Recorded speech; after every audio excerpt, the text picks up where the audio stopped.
Yeah,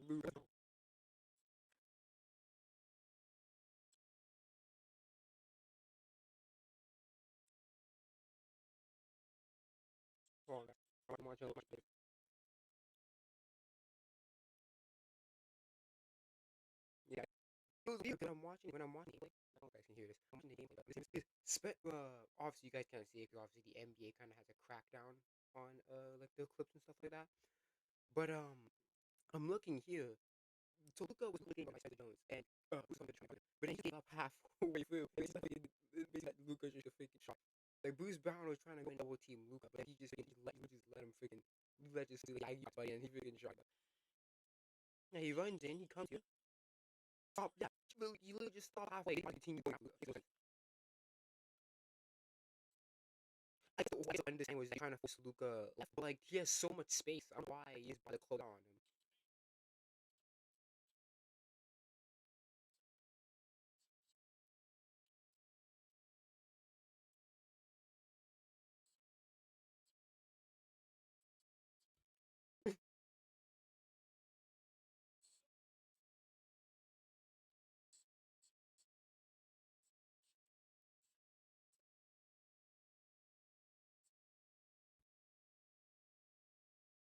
It was funny because Charles Barkley was like, yeah, the Lakers are contenders. Yeah, no, they are.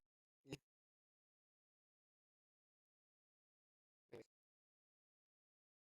Anyways, yeah, sorry. Yeah, sorry for it.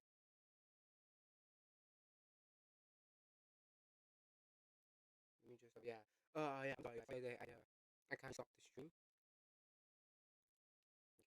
Okay, sorry, guys. Yeah. So I just stopped the stream. I had to do something real quick, and I guess my computer turned off. So, anyways, yeah. So back at it, we're gonna do react to anything part 32.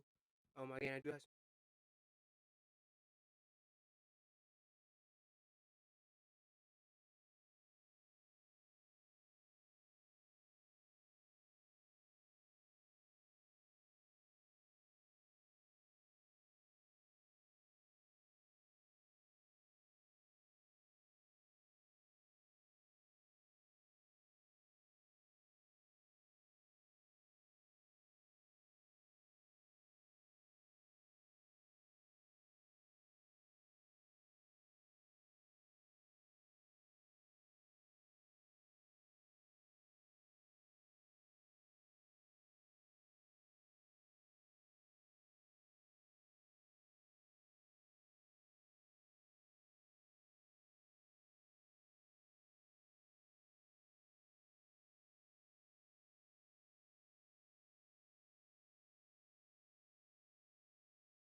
anyways, yeah. So let's do it. So I do have the first video that I do want to put on. It was gonna be Monte Sensei. Basically, his how he feels about live action animes.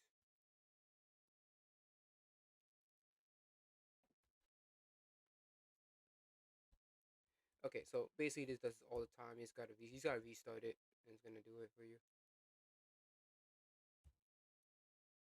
Go back, let's go all the way back. I was about to watch. I'm like, oh yeah, I forgot my OTA Saturdays today. Yeah, you can do that OTA Saturday. That sounds nice. That sounds very nice.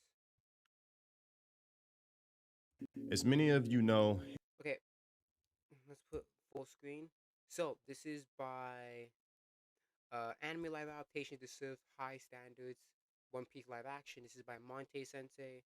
I've been watching him a lot, quite frequently. Well, not frequently, recently. Sorry. And basically, he is the based guy. He's a based anime fan.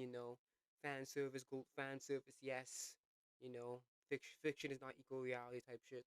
So we're gonna watch basically his feelings on live action anime series, and yeah, let's do this. anime live adaptations are something I'm not really into. Too many times I've been disappointed to where when I hear an announcement of a new one being made, I have no excitement but only ask which parasitic platform is at it again. Facts, because here's the thing. When you look at a lot of live action stuff, a lot of them do suck. Like, think of. I put it all at 10 maybe. Yeah, we think about the recent live actions. They have sucked.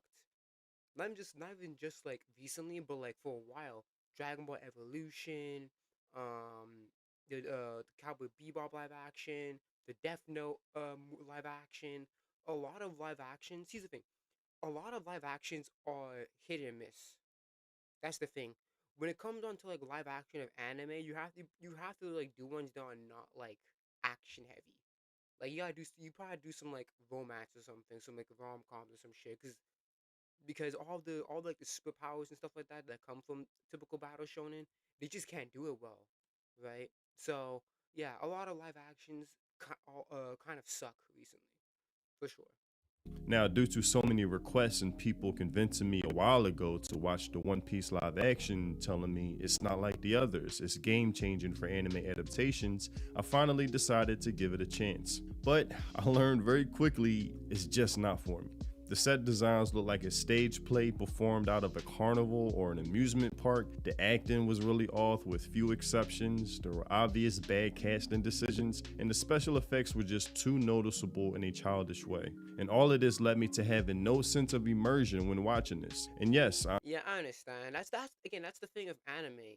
Like it's all the like things of anime, like the exaggerated features and personalities and all that stuff, and obviously the combat abilities and or whatever.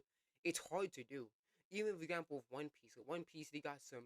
One Piece has a lot of like unique designed characters, so it's gonna be hard to put that into live action without making it without it seeming like kind of uncanny. Like when I saw like Smoker and Mihawk. I miss like they look cool, obviously, but just like I don't know, the bit of uncanniness to them. It is weird. understand a level of suspension of disbelief is required. I know this. You're preaching to the choir when you say that, but suspension of disbelief is something you have to earn from the viewer. It's not something you should automatically expect. Now, this video isn't a review or meant to be something to shit on other people's enjoyment. What's for me may not be for you, and vice versa. I'm cool with that. I'm sure there are people who enjoy Dragon Ball Evolution or even the Cowboy Bebop. Bro, I Dragon Ball Evolution sucked. Okay, I'm not even a big Dragon Ball fan anymore, and I can still say it sucked. But and I'm so disappointed because I actually have Dragon Ball Evolution on DVD. So basically, I can always go in my living room and always just take it out. I'm like, yeah, here it is. But yeah, Dragon Ball Evolution sucks. Like it is basically like a skin suit of what Dragon Ball is.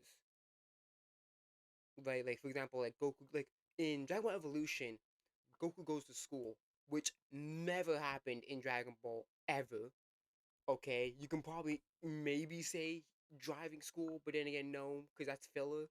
So yeah, Goku never went to school, but he goes to school in Evolution and shit like that. And then like, if I remember correctly, Chi Chi also went to. It was basically like a high school type setting shit. And then like Piccolo did not look like the Piccolo from the manga or the anime. Bulma, she was like she wasn't like obviously she was a smart person, but like she was like kind of like a mechanic. So it was like that tomboy look, and I don't know. It just say it was not adapting.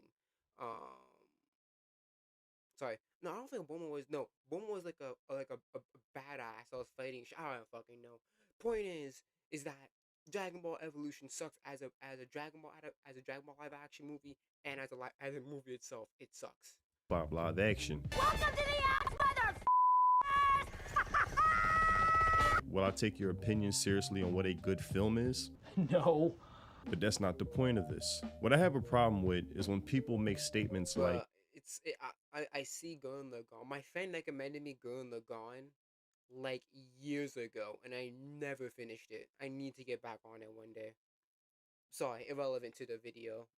I mean, not relevant. I mean, it's shown on the screen, but yeah, I got recommended to Gurren Lagann like freaking like in like freaking elementary school, and I have not fucking finished it.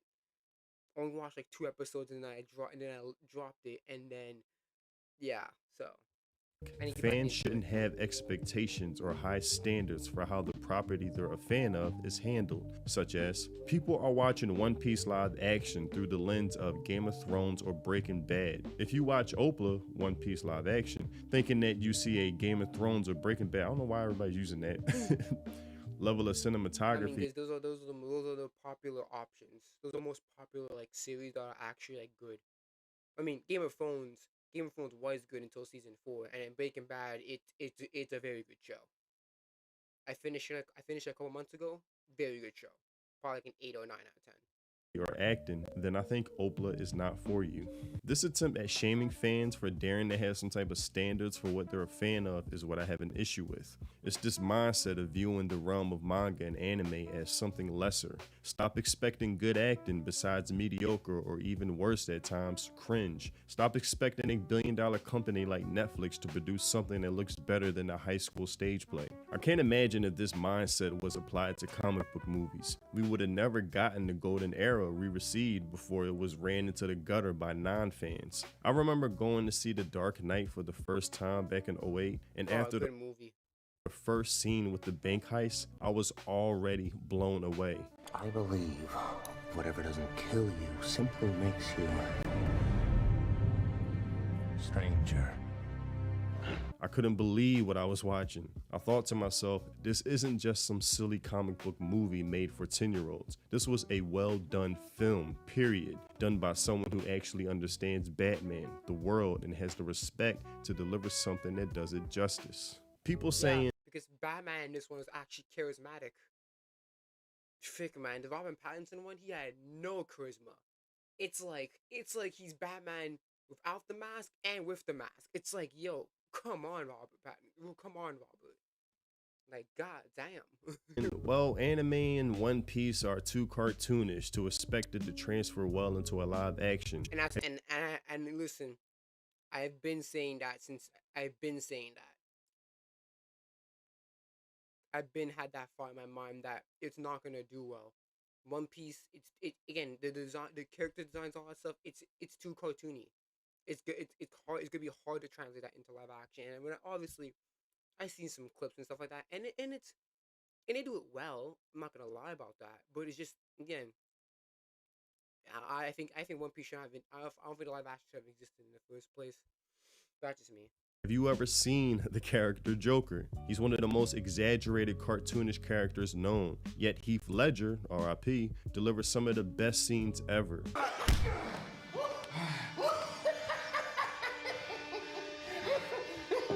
You have nothing to threaten me with. Nothing to do with all your strength.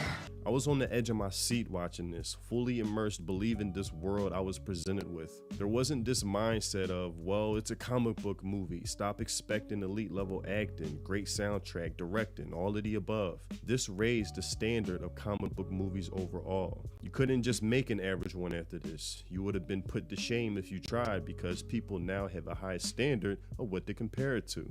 Some men aren't looking for anything logical. Some men just want to watch the world burn.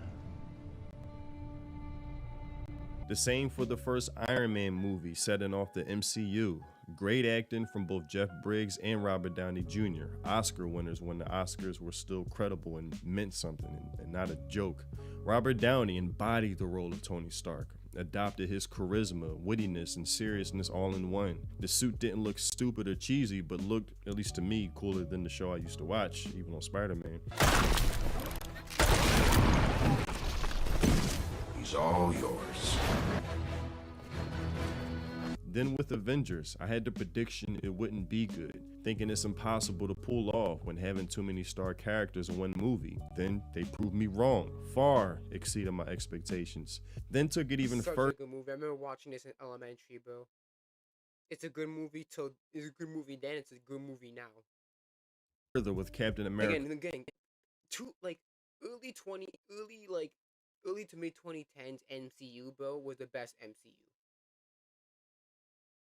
And that's a fact. Okay, late 2000s, early 2010s. Well, late 2000s to mid 2010s. That's like the peak of MCU. Such good movies. The Winter Soldier, arguably the best in the franchise. That mindset of stop expecting Breaking Bad or Game of Thrones levels of acting or cinema, I would have hated to hear someone say, don't expect Bourne Identity levels of well choreographed action fights.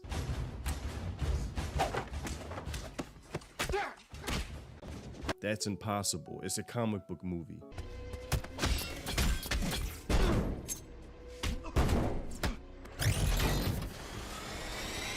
I remember watching these fights like, damn, they getting it in. They have nothing for Winter Soldier. The level of intensity this scene delivered, we would have never gotten if the director, producers, and actors said, it's just a comic book movie. People will show up anyway. Stop having standards. Another problem I had with this, outside the obvious Netflix swapping of characters, is what I've heard about the changing of Sanji's character's portrayal. Now look, I am a One Piece fan, but I wouldn't call myself a hardcore fan of the series. Me too.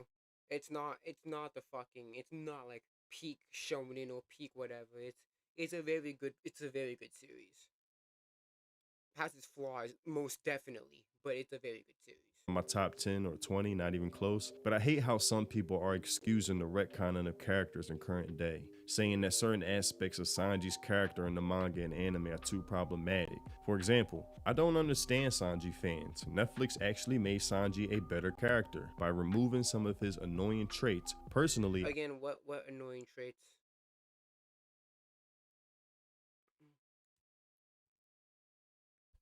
I like the live action Sanji much more than the manga version, and that alone speaks to so much of what's a bigger problem about this whole thing. And I'm glad there are fans actually defending Sanji. Wow, thank you, Opla, and this is meant sarcastically, for not bringing to life a pervert anime gag with a human being. So genius, who would have thought that? LOL. Live action Sanji really exposes who knows who is Sanji as a character. If you think this is even remotely close to the character, you have no idea who Sanji is. And it's just surprising to see how fans will tolerate this. Like, at least with the live action Sanji, there's no over the top simping. In the end, it is fine. Here's the thing though, because even in the pre-time skip, he wasn't that over the top. Like he wasn't that in the post-time skip. And obviously it does make sense, because obviously he was basically in a country for transgender for cross-dressers and transgender people for like 2 years. So I get why when he sees an actual woman, he would exaggerate his love and shit. But I don't know. That in the pre-time skip, it wasn't that exaggerated. I could be wrong. I could be misremembering. That's probably just me, but I don't know. From what I remember, it wasn't as bad as it was in the post-time skip for sure. Burn one over the other. Because he's much more like gentlemanly in the first one, in the pre-time skip. He's much more like a gentleman towards the ladies and shit. But I could be wrong. And to that, I just think, yo, it's either Sanji or it isn't Sanji. There is no in between. And I hate that me, who isn't even a diehard fan of One Piece, is defending the character more than others. Cowboy Bebop, when that got adapted, I was furious what they did with Faye and Vicious. Check out my video on that if you're interested. And I spoke on that not just because Cowboy Bebop is top 5 for me, but yeah, I've seen a bit of Vicious. Vicious was done dirty in the live action, bro. I'm sorry, Vicious was done dirty in live action. Faye, I mean, she basically her outfit was not the same as it was in the anime, but like or in the manga or whatever. But yeah, Vicious was done dirty. he had the suit, but like the acting was terrible. Like usually Vicious is like a cool, calm, collected guy, but in the live action he was very like fucking. Like he was very emotional. It's like, what the fuck? That's not Vicious. I watched all of Cowboy Bebop, and I would never envision his character to act like that. That was fucking crazy. because I have respect for the medium, period. Everything about Sanji's character is what makes him who he is, whether if it's deemed politically incorrect by the easily offended. He has a certain swagger where one minute he's cool, aloof, smoking a cigarette, while the next he'll fall head over heels for any cute woman passing his way. With this tweet summing it up well. The fact that people who hate canon Sanji now like Opla Sanji is all the proof you need that Taz Scholars, that's the actor playing Sanji. Sanji is just a filler character. And there is one scene that I keep seeing people post referring to it as an outstanding performance or perfection. And I'm just watching like, I think people forgot what good acting looks like, or what a good monologue scene looks like, or had been raised without ever seeing one, so the bar is really low for what's considered a good one. This scene right here is supposed to be that monologue scene for the actor to really shine, given a good character moment. Now, it's not bad or horrible, but I think it's fine, but his mom. I don't think his mom was ever mentioned in Baratier. So that seems like a live action.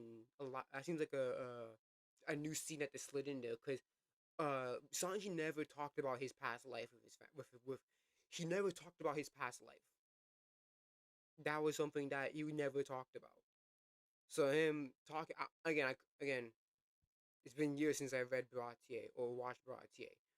But in the Baratier, like he never mentioned his life prior to meeting Zeph, which was obviously the Germa and all that shit. So I don't think he ever mentioned it before.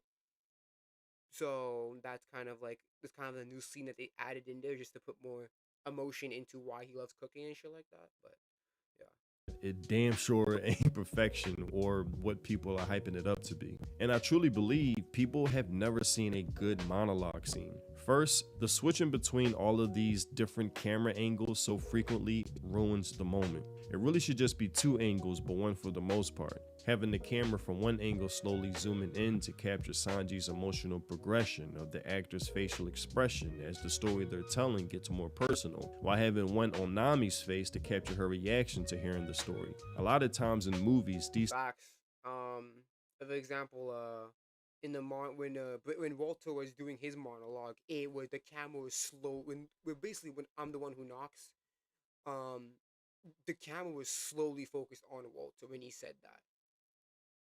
So yeah. When you're doing monologues, it's usually focused on like one character, not one character, but usually the camera is mainly focused on that said character. It'll do a couple occasional go back and forth to the different person depending on who he's talking to. But yeah, that's how it usually was. Like even in Better Call Saul, when Saul was doing his like winter monologue or his confession, the camera was mostly focused on him.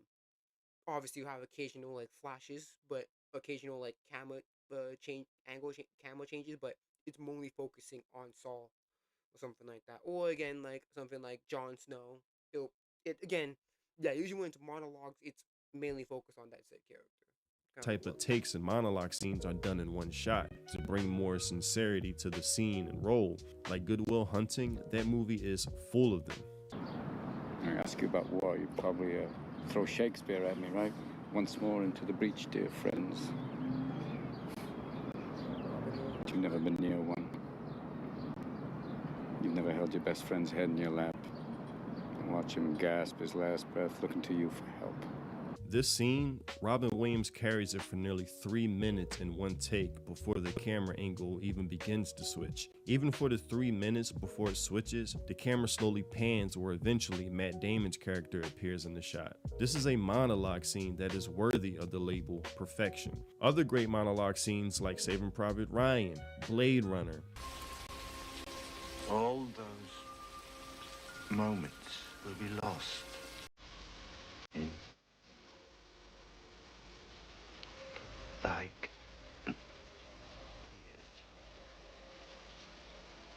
in rain.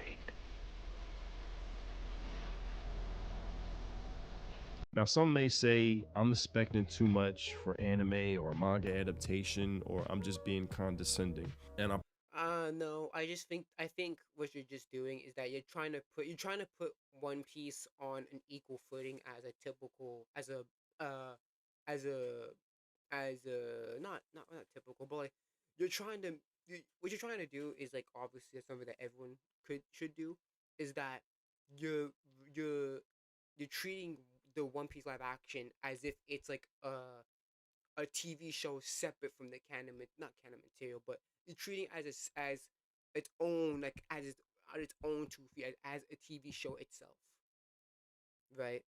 And obviously, the thing is that we and that's the problem. We do you can say that yeah you should treat it or rate it or criticize it or praise it or whatever as like its own thing as like a TV show, right? Or like as a typical usual TV show. But the thing is that, again, the reason why the expectations are low is because look at all the adaptations that have happened. Not even just not even just like anime adaptations, but just like cartoon adaptations, like Avatar. The movies and the fucking TV show sucked. So when we when we go when we come across something like this, like a live action, like an anime turned live action, the standards have to be kind of lowered because a lot of the live action have been so bad as just like seeing One Piece, it's like, oh shit, like this is actually pretty good. So that's the problem. Promise you, I'm not trying to be, but I call it simply having standards. Growing up, me and my brother and my dad, we weren't really big sports guys, but we really enjoyed movies. Because of my dad watching at a young age movies like A Bronx Tale, Now you can't leave. Crimson Tide, A Soldier's Story, The Good, Bad, Ugly, The Maltese Falcon. I could keep going. Movies that shaped my interest in film and showed me what good acting and directing looks like. Comic book movies have met this standard, so why can't manga or anime adaptations do the same? But that's all I had for this video. Again, the reason why it can't stand the same is because let's be honest, they've been pretty bad.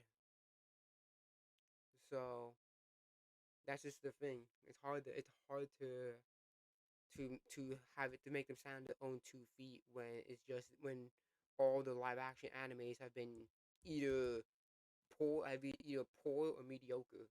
So the standards are just lower. Influencers used girl math, now they're broke. The fuck? The fuck's girl math? Math is math, regardless of gender.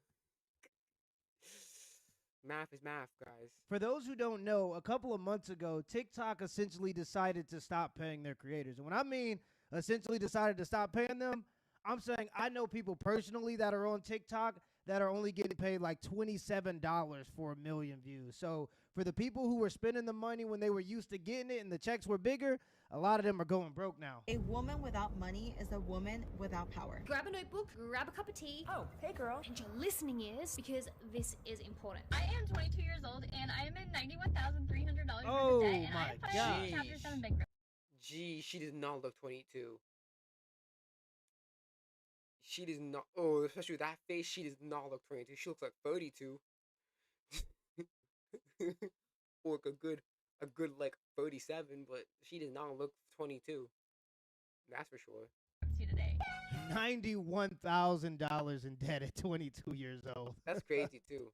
And I guarantee you, if you asked her the interest on that debt, she wouldn't even be able to tell you. Whatever you bought, I hope it was worth it, because you have essentially sold yourself into indentured servitude. Some of these. Well, I get obviously as a person who also has a credit card, I get hurt seeing a few hundred on my credit card. Right now it's at 0, which is congrats for me. But like, yeah, for me, I have that shit. Like, I get fucking panicky even with fucking negative 40 and freaking minus 400 in there, bro. And again, I know what it's like too, because I had credit cards before. I've been in debt before, and like paying it off, man, it sucks because every time you get I get my check from work, I'm like, oh yeah, this part of this has to go to my credit card. I need to pay it off. It fucking sucks. It really sucks, and we really experience it. It really fucking sucks, and sometimes I want to get it all done in one shot, so I just been like basically use like almost my whole check just to get rid of the fucking get rid of the credit card debt. It's not good. So I don't like being freaking a few hundred in debt. Can you imagine being over tens of fucking thousands? It's fucking crazy. Out here, bro, they just broke, bro. They don't got any money, bro. I mean, a lot of people he's broke. not wrong. Something very odd is going on. A conspiracy, if you will. And on the surface, it makes no sense. Why, at the exact moment us women gained the most financial power we've ever had in the history of civilization, have the girls been more broke than ever? Because it's called they don't have control.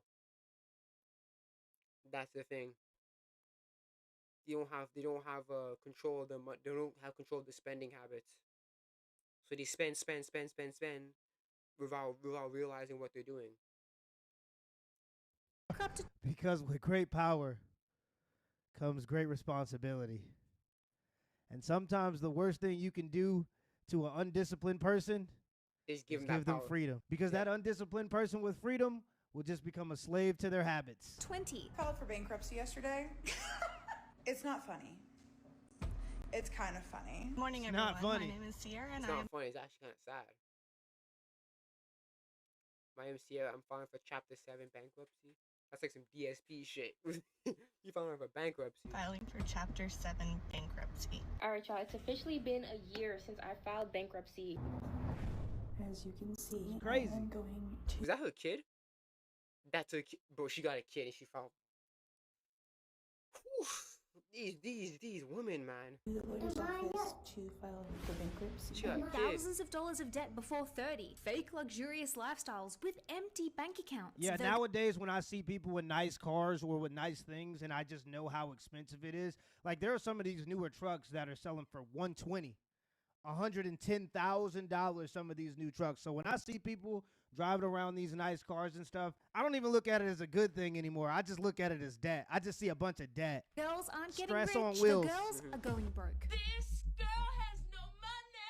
Picture this. It's Monday night. You're at home, you're bored, scrolling TikTok or Instagram, and an ad pops up. Some beautiful girls showing off their beautiful bodies in their new activewear. Or some other glowing girl showing off her glistening skin using her new skincare range. Or your favorite fashion influencer posts a story showing off her new $500 coat for winter or new shoes. You're already $500 bored. coat. You're already That's crazy. subconsciously looking for a dopamine hit. So what do? You go to that online shop. You don't even need to leave your couch. I mean, you probably don't have the money to spend on a $500 coat on a whim, but it's okay. You'll just afterpay it. Put it on Klarna. $41 per month instead of a $500. Oh yeah. Klarna. I don't have Klarna. I've always thought of doing. Hey, when I got a PS5, I'm like, should I just do it on Klarna? But I didn't. I didn't bother to do that. I just paid off my credit card and I paid it off. I used my credit card and I paid it off. It took me like a good few weeks because I had other things to take care of. But yeah, I don't know. I never used Klarna. I don't know if I ever will use it because if shit happens and I break it, then it's gonna be a fucking problem, isn't it? Hit up front seems so small, so doable, so easy. And you'll get that gorgeous coat straight away. You'll feel that buzz, that little burst of excitement. Yay, and it's crazy. Yeah, and again, it's that short-term gratification because you got it, but then you still have to pay for it. You have to pay it. I think you have to pay. I don't know if it's per week or per month. I think it's per month you pay it. But you have to pay that, and sometimes it'll take like a year or two, depending how much you're paying per month. Because if you really think about a lot of the things that people spend money on, or even for yourself, like I know for me personally, oftentimes when I spend money on things, I realize that I don't even use them. Like some of the things that you might need and that may be worth spending money on is like a nice pair of shoes for walking and jogging. I think that's worth it because it spares your lower back. Like a nice bed because you spend 1/3 of your life sleeping. So if you're going to sleep in a spot, hopefully it's comfortable. Maybe like some blackout curtains. I think that can be worth the money. Something like a dumbbell so when you're just watching TV, you can still be active and just crank out some reps. Or like one of those treadmills that could just be in your living room. So when you watch a TV, you could get some steps in. Like those are a few things I think can have some utility if you were to buy them, but you still have to use them. But for the vast majority of things that people buy, they don't even use them. They just like the dopamine of spending money. Something shiny and new. Super excited. And your brain. True. I'm not gonna lie. I bought a small whiteboard. I bought a small whiteboard like a week ago or a week or two ago for to keep track of my fanfic reading and all that shit, and I haven't used it yet. It's still wrapped in plastic. I got from the dollar store, so it was like $4 or $5, but like I haven't used it, and I know exactly what it is. I haven't used it, and I also got a notebook today. So I'm scared that you might not be gonna be using it. So. Ooh, that was fun. Let's do that again. Girl math is when you use Afterpay for literally everything. Bro, so that's when you crazy. buy a $100 pair of shoes and you only have to pay $25 that day, and then the pair of shoes show up at my apartment 3 days later, the shoes are $25. Why do I care if in 2 months I have to pay another $25? I don't know me 2 months from now. She can deal with that. And before And the reason why this type of content goes so viral and it does so well is because it's relatable. And making good financial decisions is just not relatable. When you look at all the rappers and when you listen to all the songs that's out there, they're all about making financially irresponsible decisions because that's what's relatable. There's a lot of people doing that. before you know it, you've racked up hundreds, if not thousands, of dollars of debt because you were bored and That's true. That's something that everyone can relate to, and you can be from the poor to the richest, bro. There's a lot of NBA players freaking being broke and shit like that. So even they can relate. Even some of the top people can relate. So it's crazy. looking for a dopamine hit, and social media has become a sly form of advertising and shopping and entertainment, all wrapped up into one very dangerous package. I'm like low-key a liability because I don't even think that Afterpay like counts. Like Afterpay doesn't count because you're not paying it right then and there. So it's you're still gonna pay it. You might not pay it now, Chrissy, but you're gonna pay it.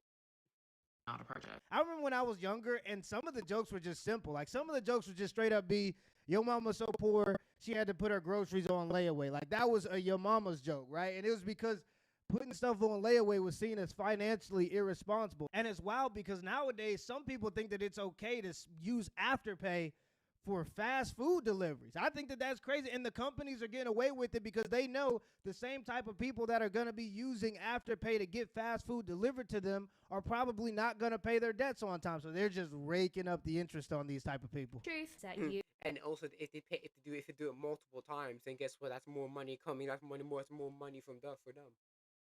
So yeah, it may be short term loss, but you're gonna get that long term gain, and you're gonna get that money bit by bit. That's for sure. You ain't getting away with it. Look me in the eye. Stop. At the risk of sounding like your very stern grandmother, shopping should never be used as a form of entertainment or something to do when you're bored. That is a brilliant way of overspending and going into debt fast. The idea of buy now, pay later is not new. It's been around for decades. But back then, you actually had to fill out a bunch of paperwork and prove your income and ability to repay the money. Now, the lure of buy now, pay later is right there on your phone or laptop. Yeah, and you'll be surprised. It's a psychological trick. Like how that woman said she just sees a smaller number and her brain just goes smaller number equals better. That's how a lot of people operate. Like my dad owns a car lot, and he said you'll be surprised at how many people come in there, and even when he sees how much they make, he tries to steer them in the right direction to get something a little bit cheaper. But once they decided what they want, all they care about is how much they're going to pay a month. They don't care about the interest. They don't care about what the thing actually costs. They just care about what they're going to pay a month, and that's a bad way to look at it. Paperwork involved. So easy, it's almost criminal. And then you realize that a whole new world has opened up. You can buy basically everything on your lust list without even needing the money to pay for it. So you buy it all on Klarna, on Afterpay. Here's what people don't understand about Klarna. This new form of microdebt has been packaged to us with pink branding and friendly wording. But let's call it what it is. And that's how you know that's exactly who it's geared for. It's geared for women. It's geared for women who love to buy things. That's exactly who it's geared for. That's why they have a pink logo. It's debt. Facts, bro. That's facts. I've heard of Klarna before, but I never used it. I never used Klarna before. Because now you have new skincare, new makeup, new outfits, and you spent hardly any money. It's fine, right? You can just, that's a problem that future you can deal with. Future you can pay the rest.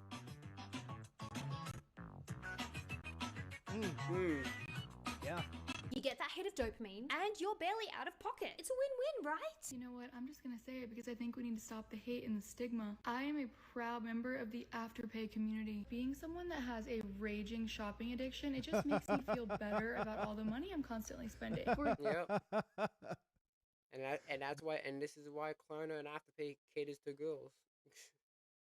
This is why. Girl math. What is example, today I placed a Sephora order and it was like $170.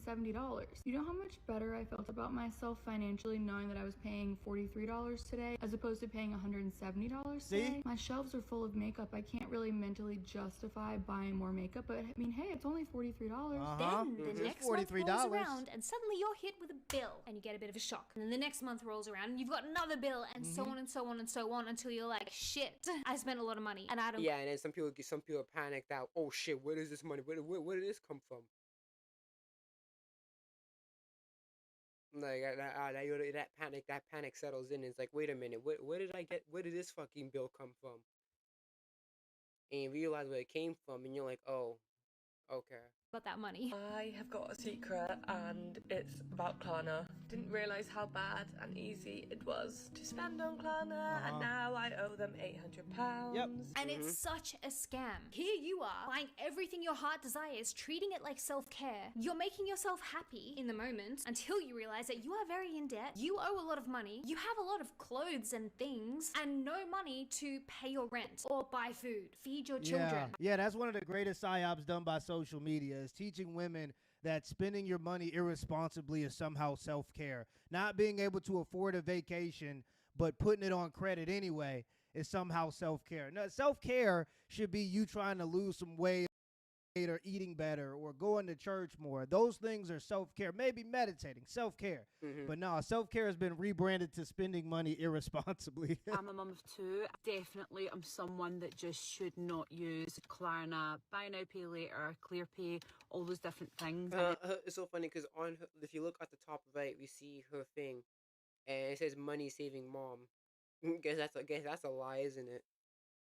And I was getting to the point where I was still wanting to get a dopamine hit from spending, so I would just turn to Klarna. Every single month I was spending maybe like £300. At least she's aware. Being like, oh, I've got that £300 to pay off. Just not realising how toxic it was and how bad it was for how I manage my money. A new dress or product is not worth that kind of stress. Honestly, you're smarter than that. If you can't afford it, don't buy it. Afterpay is not the answer. Can we also acknowledge that for us girls, shopping has become a Like, form of here's the thing. I think I'm not saying Klarna shouldn't exist, but you don't look at Klarna like a first option. That's what I'm gonna say. Don't when it comes on the Klarna and like monthly like paying or whatever.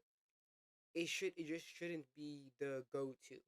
It should be like, if you need it now, if it's really important, you need it now, then I think that, and you don't have the money for it right now, I'd be like, okay, yeah, then use Klarna or Afterpay or whatever. But if you got the money now, but you just don't feel like fucking spending the money, just spend the money, bro. Just spend the money and call it a day. And if you don't like it, you can return it. Like, don't do this whole Klarna shit, and then obviously you'll start panicking when you realize when you get your paycheck, oh no, you 100 came off.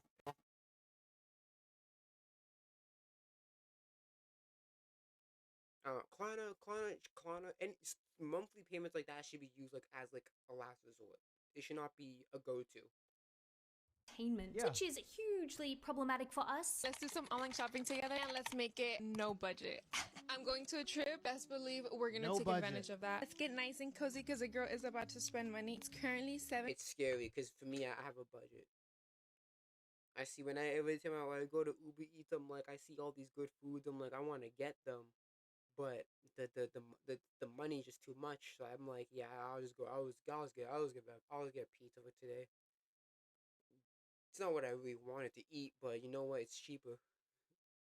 59. See how much we spend and how long it takes us. What feels like fun is actually slowly ruining us financially. And the craziest part about vacations is, even if you try to budget for it, usually you always end up spending more than you even thought you would. Bring us into debt with a full closet. Thankfully, not everyone is on a downward spiral of financial doom. And fortunately, saving money and being frugal and having a budget and investing is actually starting to become popular. Don't bullshit me. With influencers like Mia McGrath, who I adore, who coined the term frugal chic. If you see yourself as very elegant, classy and tasteful, but at the same time financially savvy and money-minded, then you may just be frugal chic. She's a girl that's chasing financial freedom, but not sacrificing style on the way there. Encouraging her followers to live on less than they make. What a shocking concept. Be intentional with your spending and learn how to invest. If you want to start investing but you just don't get it, this is the video for you. You've probably heard a million people say you need to invest, but no one actually tells you how to do it. Yeah.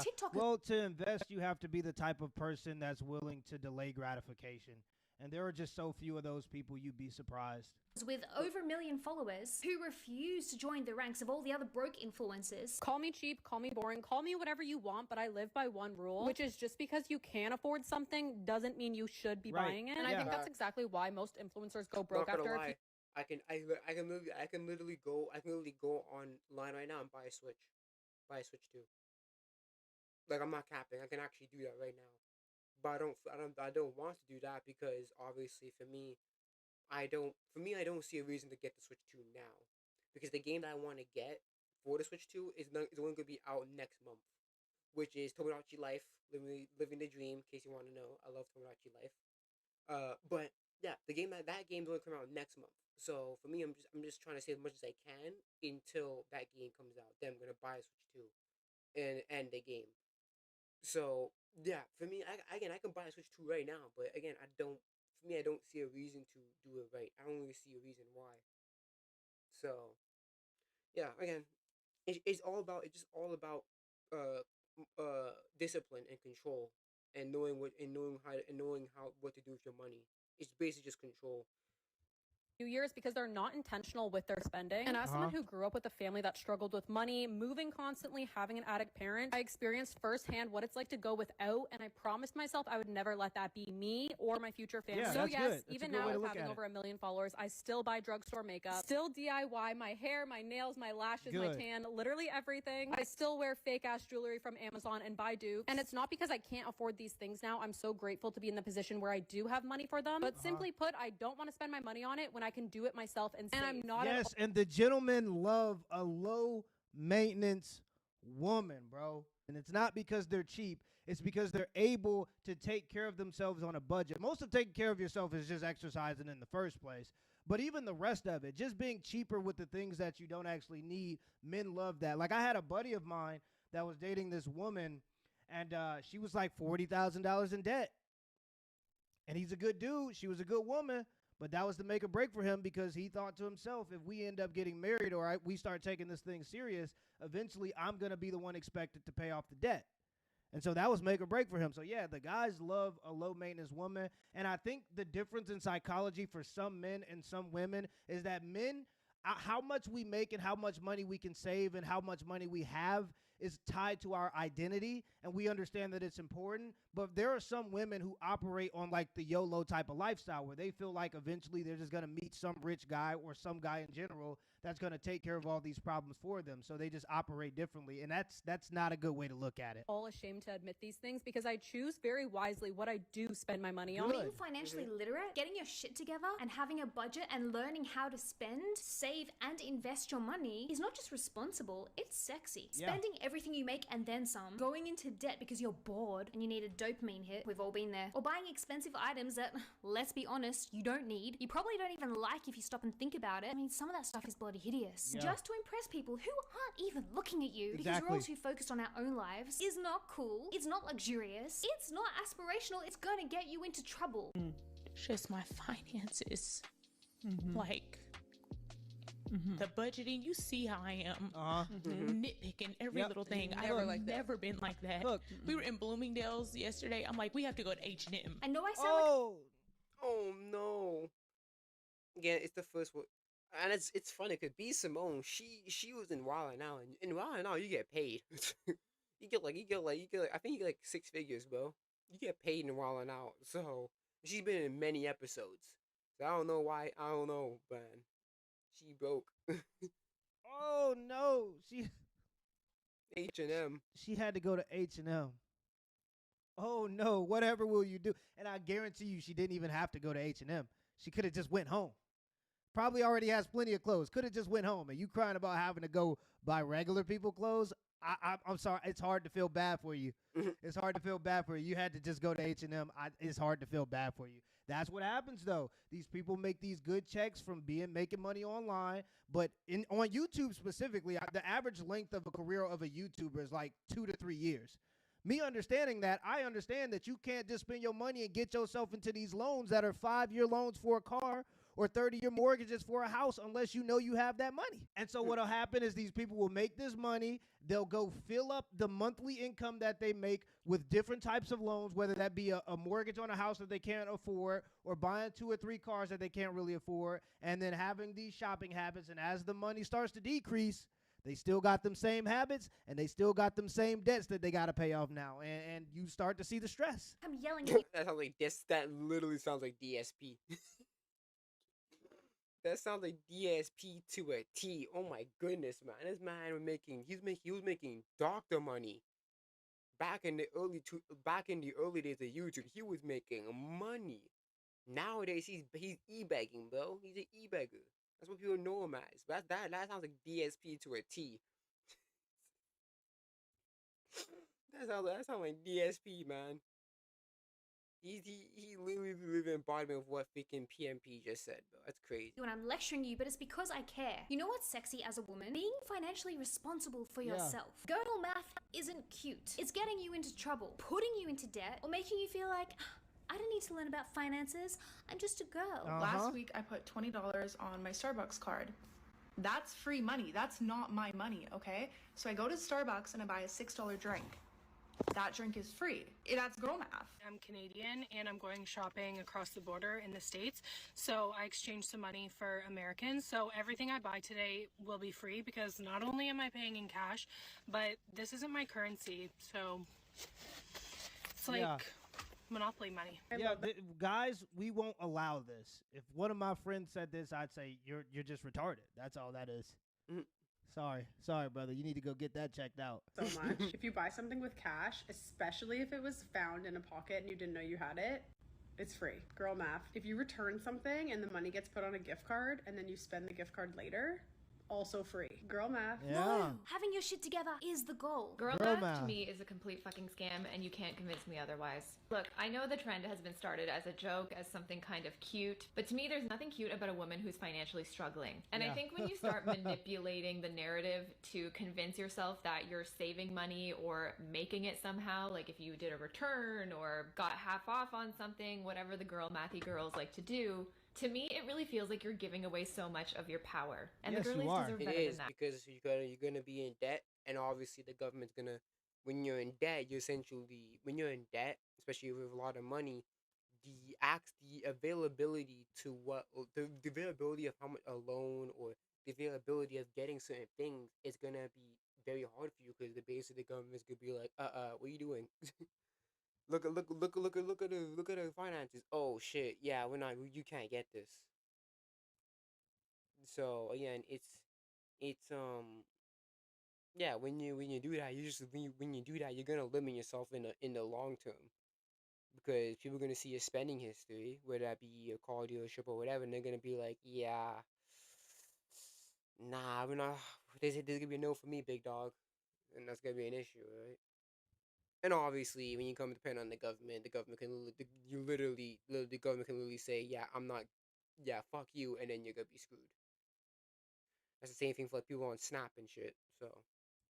And you might be watching this and thinking, Steph, save your breath. I am never going to learn how to budget or save my money. I want to live. I'm going to buy what I want. I'm going to figure out the rest later. I get it. I mean, that's how I naturally am too. I'm not a saver at heart. I'm a spender. I hate who wants to have to save? Who doesn't want to just be able to spend money endlessly, even money that they don't have? Who doesn't want to be able to do that? That's not like some niche thing that's exclusive to women. It's just that other people or men in general understand that you have to be responsible. You don't have a choice, brother. You got to be responsible with your money. They roll around in my head and they merge together, and quite frankly, they make zero sense to me. But there comes a point in life where you do have to become financially literate and control your money, or girl, it's going to control you. If there's one thing I believe, it's that hot girls are financially literate. And by that, I mean being financially knowledgeable and independent is truly one of the most empowering things you can do, especially as a female. And I swear men can try to gatekeep investing and make it seem harder than it is. Now, I know that in the past, saving and budgeting and spending less than you earn sounded really damn boring. I get you, because I feel like that too. So I had to totally change my mindset, and you can too. It's kind of like being oftentimes people mislabel something that is boring that's really peaceful. Like she's saying it's boring, but it's really just bringing you peace. And peace, if you're used to chaos, is boring. That's just what it is. Like, I value the peace of mind more than I value the shoes. That's why I don't want to buy the shoes. I'd just rather have the $200 in my pocket, because if some bad happens, I'll have the money to take care of it. And even just having that there gives me a peace of mind that allows me to operate my life out of scarcity. And I value that more than some of the things that you could buy with the money. You got to look at peace as like the end goal. It's not boring. It is truly the end goal. Diet, right? If you tell yourself, I can't have chocolate, all you're going to think about is chocolate. All you're going to want to eat is chocolate, because you've told yourself you can't have that. So now you want it even more. And so unless you have the discipline of a bloody monk, you're going to eat it. I don't blame you. I would. But instead, if you change your mindset to be that girl who is so invested in fueling her beautiful body with high quality whole foods because she knows it's going to nourish her and it's going to make her feel good, suddenly that chocolate block doesn't seem as appetizing. Yeah. It's the same with money and saving. You need to change up your financial mindset to make it fun instead of a punishment. Girl math needs a rebrand because women have so much specialized and early insight into the e-commerce, fashion, beauty spaces that I feel like we could make so much money on the stock market and perform very well if we put that knowledge to use. The coolest it girls aren't just spending money, they're also investing it. If you've never bought a stock before or don't know anything about the stock market, that's fine. I was literally in the same boat. I feel like I had a misconception that it's really difficult to get into the stock market. You need a lot of money to invest. That is not the case at all. Yeah. You literally get an app on your phone and it's kind of like social media. If you know how to use TikTok and Instagram, I guarantee you'll be able to use a trading app. I wish one of the beauty influencers I followed when I was younger talked about investing. The way I see it is I'm buying freedom instead of stuff. Yeah. I am so exactly. sick of seeing... Yep, and that's what it is. It's a long-term freedom. That's what you're buying. And that's for free, right? You ain't got to spend money on freedom. That's the true free price. That doesn't cost anything. My fellow females allowing themselves to fall into financial stress, whether it be by circumstances that they had no control over, or because they just never bothered to learn how to control their finances, or because they That's most people. Most people are in that second category for sure. simply didn't realize that they could control their money instead of their money controlling them. I feel like men get conditioned from a very young age to make money, get rich, be smart with that money, whereas girls are almost encouraged to be airheads who don't have a clue what's going on, and I hate that for us. No, I don't think that men are conditioned to do this. I think that men condition themselves because from a very early age, we realize that the world does not care about us. Like, the world will literally watch a man starve and die on the side of the road before they help them. So for guys, it's kind of like a live or die type of situation. We can't be irresponsible with our money. Nobody's coming to save us, and we understand that. So most guys aren't conditioned into it. I think that most guys just learn that you have to condition yourself. And if you don't, you're in for a world of trouble. And that's true. Because guess what? I have first-hand experience in that. So, yeah, I definitely understand that. I had an uncle or two who were homeless. So, to control my spending, for sure, because I don't want to end up like that. To the point where I have to depend on some random person to just have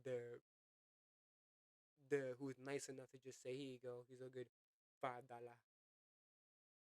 So, yeah, I saw it firsthand. I saw it firsthand, so. Tough just a life. Girl, you or I am just a girling yourself into debt. Being in debt, living paycheck to paycheck, financial insecurity is so damn stressful. And it can suck the life out of you. And it does. It really does.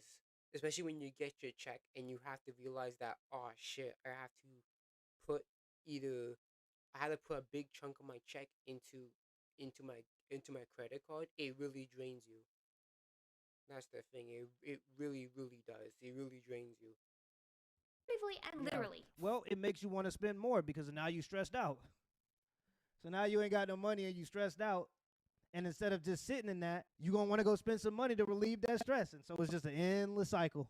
I'm drowning in credit card debt. And I don't know what to do.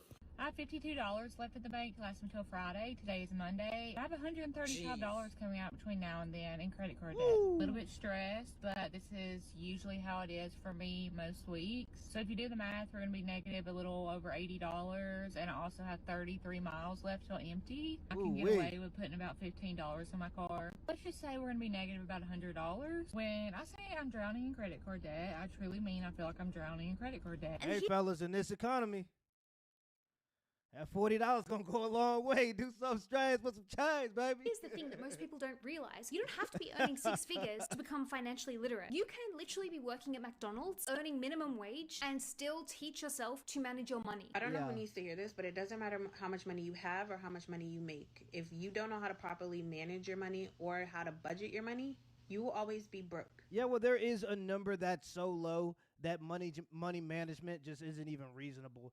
Sometimes your problem is you have to make more money. And if you're working at McDonald's as a grown-ass adult, your number one problem that you have to solve is making a little bit more money. If every cent does not have an assignment and you don't use those assignments wisely, you will never know where your dollars went. Yeah. Okay. It's less about how much you make and more about how well you manage it. You could be earning $400,000 per year, but if you then spend $400,000 per year, at the end of the year, you're going to be broke. The age-old adage, to spend less than you earn, is an age-old adage for a reason. You need to live within your means. One tip that I learned from the people in my life who are the best with their money is to pretend that you don't have it. The key to having money is to live like you're broke.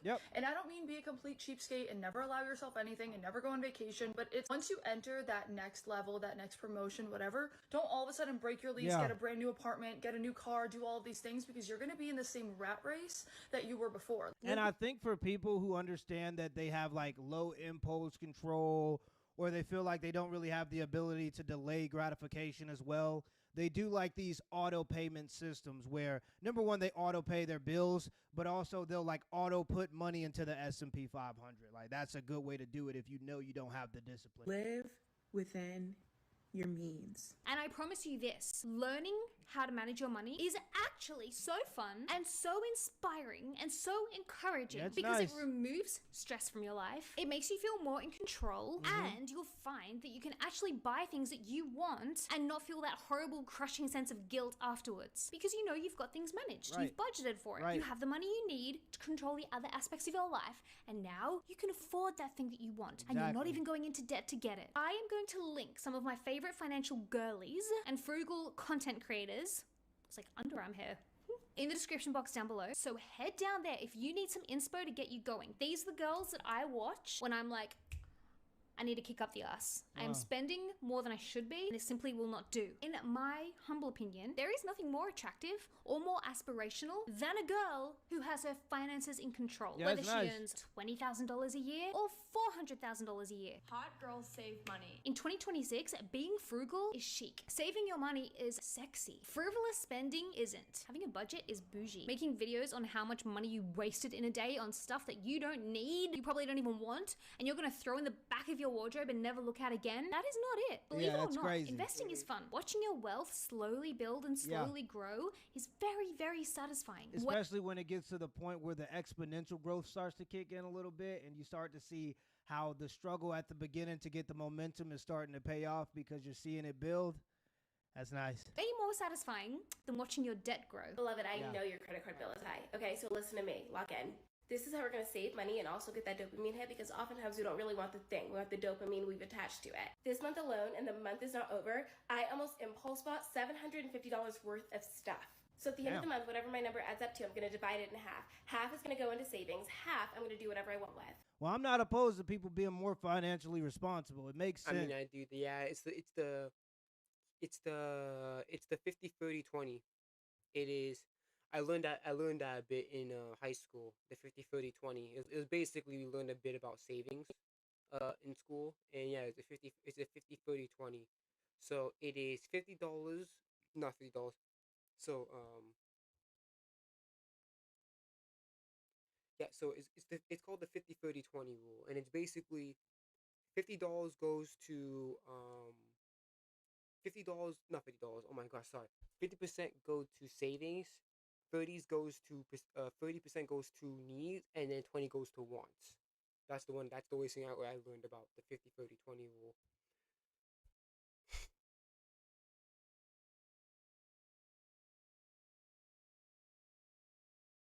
Oh shit! On. Whoops! I fucked up. Okay. Next video. Sure, we can watch this by BCP.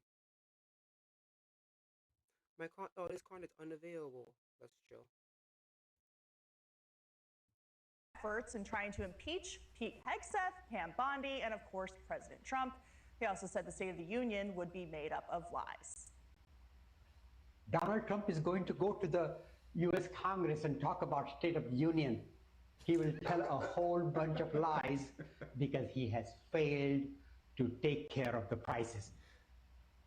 He's also vehemently opposed to President Trump's military action in Iran. Congressman Tanadar has agreed to join us tonight. Congressman, thank you very much. We've enjoyed your social media videos, obviously, so thank you for coming on. We appreciate it.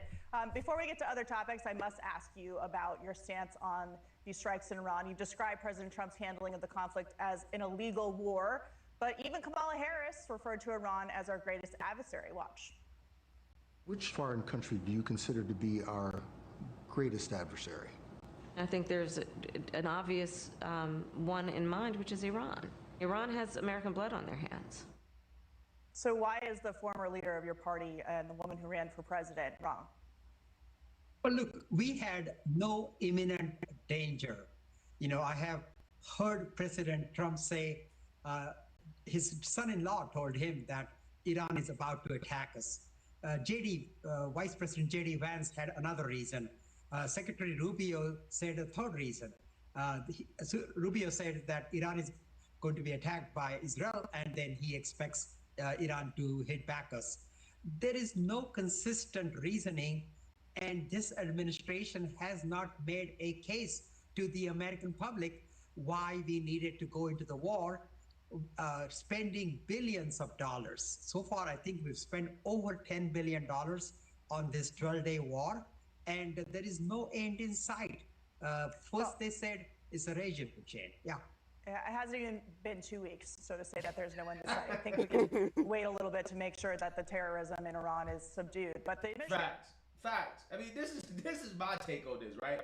I'm like, listen, even if you're skeptical about the military operations, like, bro, it's only been 2 weeks, right? Chill out, right? Like, these people on the internet act like it's been, like, 6 years, okay? Facts.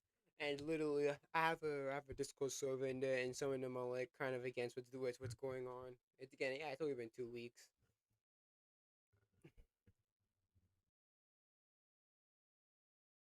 The U.S. has like the strongest military. So let's go. If Iran and U.S. went freaking nuke for nuke, obviously the U.S. would win, and I'm pretty sure the Iranians know that. So they probably have to think differently. It's only been 2 weeks. In the next couple of weeks, we could be in a completely different place, right? We really don't know at this point. Like I said, and I'll continue to say it, yeah, you just got to give it more time, man, right? Time is everything. I remember all of these people when, we captured Nicolas Maduro. They were claiming that it's going to be Afghanistan, right? That is going to collapse, right? There's going to be a civil war, and none of that happened, right? None of that happened. So, I'm just not the type of person to doom by default. But, you got a lot of people on the internet nowadays that, that's their default, right? Their default is negativity. Their default is doomerism. The administration has actually laid out a number of objectives. They said that the Iranian regime cannot obtain nuclear weapons. They refuse to stop enriching. We offered them nuclear fuel for life. They refuse to take it. They don't want their terror proxies to be funded by the regime any longer. And we want to take out their ballistic missile program, which is the delivery mode for a nuclear weapon. So you keep saying imminent threat. At what point can America be offensive in this aspect? Does it take screwing a ballistic missile with a nuclear weapon for you to act? I mean, at what point are they a danger to us? Well, look, Iran always had enrichment ability. They are sitting on 60%. Do you think they should get a nuclear bomb? Are you okay with them getting a bomb? Absolutely not. Iran should never have a nuclear bomb. But look, Trump told us, 6 months ago when he bombed Iran, that he has destroyed Iran's nuclear capabilities. Now he coming back and saying we have an imminent threat, nuclear threat. Absolutely not true. Absolutely not true. See, look, they have 60% enriched uranium. They need to go to above 90% before they can make a bomb. And we have not even touched this 60% enriched uranium. We don't know where it is in Iran. We haven't gotten it. Well, it's getting Trump bombed talks if about it's still there. That's what's happening. I want to get to another topic, but just real quickly, I just have to say that two things can be true at once. The nuclear sites can have been obliterated last summer by the United States, while at the same time, the regime just days later continuing to say they wanted to enrich uranium and then using their ballistic missile program to protect them and to protect their nuclear program, which is why the U.S. military is taking it out now. But I want to turn to ICE because that's another. Who is this reporter? She needs a raise. This is who CNN needs to hire, right? CNN is looking for a makeover, right? Get this woman, Katie Pavlich, right? Get Katie Pavlich on CNN. Let her replace Caitlin Collins, right? Or Abby Phillip, okay? Because she's bringing the facts. She's bringing the facts. She's the exact type of anchor that CNN needs, right? If CNN had more of this, maybe they actually have some viewership, right? She has destroyed this guy, right? She's basically using some common sense. She's saying, listen, two things can be true at the same time. Yes, we did take out a significant portion of their nuclear capabilities, but at the same time, that has not stopped the Iranians from committing to enrichment to the point where they can build a nuclear weapon, right? It hasn't stopped their nuclear weapon ambitions, and they're using their ballistic missile program to protect that, and this is why we got to go in and take them out. Wow. It's a breath of fresh air to actually listen to a news anchor explain that very basic logic and reasoning behind why the administration is doing what they're doing. Other topic that you are constantly talking about. You are protesting a new ICE facility in your district. Just yesterday, there was an arrest of illegal immigrants in Michigan for drug, gun, and child pornography charges. You had an illegal alien from Venezuela today arrested and charged after assaulting a federal agent and grabbing his gun while resisting arrest.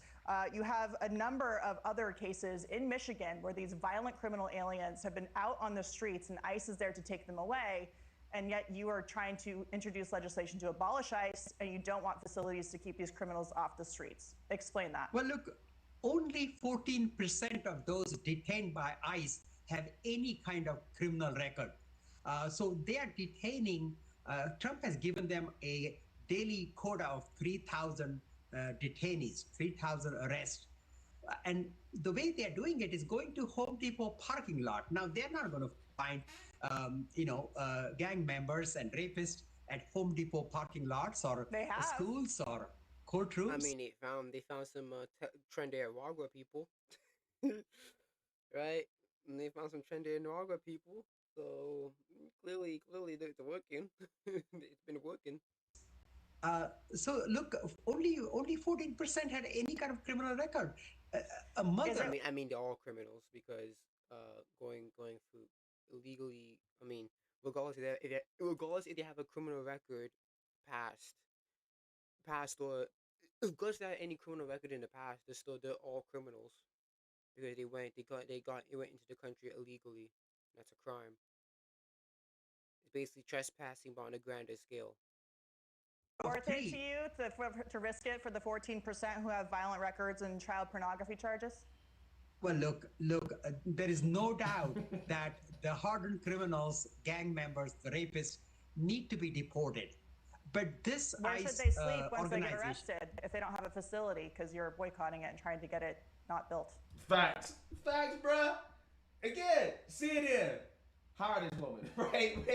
When they do the new makeover, right, with the new ownership by CNN. I don't know, man. Why is their hair look so fake though? Like on Shiri Tadana on Shiri. I don't know. The hair looks just so fake. It looks like a toupee. I don't know. I don't know. It just doesn't fit him. I don't know. It just doesn't fit him. Like he should have a much shorter hair. It doesn't fit his head shape. Like I don't know. Yeah, you need to hire this woman. That's a great question. How are they supposed to house all the rapists and the criminals if this dude is trying to abolish the facilities. It's Also, how you, okay? First of all, he's trying to abolish ICE. So how's he gonna get them in the first place?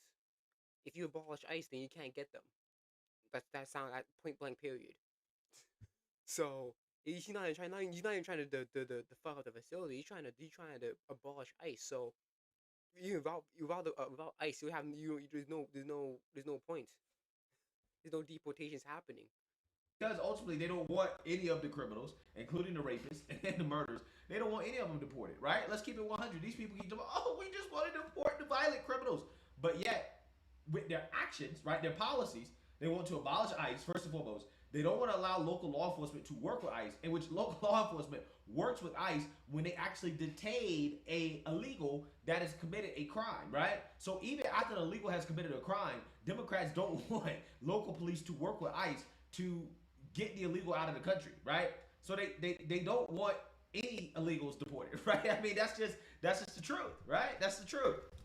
Where are they going to sleep? Well, they don't have a plan. They don't have judicial warrants.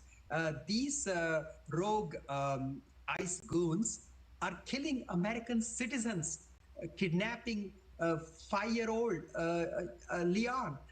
You know, the ICE are out of control. They have recruited 10,000 people in a hurry. They have not been properly trained. So this ICE organization is, totally out of control and must be ended. And that's why I brought in abolishing qualified immunity for ICE agents. Yeah. And just a couple of weeks ago, I brought in abolishing ICE. Well, I think Act. that constituents in your district may be concerned about these criminal aliens with violent records not having a place to stay, since you're trying to get the detention center out of the district, and you're also trying to get rid of ICE overall. But we'll let them deal with that. Congressman Tanadar, thank you so much for your time tonight. We look forward to having you back. Wow. Thank you for having me. Wow. Good job. Like I said, yeah, say it in. If you're looking for an anchor to hire, you might want to scoop this lady up. Okay, replace Caitlin Collins with this woman, right? Replace Abby Phillip with this woman.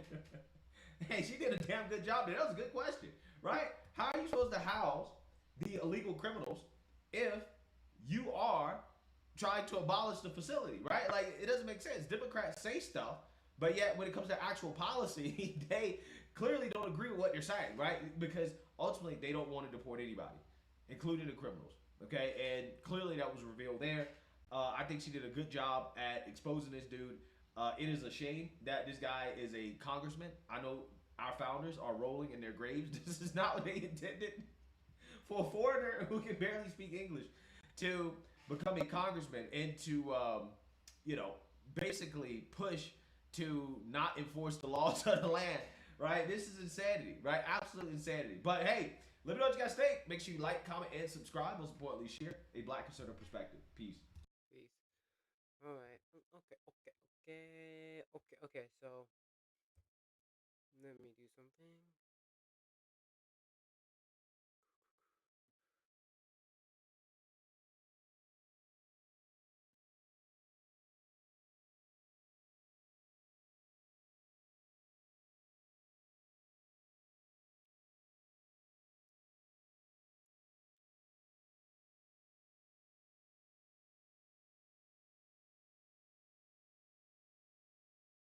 Non-anime tryouts.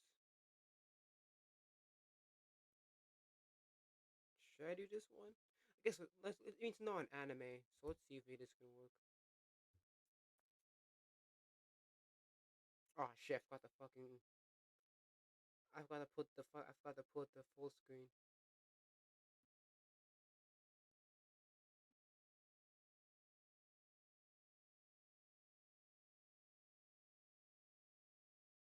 Oh, right here, cool.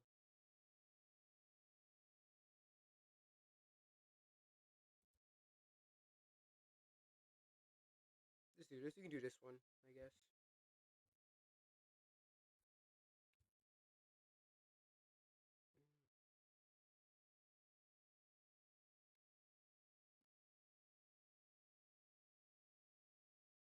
Hey, I feel the love. Rolling. Ready?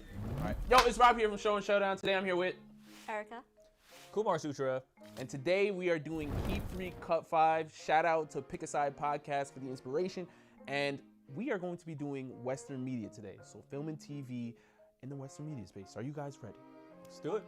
All right, Kumar, we gotta agree, man. So stick with me. Come on. All right. Which one are we doing first? We're starting off with Cartoon Network. Keep 3 Cut 5 Cartoon Network shows. This is gonna be tough. You guys do it. Let's do Very it. tough. All right, number 1, you have Dexter's Lab. We have to keep. Hold on. We need to save a seat for Ed and Eddie. For sure. As long as we save a seat for Ed and Eddie. Yo, Ed and Eddie hits. Here's the thing. I was a bigger fan of Ed and Eddie than Dexter's Laboratory. Dexter's Lab was fine. It was good. But it definitely wasn't top 3. Let's be honest here, guys. It was not top 3. I would cut Dexter's Laboratory.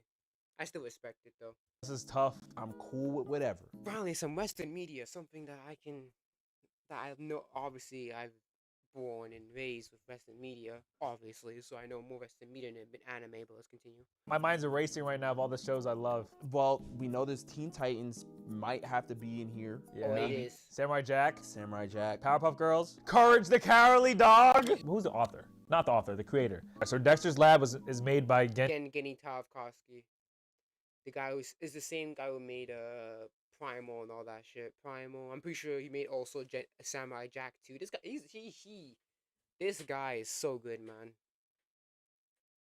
Obviously, recently, if it's fucking what's it called? Unicorn. That I watched it. It was fine. It was okay. I haven't watched what's that one called again? With the dogs, with the ball being cut off or some shit like that. I don't know what it's called, but yeah. Andy Tartakovsky, if I butchered his name, I'm sorry. He's made so many Cartoon Network shows. I feel like we need to keep at least one of those shows. But again, a lot of his shows are my favorite. So as long as one makes the list, I think I'll be okay. Kumar, I'm gonna ask you now. Okay. Is if we keep Dexter's Lab, right, and then later down the line Ed and Eddie comes up, that's gonna be my. Well, I'm in agreement with you. Ed and Eddie is an automatic keep. Yes. But we don't know what's on this list. There's only 8 shows and it's all random. Yeah. Okay. So Erica might snub it. We don't know. Keep Dexter's Lab. Wait. You don't sound 100. No, I like Dexter's Lab. If we only have 3 shows we can watch on Cartoon Network, or we're cooked, Dexter's Lab gotta go. I'm gonna be honest. It's gotta go. So you want to cut it? Yeah. All right, let's cut it. I'm okay. I love it, but not. We can cut it. Not top 3 love it. Okay. But I love it. All right, unanimous cut. Okay. Number 2, Teen Titans. Yes, keep it. Keep Teen Titans. One of the best Cartoon Network shows ever, bro. Oh, I'm so sucked by. I'm so sad with its conclusion. But it's so good, man. See where I'm talking about? Now we gotta. All right, we're keeping. All right, keeping we gotta Teen keep Teen Titans. No questions, no questions. debates, no arguing. Keep Teen Titans. Has one of the greatest stories in all of Cartoon Network. Shout out Robin. Shout out Starfire. Shout out Raven. Shout out Slade. He was a good villain. Great villain. Okay, we're 1-1. Cyborg. One. Yeah. Number 3, Samurai Jack. Keep. Don't. Here's the thing. The only reason why I wouldn't keep this is because of the Ashi shit posts in the last season. Take the Ashi shit out. Take the Ashi relationship out, and you got yourself a damn near perfect story for Samurai Jack. The issue is just that. It's just the Ashi shit. That shit just throws me off. Keep! Rob, please! Please, Rob! Please! We're running. Hold on. Wait. A black man voices Samurai Jack! No. Hold on. I don't care about who voices Samurai Jack. I care about the quality of Samurai Jack, and it's a very good show. Sure, it is episodic for most of the time, but it is still a very good show. Again, it's just the Ashi shit. The Ashi and Jack getting together shit it's just not good. But yeah, besides that, it's a very good show. Back to the past, run out, Jack. Come on, son, come on. No. Hold on, Kumar. Wait, stay with me now. All right. Stay with me. I love Samurai Jack. I believe this is also another Gendy Tartakovsky show. We're running out of space. We only have 2 spots left. Think of all the Cartoon Network shows that you throw on, and it's like Samurai Jack is regular show, Adventure Time, Gumball, Ed and Eddie, Powerpuff Girls, the older Powerpuff Girls, not the new one. The new one kind of sucks. The old Powerpuff Girls, the early Powerpuff Girls, that Powerpuff Girls. Dexter's Lab, Ed and Eddie, Chowder. Yo, Cartoon Network hit, bro. The Secret Saturday.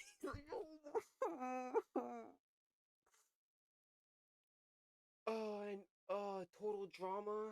I'm pretty sure that was also on Cartoon Network. The Tension Era. The Tension Era, bro. Yo. It's Cartoon Network hit, man. It sucks where it's gone. What happened to it, man? It hit so well, man. It's on the cusp. Is it there? What are you doing? You can't cheat. No. I'm gonna call my sister. And then Wait, what is going on? And then you can explain to her why we're cutting Samurai Jack. No. I didn't say we're cutting Samurai Jack. I want to have the conversation, brother. This is ridiculous. I hope she picks up. I can't They're believe in the middle of moving. What is going on. Okay, you lucked out. Okay, she's busy. All right. Oh wait, she reacted with double exclamation points. Maybe a call will be returned. Hold on, let me see. We got the text bubbles. She's probably gonna be like, sorry. She says I can't talk right now. She says she can't talk right now? Oh, wait. Yo, it's a random list of 8. You have to consider. It's so tough. Because I love Samurai Jack. I love Samurai Jack. Oh. Fine. Either way, she's gonna be very happy or very upset. Rob, just say you're cutting. No. Listen to me. I need you to work with me here. I'm working with you. You named Courage. I named Ed and Eddie. You did. That's 2 spots. Yeah. If they're both on this list, we have to consider everything. Powerpuff Girls. We have to consider that. That's all I'm saying. We got Teen Titans on there. I think I'm okay with. People love Adventure Time. People love regular show. Nah. That's a later gen. That's a later gen for sure. That's later gen, but you know what I'm saying? Like, we didn't even talk about Scooby-Doo, you feel me? So now I'm like, I love Samurai Jack, but is it top 3 for me? Also, Misty Incorporated. That was my favorite iteration. My favorite iteration of Scooby-Doo is Misty Incorporated. Very good. That's like one of the best iterations of Scooby-Doo.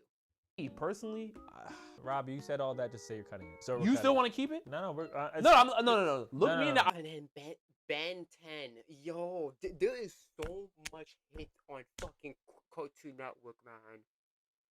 Oh my goodness. Sometimes I'm just glad to be born in the early 2000s, bro.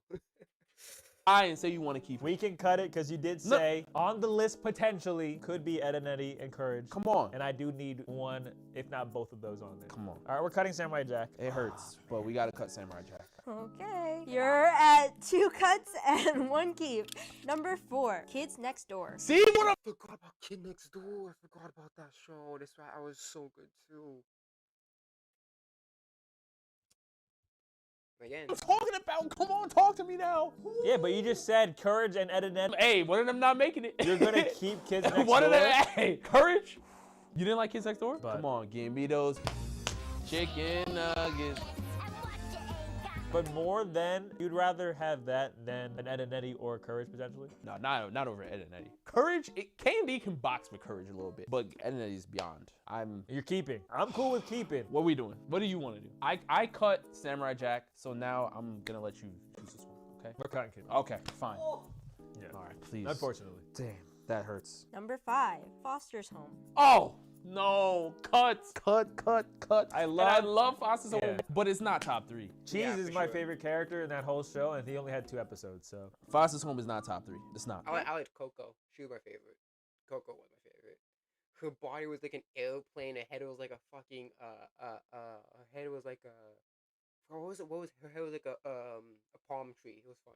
You are currently at 4 cuts and 1 keep. Oh God. You have 3 left. Number 6. What's new, Scooby-Doo? We have to. What's new, Scooby-Doo? Not OG Scooby-Doo. I mean, what's new Scooby-Doo was good too. I just like Misty Incorporated a little bit better. We have to. It's Scooby-Doo. It's Scooby-Doo. Scooby-Doo is you. Because Misty Incorporated was more serialized. It was more like there was more of a continuity in Misty Incorporated. So we saw like character progression, all that shit. So that's the thing. That's why I like Misty Incorporated better than what's with Scooby-Doo. You throw Scooby-Doo on, because remember, because Misty Incorporated was my time. That was my Scooby-Doo. It was Misty Incorporated. What's with Scooby-Doo was there too, but it was like on the tail end of What's with Scooby-Doo. I was a Misty Incorporated type of guy. The only three that was for my like generation when I was watching Scooby Doo. shows you can watch forever. Scooby Doo is a Cartoon Network For show. legacy, You could watch. we have to keep Scooby Doo for legacy. Yeah, Scooby Doo is great. Background sound is Right. great when you're watching it. There's Right. movies out the wazoo. You can watch whatever. Yeah, the movies were. Yeah, were my really favorite good. Scooby Doo movie is Ghoul School, but you know, again, just having Scooby Doo there is like The one with the vampires and wasn't the I cat? remember the Ghoul School. That was an old one, man. I remember the Ghoul School when fucking Shaggy had the red shirt. I'm pretty sure he had a red shirt and blue pants. Oh, was that? Yeah, I'm pretty sure. Yeah, it was the Ghoul School that he had the red shirt and blue pants. The cat people. Oh, I think I know what you're talking about. That was a Yeah, that was a great movie that too. was a great one Yeah. for me. All right, we're gonna keep Scooby Doo just straight off the strength of the name. Yeah, I think you have to. All right, keep it Scooby Doo. Okay. Number 7, Ben 10. I feel like Ed and Eddie's not even on this list. I'm getting worried. I'm gonna be honest. I feel like Ed and Eddie's not on this list. You gotta consider how many amazing shows there are on this one. Oh yeah, Johnny Bravo. Forgot about Johnny Bravo. Class of 3000, yo. Class of 3000. It was a bit past my time, but it was a good one, man. Generator Rex. Yeah, We Bare Bears was good. Steve Universe was fine. I enjoyed Steve Universe. Obviously, it's not as good as the other ones for sure, but I like Steve Universe. Uncle Grandpa was meh. It was meh. Uncle Grandpa was very meh. Flapjack was good too. Let's see ones I know from here. This is, I forgot what it's called, but it was XLR, something XLR. That was a vehicle one. I know there's a Hot Wheels one. I don't know if it's here or not, but We Bare Bears, Mighty Magiswords. I was actually interested in that one, but then that fell off. That really fell off, and obviously Kyle Kurosa, pornography, child pornography, CP. But besides that, yeah. Network, and they only Ultimate Alien. had 8 options to choose. Okay, here's the thing. Okay, I liked OKKO. I'm not gonna. I liked OKKO. What's that one? Something Valentino. Never watched it. This is something Ninja Mouse. Some shit like that. Never watched it. Infinity Train. I'm actually interested in watching it. I never watched Infinity Train, but from what I've heard about, it's good. This is a new Ben 10. Don't care about the latest iteration of that one. So, if we're playing the long game, Ed and Eddie might not be there. She just shrugged. Are you willing to take this gamble? Is Ed and Eddie there? Jeez Louise. You can't cheat. Man, nah, we gambling, man. Oh, we cutting? Ben 10 gotta go. Damn. Hey, we got Teen Titans on there, though. We have Teen Titans. We got Teen Titans on Teen Titans already is holding down the superhero fight fix for me. And as much as I love Ben 10, it's no Teen Titans, respectfully. And then we kept Scooby-Doo for Legacy. We kept Scooby-Doo for Legacy. Which means this last one has to be a banker for cutting. It has to, if it's Courage, if it's Courage, Ed and Eddie, Powerpuff Girls, any one of those three, I'm cool with, you know? All right. I would really want Eddie. All right, we're cutting Ben 10. Your last option, which is going to be an automatic keep. Number 8, Grim Adventures. I hate y'all. I hate y'all. Oh my gosh. I actually like that one. Grim Adventures of Billy and Mandy. I love that show too. That show is very. I love that show. Y'all did not put Ed and Eddie on the list. This is crazy. I can't stand y'all. It was random. Ed and Eddie is. Oh my. You're telling me None of them. You're telling me Powerpuff Girls didn't make it. Courage didn't make the list. we cut Samurai Jack? Yo, stop. Don't do that. Because remember who you cut. I cut Kid Next Door. Oh, okay. Don't say it softly now. You cut Kids Next Door. But Samurai Jack came up earlier in the list. What did we say about Ben 10? We said we already have Teen Titans. We have our superhero fighting fix. We did. Yeah, but those are not superhero fixes. Samurai Jack and Killer Kid Next Door are not superhero fixes, buddy. Already. So even if that, we satisfied the Powerpuff Girls, we satisfied that umbrella already. What we needed was the slapstick comedy humor. We needed Ed and Eddie. Oh, but you filled that in with Grim Adventures of Billy and Mandy. No, I didn't fill up nothing. You cut Kids Next Door, brother. Oh, God. I hated that show. I didn't hate it. I didn't hate it. I liked Grim Adventures. It just wasn't It's the not top one 3. I was looking forward to watching whenever it came on. No, I love Grim Adventures of Billy and Mandy. But again, it's not top 3. The Grim Reaper was Jamaican, which was, and I felt so bad for him most of the episodes because they always destroyed him. He always got done so dirty. Now, and that's the funny about it, because he's the Grim Reaper, yet he gets treated like shit. Because Mandy does it purposely. Billy does it, he's an idiot. Billy's just an idiot. So what he does, Grim just falls victim to Billy because of his stupidity. And then freaking Mandy, she is malicious. She knows what he's doing is wrong, but she still does it anyways. Your Cartoon Network lineup is going to be Teen Titans, What's New Scooby-Doo, and Grim Adventures. I think, a 2 out of 3 ain't bad. You cut. I would have cut What's New Scooby-Doo. Again, for my age, it was Mystery Incorporated. That was for me. That was for my age. Dexter's Lab, Samurai Jack, Kids Next Door, Foster's Home, and Ben 10. Okay, let's see here. Yeah, I would have kept Teen Titans. I would replace What's New Scooby-Doo with Samurai Jack.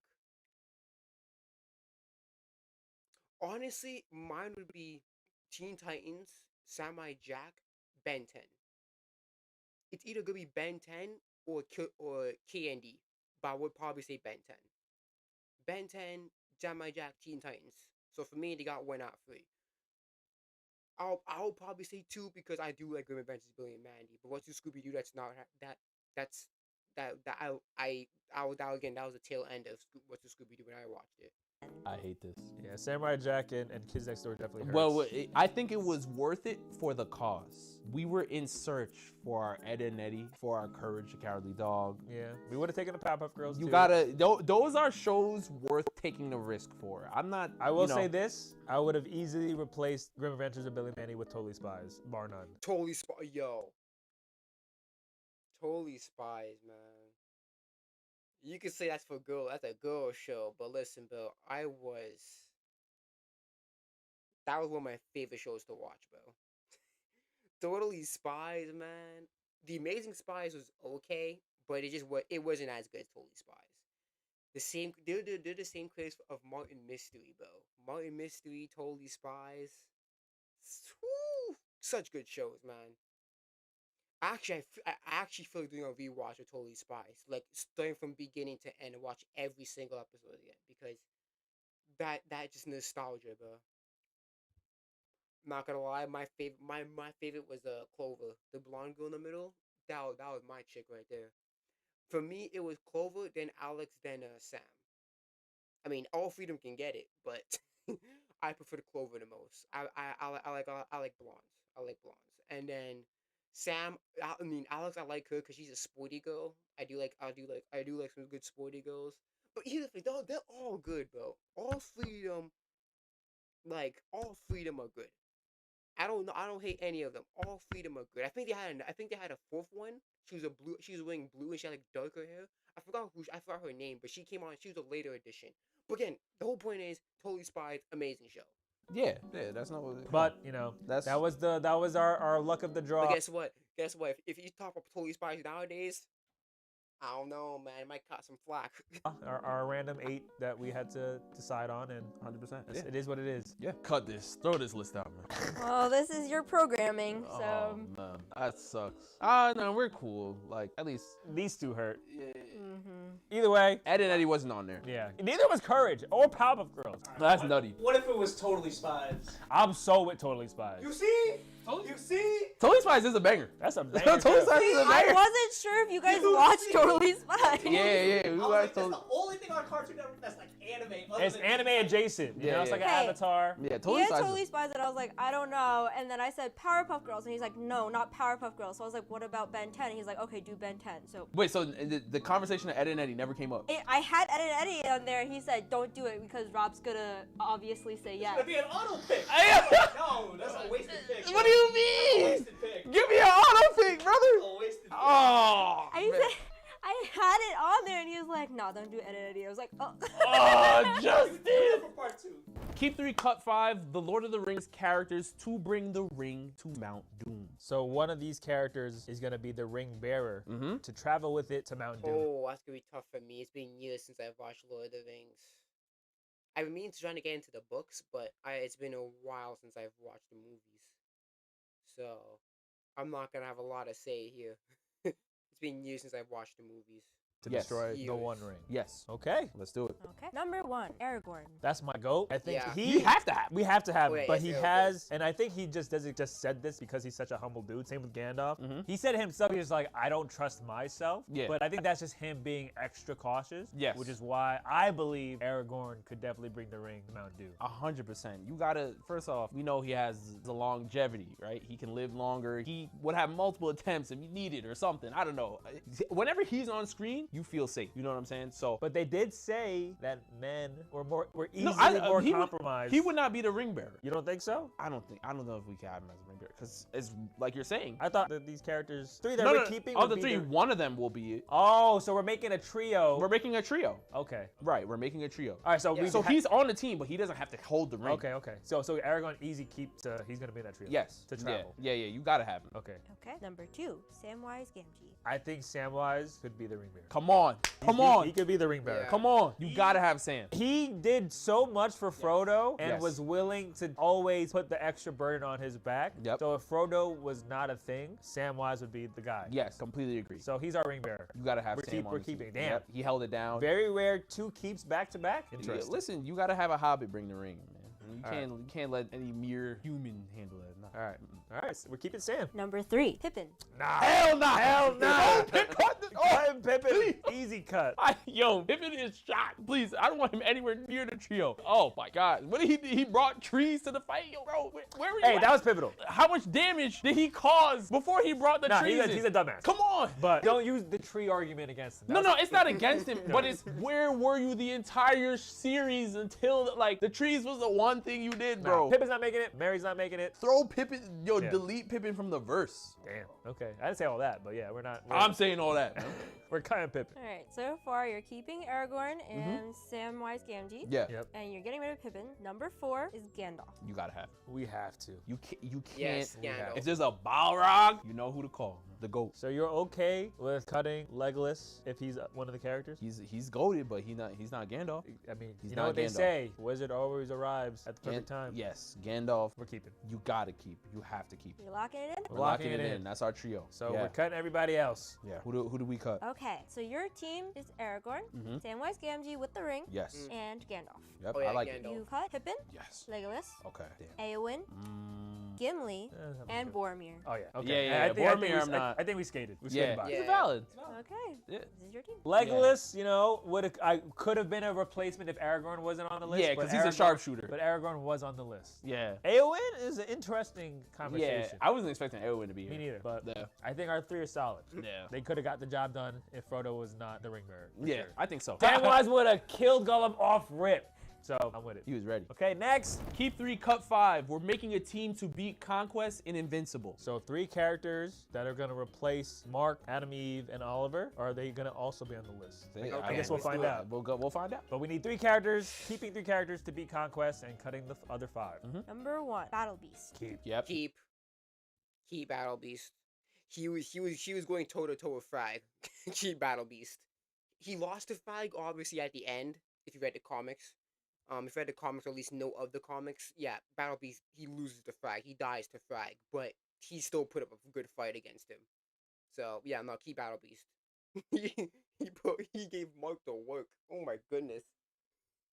He put Mark to work, man. Oh my goodness, man. He You gotta crushed have him. that. He's as the name says, a beast. Yo, come on. He could box with Viltrumites any day. Yeah. So- And he's relentless. Even if he gets both arms dismembered, Yes. he's gonna find a way to still come at Conquest with every 100% of his being. Totally agree. So we're keeping Battle Beast for sure. You have to. Number 2, Robot. Hell no. Nah. Robot. He's disloyal. Again, if you read the comics, you know what's gonna happen. He goes off the rails. Obviously he's disloyal, but he definitely goes off the rails. later in the series. Robots getting decimated. Yeah, Conquest?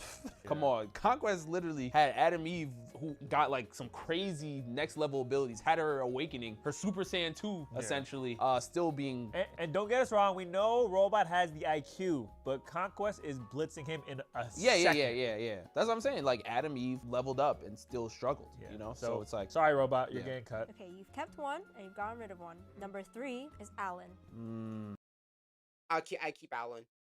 The thing for Alan is that he gets stronger the more he gets damaged. That's what, and that's that. I mean, that here's the thing. If it's like win or lose, then that's gonna be an issue. Because Alan right now he's not on Conquest's level right now. I mean no. Because Alan did get beat up by fucking he did get killed or nearly killed by Viltrumites and got stronger from that. That's the thing, because if it's like we fight him now or we die, Alan's a But even then, I'll probably say yeah, because Alan's up there in strength. Trust me, he is up there. He is the same strength as a Viltrumite at this point now. At this point now, he is basically matching a Viltrumite strength.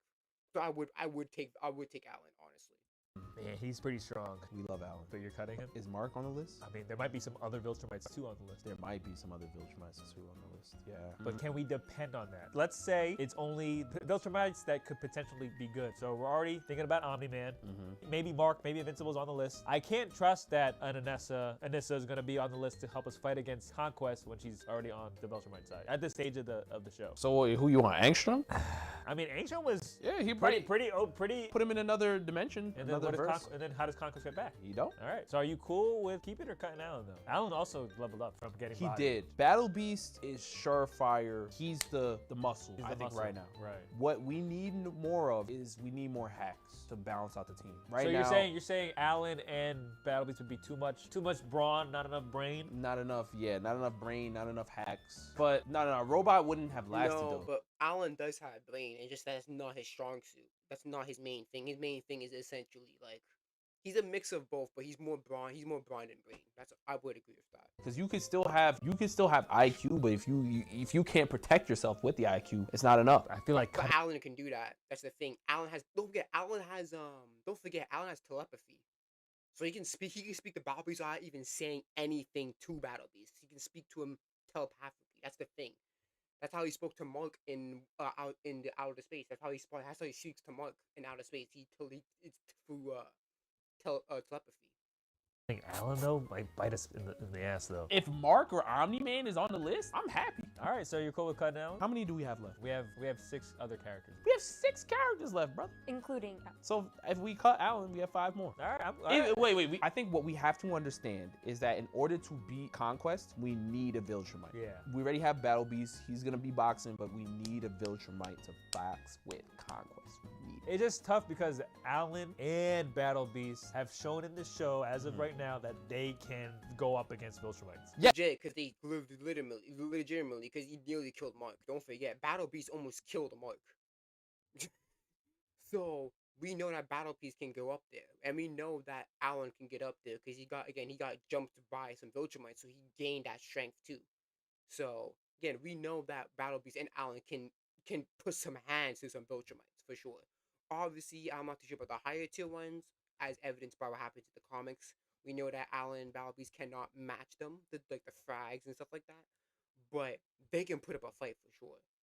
Definitely. Yes, but can they beat Conquest? But we have 2 people, and not even including a third, that can up against one Viltrumite. Again, it's like the biggest, baddest Viltrumite so far, but it's just the fact that they were 1v1ing other Viltrumites. So if you have 2 people that can hang with Viltrumites together on a team to fight a bigger Viltrumite, I don't see how that hurts us. Feel me? Yeah, I see what you're saying. So you want to keep Alan. All right, that's fine. But I get where you're coming from, though. It's just like, we see the feats right now in front of us. So you want to keep Alan? I do want to keep Alan. Okay, let's keep Alan. Alan. Okay. All right, you've kept Battle Beast and Alan. Mhm. Number 4, Mr. Liu in dragon form. Ooh, interesting. Who was it? He was the old triad. I don't know if they were even the triads. He was just no. Oh, He was the from, dude, the old guy that would turn into the dragon, and then even though they beat the dragon, he just got the dragon back into his body. I forgot. Like, yeah. Cut. Yeah, he's a bad guy. I don't think he gives a shit. Well, it's not even that. It's just conquest. Yeah, but the dude is essentially immortal. But I But don't. then again, no, it's Conquest. Don't forget, it's Conquest. Mark handled Master Lu.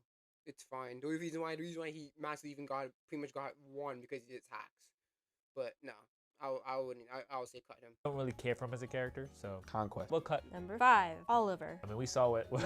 No. We saw what happened. Oliver had no chance against Conquest. No, don't put Oliver. Not yet, anyways. He's not there. He's just not there. We saw what Conquest did to Oliver. Conquest Slap! Conquest was dribbling. He dribbled Oliver off the concrete. Dribbled Oliver. Oh, man. Nah, I think Oliver's too green still. He's too green. If there's an older Oliver, the one that can really keep the battle IQ in check and like has more experience under his belt, different story. Oliver's how old right now? Like 12. Oh, yeah, I think we have Battle Beast. We have Alan. I think we're okay not picking up Oliver. We need another Viltrumite, though, man. We need a Viltrumite? We need a Viltrumite. Or we need someone like Angstrom that has like a crazy... Or Adam talent. Eve. Or Adam Eve. Yeah. All right, so we're cutting Oliver. Yep. Number 6, Mark. Oh, there it is. But see, this is why I wanted to cut Alan, because Adam Eve had to use some crazy hacks to box with Conquest, which is why I'm like, we don't have right now. We just have straight hands. No but Alan's hacks. smart too, though. Remember, he was able to. No, he's smart. Yeah. But he doesn't have Adam Eve type powers. You know what I mean? So are you gonna gamble to get Adam Eve, or do we keep Mark? I think Battle Beast, Alan, and Mark. Because we have Battle Beast, I feel like we. I think that could be some. I think that's enough be some to damage. really. But Mark thought he was enough to box with Conquest. Yeah, but now he has 2 others close to his. At Yeah. least a little bit close to his strength, and he trusts. I mean, especially with Alan to beat a Conquest. Okay, let's keep Mark. I'm not mad at it. And he's at the MC of the show. I think. Let's keep Mark. Yeah. Okay, you're keeping Mark, and that's your last pick. Yeah. That's our trio right now. So who else would we cut? So your team to defeat Conquest is Battle Beast, Alan, and Mark. You've cut. And that's good because Alan and Mark, they know each other. Like, I'm pretty sure they fought together, so they know the chemistry and shit like that. Battle Beast, I understand the friction between him and Mark, but I'm pretty sure Mark is not the type of guy to hold grudges. Well, I mean, he's not the type of hold grudges like that, like a lot. Robot, Mr. Liu, Oliver, Bulletproof, and Thrag. Oh, Frag? Shit. We cut Frag. Fuck. Bulletproof I don't fucking care about, but Frag? Damn it. Thrag is I don't know enough about Thrag. I know he's gonna be next up right now in this season coming up. So I still think we get it done. Yeah, but that's Thrag would have been like it would have been a surefire. Y'all got it. Yeah. But again, I haven't read any of the Invincible graphic novels. I'm a animated show only guy, but I have been hearing how much of a problem Thrag is. Yeah, that's fair. But I mean, he's a leader of the Viltrumites for a reason.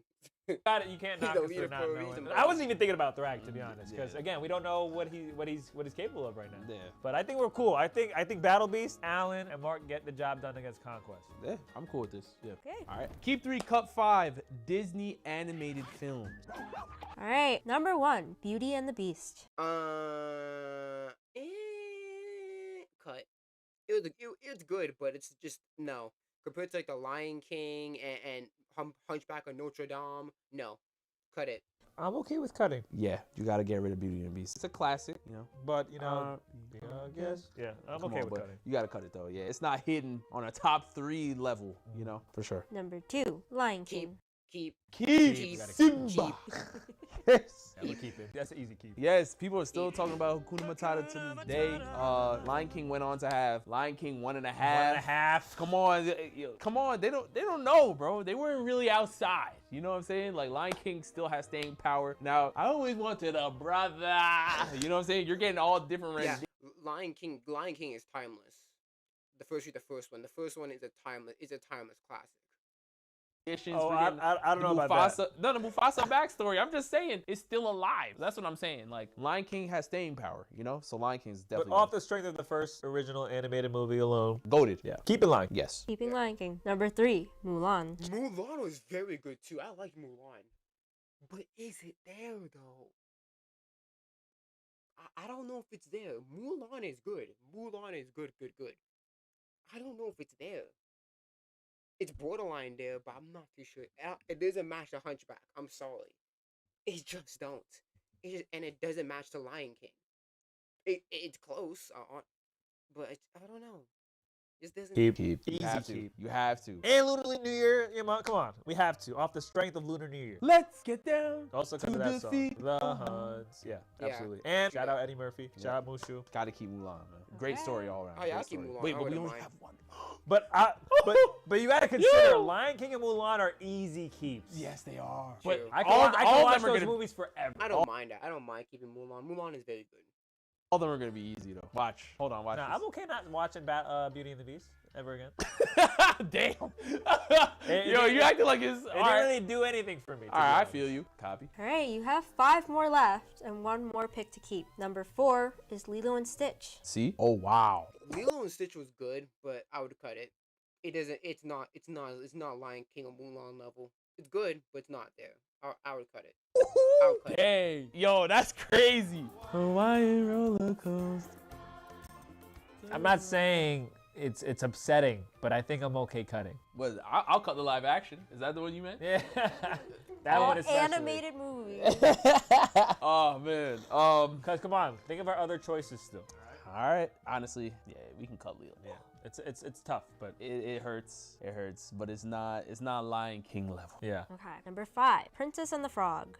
Oh, Black History Month. I won't say it. Cut. I won't say it. It has to be you. Yo, Dr. Facilier is probably one of my favorite villains in all of Disney. Shout out Keith David. Come on. But Yeah, he really is a fire Disney film. That's my favorite part of the movie, honestly. absolutely. Yeah, He he's the crushed it best in that one. role. He's the only character I actually remember. Everyone else is forgettable. Dr. Facilier for We sure. unfortunately have to cut. Okay. He said it, not me. Damn, you kept Mulan for Lunar New Year, but you cut Princess and the Frog. I I did. would cut Princess in the Again, Princess and the Frog is not Mulan level. That's a fact. Maybe it's a little bias in me. That's that's like my fake 50%. But Nah, we feel you. because We I'm not feel you. of the East, I'm more Southeast, But there's still other movies in Disney that I would watch over Please, Princess and the Frog. Hunchback. Yep. Even man. though I forgot the Oh prince's yeah, name in Aladdin. that Aladdin movie. was good too. See? Damn. Wait, Tiana or No, Oh, the prince's name. Naveen? Naveen. Even though You don't even remember the Naveen is my guy.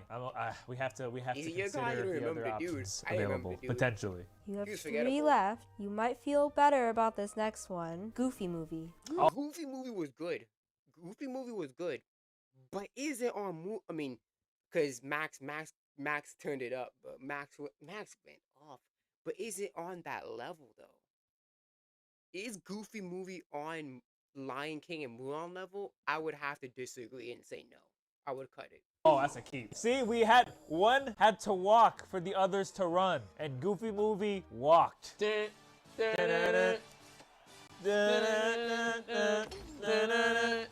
Shout out. Shout out Tevin Campbell. I think because of Black History Month, it being February still, Yeah, let them know, man. we gotta keep a Goofy movie. But wait, let's just process. What are the other movies they haven't named so That's far? what I'm saying. Oh, they haven't named Aladdin, Aladdin didn't see. but Aladdin's not there. musically, Um. I think I still take a Goofy movie over Aladdin, to be honest. Okay. Even though that does hurt my. Are we forgetting some other bangers though? I feel like Little Hunchback? Mermaid, Little Mermaid. Snow White. Is Nemo on that? That's Pixar though, right? That's Pixar. Emperor's New Groove. Cinderella. Cinderella. Sleeping Beauty. So what's Hunchback? I mean, yeah, Goofy movie. We gotta keep it You gotta keep. We Goofy gotta movie. keep Yeah, it. you gotta keep Goofy movie. for the furries, What? You already kept Lion King. Oh, true. True. No, you really in it. All right, locking it in. All right, so we got our 3. Yes. All right, you kept Lion King, Mulan, and the Goofy movie. Yep. Good picks. You got rid of Beauty and the Beast, Lilo and Stitch, Princess and the Frog, Aladdin, and Tarzan. Didn't have to. Now I'm cool with that, honestly. Tarzan was eh. Aladdin is good. If anything, I would take Aladdin over the Goofy movie. But I'm still on either one. They should put if they put Hunchback in there, then that's replacing Goofy movie hands down. Hunchback or Notre Dame, one of the best Disney movies ever. Ooh, I'm cool with this. Though. I'm cool. I'm cool with this. Aladdin is up there in my top 3. It is. And shout out and RP Robin Williams, of course. But I think our 3 is pretty solid. This is a great 3. This is a great 3. Yeah, on repeat. Yeah. Even just looking at this, I don't know what I would replace Aladdin with. If I wanted Aladdin in our 3, It's not making it. It's not making it. It's not making it. Unfortunately. Yeah. Very good, very good. All right. Well, did we pass? Yes, I All right, respect we that. passed. Hey, We passed. We passed. The for Erica. The Disney goat said we're good to go. So Lion King is my favorite, and Tarzan is my second favorite. Ooh. But I also like knowing you guys, I wouldn't get rid of Mulan or Goofy movie. So like I love both of them too. All right. Valid. I'm sorry, Little Mermaid didn't make the list. I thought that would be. That would have made our list. Yeah, it wouldn't have made our list, but Unless you love Sebastian that much. Why you say that? You tell us. You're the one that brought it up. There's a side of you that a lot of people might not know. I like Under the sea. No. Wow. Get him. Maybe I should have put that instead of Beauty and the Beast. All right. Here we Are go. you ready? All right, we're ready. Keep 3, cut 5 Nickelodeon shows. So we're keeping 3 I shows. don't know. Nickelodeon didn't have that much hits compared to Cartoon Network. Sure, they had they had SpongeBob. SpongeBob was fire early day. Fairly Odd Parents was pretty fire early day. iCarly was pretty good. I liked iCarly. iCarly, Victorious, I like those. Then they had Avatar, obviously. Korra, obviously. Well, I mean, Korra is not on level of Avatar, that's for sure. But the Avatar series, the Avatar universe in general goes there. I don't know. Rocko's New Groove or Rocko's Modern Life or something like that. Rugrats. Hey Arnold. Hey Arnold was so good. Hey Arnold. It's a little bit it was a little bit it was a little bit before my time, but whenever it came on, Hey Arnold hit. Hey Arnold. Oh my goodness, so good. Any Nickelodeon shows I can think of now? Honestly, no. Yeah, I think that's pretty much it. SpongeBob, Avatar, Fairly Odd Parents, Fairly Odd Parents. I mean, I like the Winx Club. That one I liked. There was another one that I watched. I forgot what it's called. But it was like four groups of girls transforming. I forgot what it's called. I had to. I'll switch up my phone, but I'll continue the video. Shows that we're watching for our Nickelodeon lineup. The other 5 Gotta go. to never be seen ever again. Yeah, I am very nervous about this one. And it's Nickelodeon, so Yeah, it's a staple of our childhood. Is this animated shows or is this everything? It's all animated. Wait. Did you keep the order? Danny Phantom, Jimmy Neutron. Oh my goodness, man! Big Time Rush. I like Big Time Rush. Rocket Power. That was before my time. But by the time by the time I was born, Rocket Power was like on its last episodes. All that was before my time. Backyardigans, I liked it. Cat Dog. That was before my time. As Chosen by Gingers before my time. Yeah. Yo Gabba, I remember that, but that was again. I didn't really watch that. But what is the one that El Tigre? Oh yeah, I remember that one too.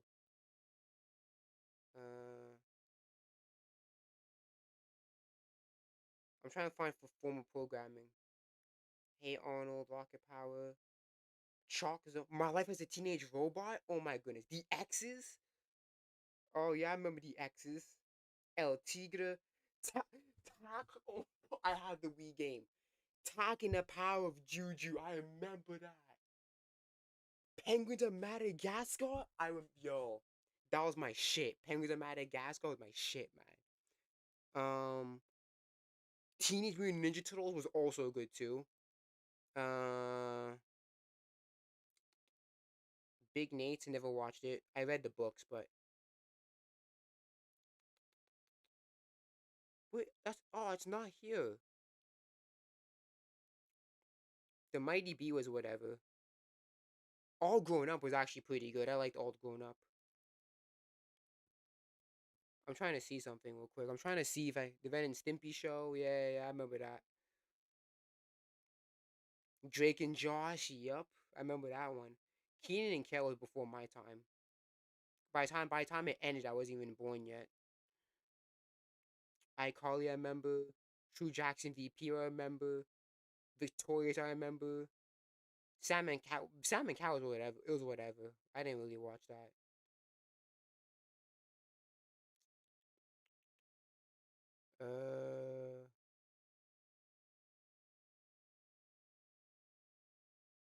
I can't. I don't, it's not here.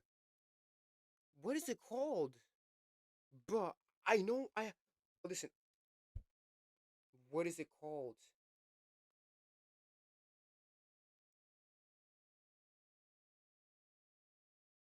Maybe it's Y. Maybe it was YTV. Maybe it's YTV.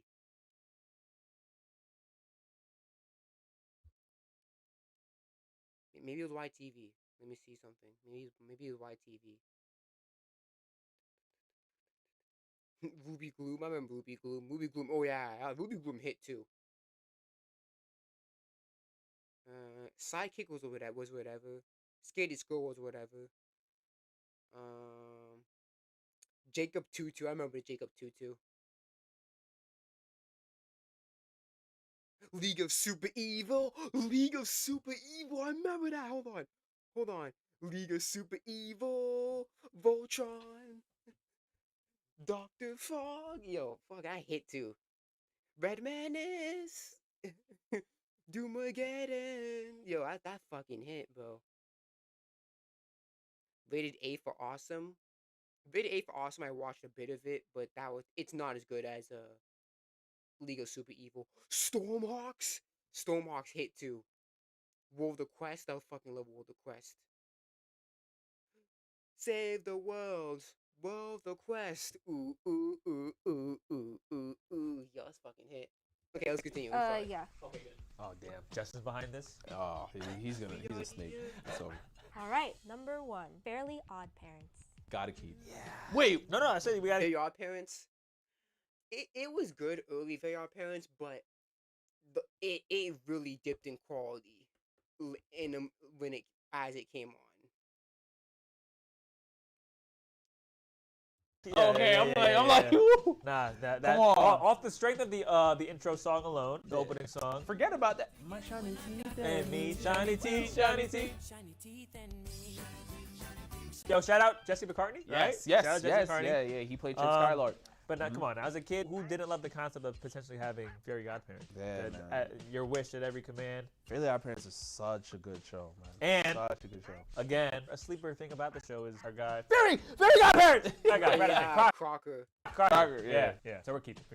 Okay, number 2, SpongeBob. Oh, this fried. No, wait, hold on. So we messed up. We messed up. No. Remember what I said? Oh wait, no. We can't cut off the strength of. We quote SpongeBob every single day of our lives. SpongeBob has to stay. But SpongeBob has fallen off like crazy. I mean, we saw the movie, unfortunately. The newest movie. Big guy. That movie. SpongeBob, big guy. First SpongeBob movie, goated for sure. But come on. Yes, yeah, for sure. Again, SpongeBob fell off as well. SpongeBob also fell off. That's the thing. It also fell off. Let's be honest. We quote that. SpongeBob is a culture classic. Yeah, we have to keep it up the strength. You have to. We have to. You have to keep SpongeBob. But hold on. I think we did brick by keeping. We might have met, but it's worthy to be there because I love Fairly. I've literally watched so many different versions of Fairly Odd Parents. And the thing with Fairly Odd Parents is the lore. You got pixies, fairies, like they really built like their world. Invader Zim. I fucking forgot. How did I forget about Invader Zim? That was also so fucking good, man. Building is peak, you know. So, but SpongeBob, you have to. So we're already at 2 keeps. Already at 2 keeps, though. We need to save a spot for Avatar. Oh, absolutely. So everything else from here on out is getting slight. Okay. Straight up. All right. Okay. All right. We're keeping SpongeBob. Okay, number 3, Rugrats. Cut it. Oh, yeah, I'm okay cutting. Trim the fat. It is what it is. Trim the fat is crazy, but I love Rugrats.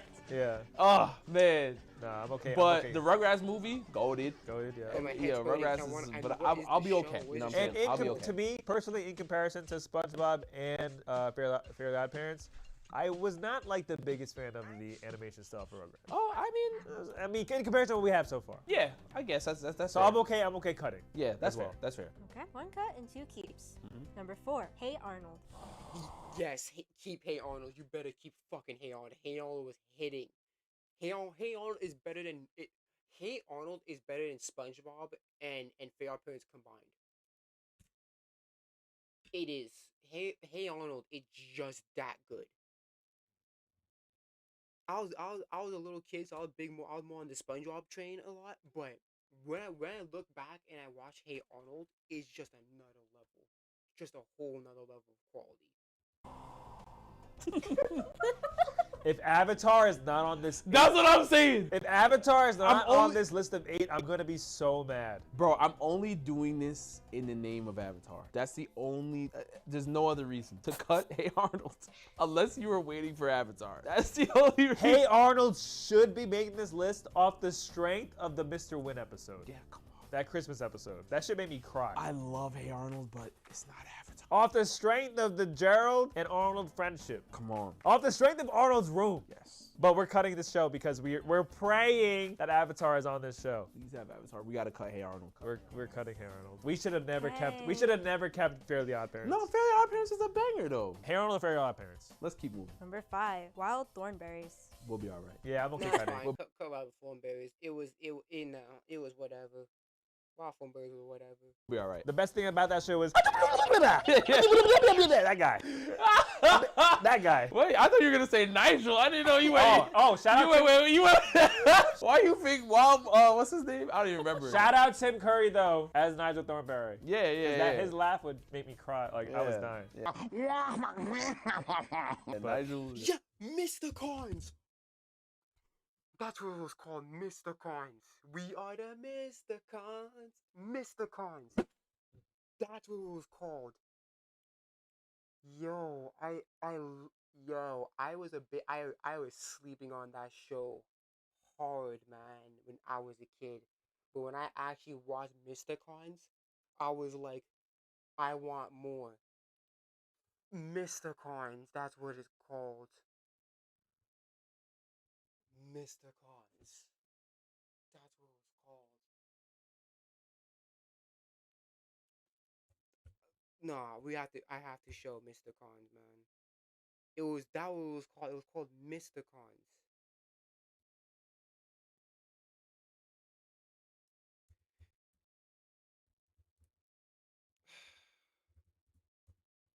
That's what it was called. It was called Mr. Cons. My favorite was the sword. I love the sword. The sword was my favorite one. In terms of design, it was the blue-haired chick. She was my favorite. But like the sword was my favorite though. Yeah, it was Mr. Cons. Mr. Cons. That was a sleeper for me. That's an underrated show. It is. It is an underrated show. I like Mr. Cons.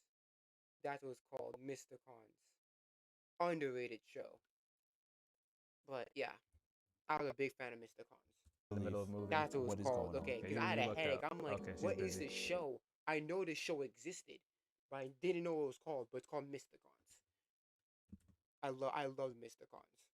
It's an underrated show. It is. I guess at that time we were too oversaturated like hero stuff, so I guess I didn't really pop off as before. But yeah, it was Mr. Cons. That's what it's called. We are the Mr. Cons. Yeah, Mr. Cons hit. All right. Oh wait, she reacted with double exclamation points. Shit, what was I at now? Oh crap! I fucked up. I hit. Let's do 9.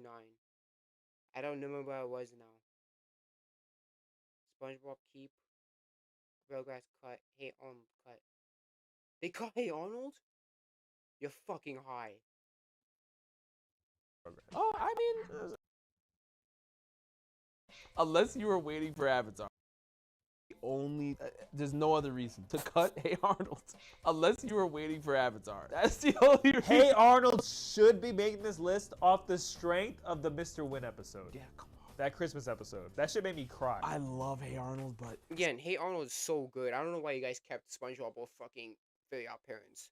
They were good when they were at their peak, but they've fallen off. I don't think Hey Arnold never fell off. I'm sorry. Hey Arnold never fell off, and it wasn't as big as fucking SpongeBob or Fairly Odd Parents. Never fell off like that. A couple episodes of Fairly Odd Parents that I hate, like the Trixie episode and shit like that. But besides that, Fairly Odd Parents really my thing. I was more of a SpongeBob guy. but Hey Arnold, that shit hits. Hey Arnold hits.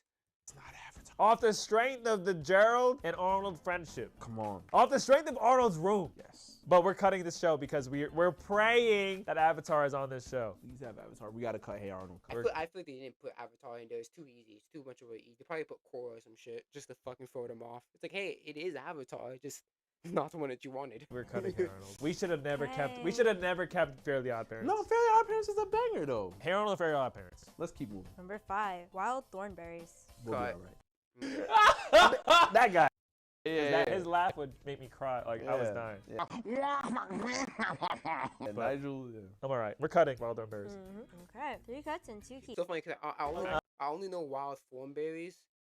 I only know Wild Thornberries based off of the movie, because they had a movie where it was a crossover between Rugrats and Wild Thornberries. That's the only time I ever heard of the Wild Thornberries. Like, oh yeah, they had their own show. I didn't know that.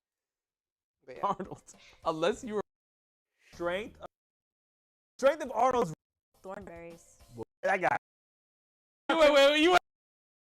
As Nigel Thornberry. Yeah. His laugh would make me cry. Like I was dying. Yeah, Nigel. Yeah. I'm all right. We're cutting Wild Thornberries. Okay, 3 cuts and 2 keeps. You're on number 6, Cat Dog. That's a cut. Yeah, Cat Dog was a cut. That was mid. I'm sorry. That's mid. That's a cut. Cat Dog. Cat dog. Alone in the world, little cat dog. I'm okay. That show kind of weirded me out a little bit as a kid. It was smooth. It was a little off-putting to me as a kid. It was alright. You know what I'm saying? Watch. We're about to hear like Rocco's Modern Life for something. I'm okay with that. But nah, bro, we need Avatar, man. They didn't put Avatar in. They didn't? Wait, you don't think they did? Do you think Avatar's on the list or no? We need to know now. We're about to find out because either way, we're cutting Cat Dog. Well, how many spots? You have 2 more left after Cat Dog. Okay. Okay. We only have one more keep. Yes, one more keep. Okay, here we go. All right. Number 7, Jimmy Neutron. Personally, I liked Fairly Odd Parents more than Jimmy Neutron. I loved both. I'm not. And they did have the crossover. That was super. I like Jimmy Neutron better. Looking back at it now, I prefer Jimmy Neutron now. Fairly Odd Parents was good when it hit, but again, I just like Jimmy Neutron more. Looking back at it now, it was Jimmy Neutron. Cool. Jimmy Timmy Power Hour. Yeah. Goated. But I loved both. But again, we're praying. Well, I'll say this. Let's be honest, guys. Do you really think they're gonna put Avatar in there? It is so easy. They didn't put an A for you guys, because you guys could do automatic keeps. Do you think they're gonna put Avatar in there? No. They're not gonna put Avatar in there. It's too obvious. One of those shows, we already locked in Fairly Odd Parents, and Fairly Odd Parents already satisfies that itch for us. You know what I mean? Right. We don't need another Fairly Odd Parents level show to come in. Right now, we have. But I mean, you had SpongeBob, which was basically on that level in terms of episodic story that don't have a continuity. SpongeBob for the comedy. Yeah. We have Fairly Odd Parents for also comedy, but also like, some other stuff that Jimmy Neutron gives us. Right now, what we need to bring it home with Aang, Katara, Toph, Sokka. We need to bring it home. Cutting Jimmy Neutron. I'm okay. We need to bring it home, man. This last show. If y'all say Cat Scratch, I'm my God. I'm crashed. Mr. Blick or Mr. Yeah, that was the black cat's name. We did this all in the name of Avatar. Of the 4 elements. I mean, you can think of like the 5th element. So Danny Phantom. I like Danny Phantom. I like it too, but it's literally the same art style and it's the same. It's the same creator. It's the same creator as but I'd like Danny Phantom more. Honestly, nowadays I prefer Danny Phantom. I prefer Danny Phantom more than Fairly Odd Parents. I would agree to this. But I'm mad that they took out Hey Arnold. Hey Arnold, that would baffle me. You guys took out Hey Arnold? Are you fucking serious? And again, you guys thought they're gonna put Avatar in there? It's so obvious. They're not gonna put Avatar in there. Obviously not. I'm not mad. We cut Hey Arnold though. But we did it in the name of Avatar. We did do it in the name of Avatar. Which is fair. It is fair. It's fair. I'm not mad at us. I would have, yes, but in hindsight, I would have snipped Danny Phantom for Hey Arnold. You need No, I some would more. have snipped Fairly Odd Parents for Hey Arnold. Fuck that. Fairly Odd Parents is just not. It's not good as SpongeBob, but it's not as good as Danny Phantom. I would snip Fairly Odd Parents and then put Hey Arnold there. more diversity. But at least Yeah, the fact that Avatar isn't on here, now you guys can see, we were really gunning for the Avatar spot. It wasn't there. We had to make do. Yeah. I'm okay, I think. This is fun. It's alright. No Avatar on the Nickelodeon list is out of this world though. That's You crazy. can blame Camera Coon over there. Yeah. Camera Coon. Camera Coon. You're not cultured. Man. No Avatar on the Nickelodeon list? The Who greatest does that? piece of fiction on that network? Part 2. Alright. Nah, I would again.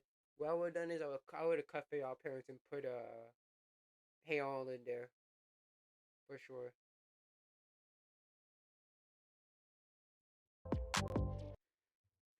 Alright, I guess we can do one more. Let's see if we can do. We can see if we can do like queso or some shit. But yeah, Mr. Collins underrated. Okay. Get the fuck.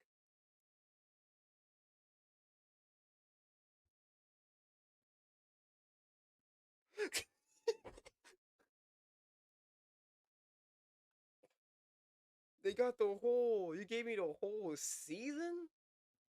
Is this the whole season? Oh yeah, I'm keeping it. I'm probably gonna watch them tomorrow or some shit. I'm keeping it. Fuck that. You got me crazy, bro.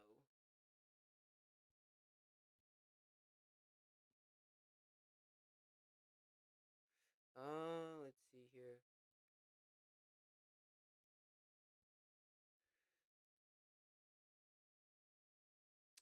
I don't know if I want to do any more. Welcome to Demon Kumaruma-kun. We could do some queso. We could do some queso.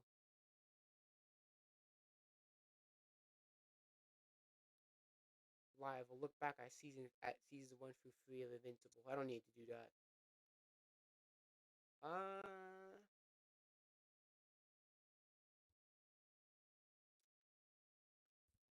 Okay, let's see. What does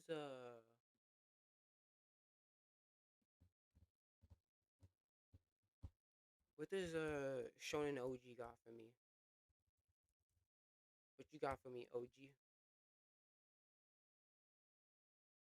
Right, great anime don't need good romance. How about anime don't need romance at all? Anime don't need romance. One Piece is good and it doesn't have romance. The Oda effect? I have never read any of these. Ruri Dragon, Akane Banashi, and Ultimate X's Kyoshi. It's so funny because all three of them are on my list, but I haven't touched them yet.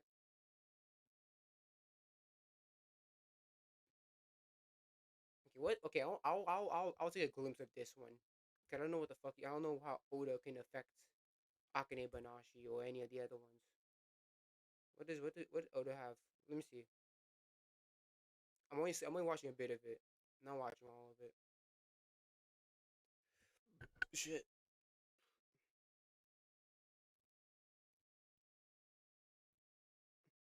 Ichiro Oda is already changing new gen manga. Akane Banashi, Ruri I Dragon. don't know. People say otherwise.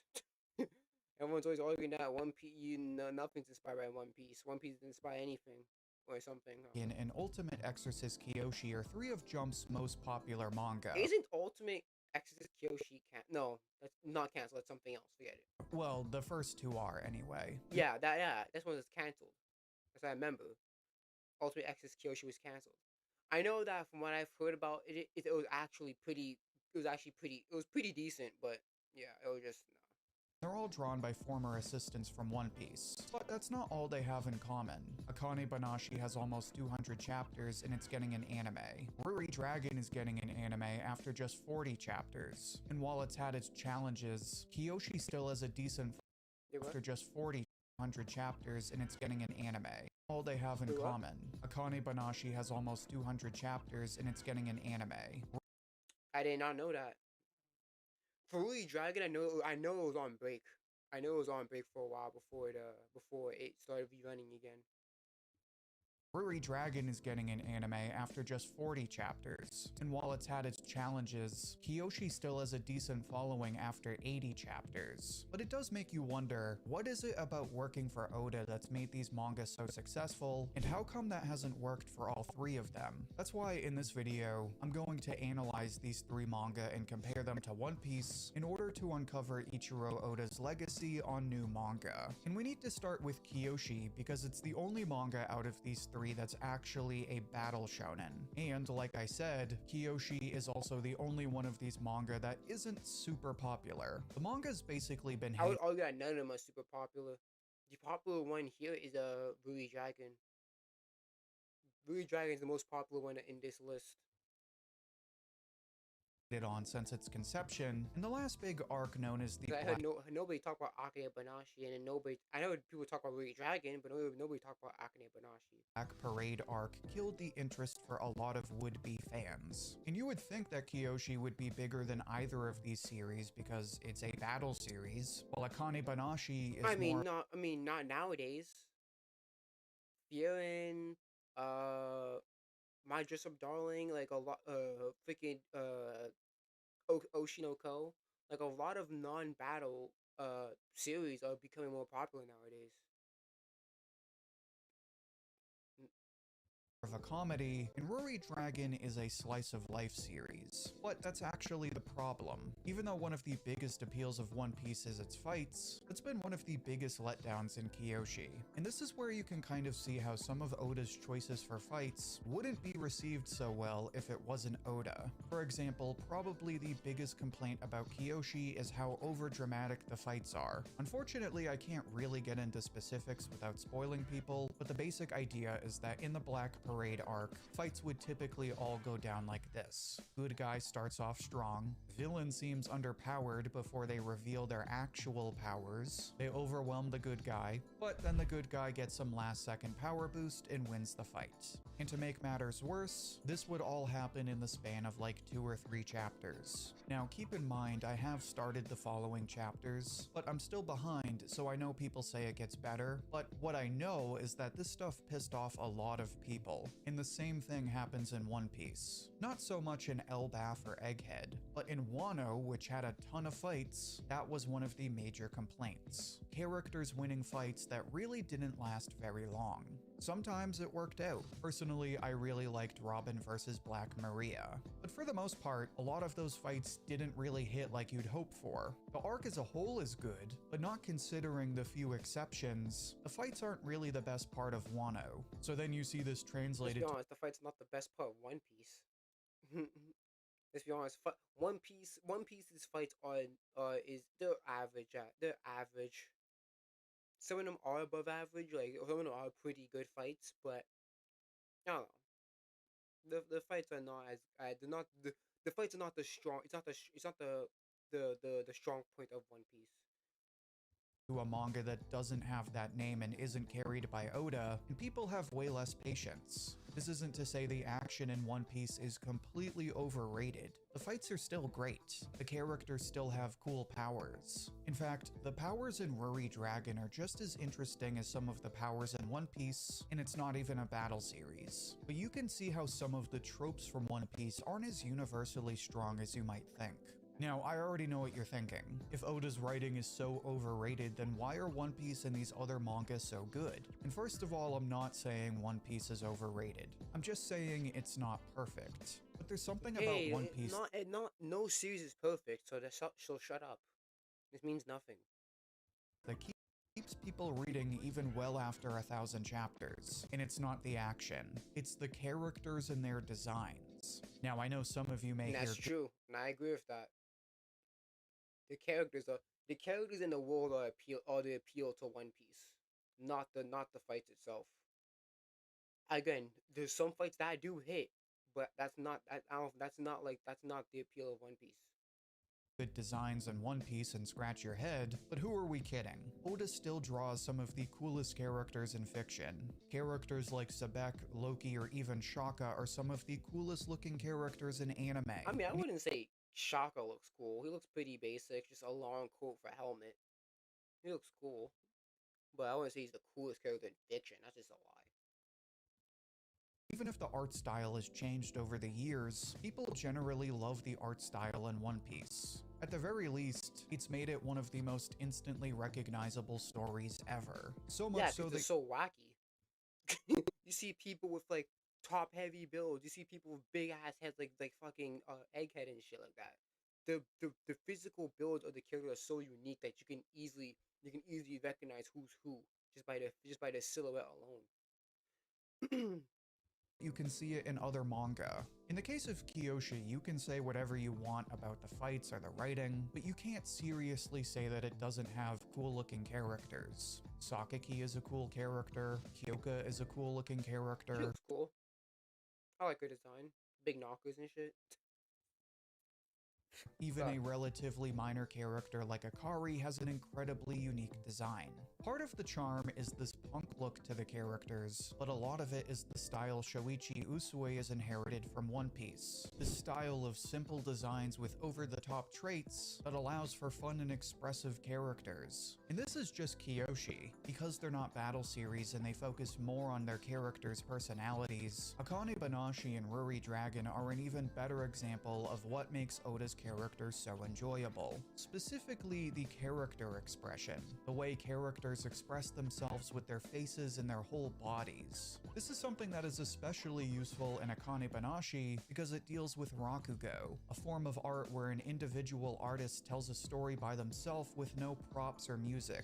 Naturally, the manga's artist Takamasa Moe is forced to draw these performers in such a way that they can impersonate other people, animals, or even objects. Granted, Moe doesn't write this manga and is only the artist, but we know this is something they would have picked up from One Piece. Moe is a former assistant from One Piece and even claims it to be one of his biggest inspirations. And One Piece has a history of characters expressing themselves with their entire bodies. Frankie doing his many poses, Brook always leaning on walls, Chopper hiding in the only way where you deliberately get discovered. Oda is a master of expressing a character's personality and emotions with everything he possibly can, and this is something that's also made Akane Banashi such an incredible story. The writing is great, but it wouldn't be able to capture the beauty of Rakugo without the expression that Moe learned from One Piece. It's also worth noting that while it isn't expressive in the same way, Ruri Dragon has a lot of the same charm. In fact, out of all of these three manga, Ruri Dragon actually has my favorite art style. And that's because Ruri Dragon seems to resemble a particular era of One Piece's art style back when it was in Skypiea. This was when characters had this great balance between simple looking designs that also had exaggerated features, and this is something Ruri Dragon does really well, despite the fact that it's only about high school students. For example, if you compare Ruri to the way Nami looked at the time, there's a surprising resemblance. Nami and Ruri both have these faces that round out in a way that makes their heads look really big, and their face designs are kept simple so that their eyes stand out more. This is especially important for a character like Ruri, because when you look past her horns and sharp teeth, she's actually a pretty boring looking character. When you really look at her design, she just looks like any other high school girl with black hair in Japan. This is why it's so important that Masaoki Shindo expresses Ruri's emotions with her face and eyes, because there's nothing inherently expressive about her design. In this sense, Ruri Dragon is different from the other manga, because it doesn't have these crazy designs that give these instant impressions of the characters, but it still uses those skills from One Piece to focus on the character's facial expressions and body expressions. In fact, Ruri Dragon follows a lot of storylines that involve subtle and often unexpressed emotions from the characters, especially from Ruri. So Shindo will often draw the characters behaving awkwardly or in such a way that their bodies and faces betray what they're saying. So in that sense, Ruri Dragon is more expressive than Akane Banashi or Kyoshi, because instead of drawing these over-the-top absurd poses, it focuses more on the subtle ways people express themselves in day-to-day conversations in a way that gives Ruri Dragon some of the best dialogue and character interactions in any manga. And at this point, I have to talk about how Ruri Dragon is a great reflection of One Piece's character writing in addition to its designs. Because you can say that that's how One Piece is, bro. One Piece, yeah, the story, obviously the plot and the story may not be the strongest, right? But the character writing is very good. How they again? That's what fucking That's what makes One Piece so good for me is that listen to me as a person. I'm a person that cares a lot more about characters than a plot because for how I go through things, how I go for like anime or any story, honestly, is that if I don't care about your characters, obviously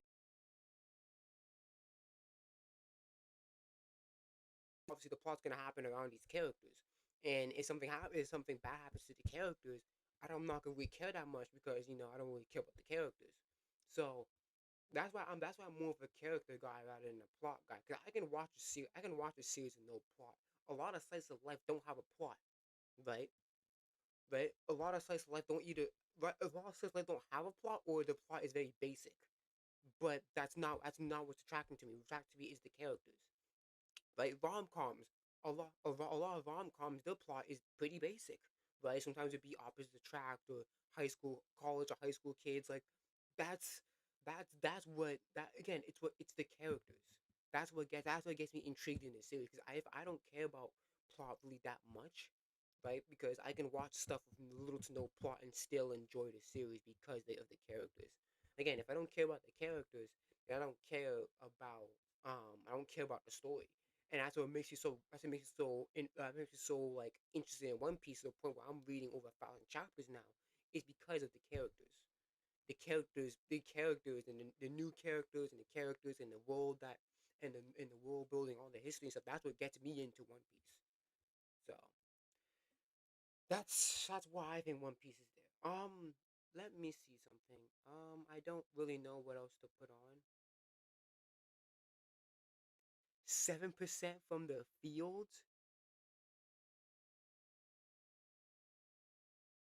Both fouled out with one made. Damn, they really put him on a leash, bro. Well, not a leash, but on a freaking thing.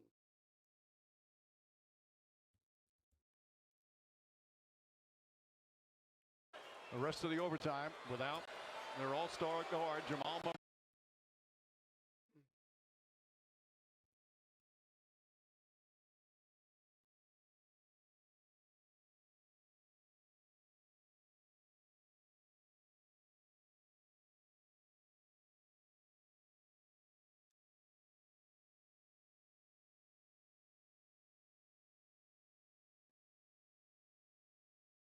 Mm.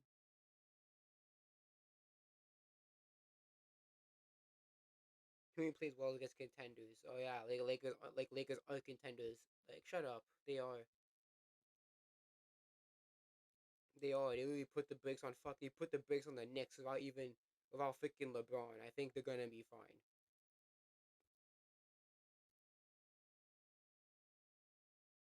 Japan dominates with this simple trick. Don't AK, no modern, no Western politics. that's why they that's why they keep winning.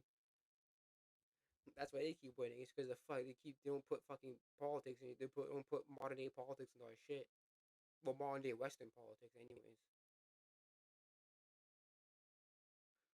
We're gonna watch this. I'm gonna and then we might do some queso.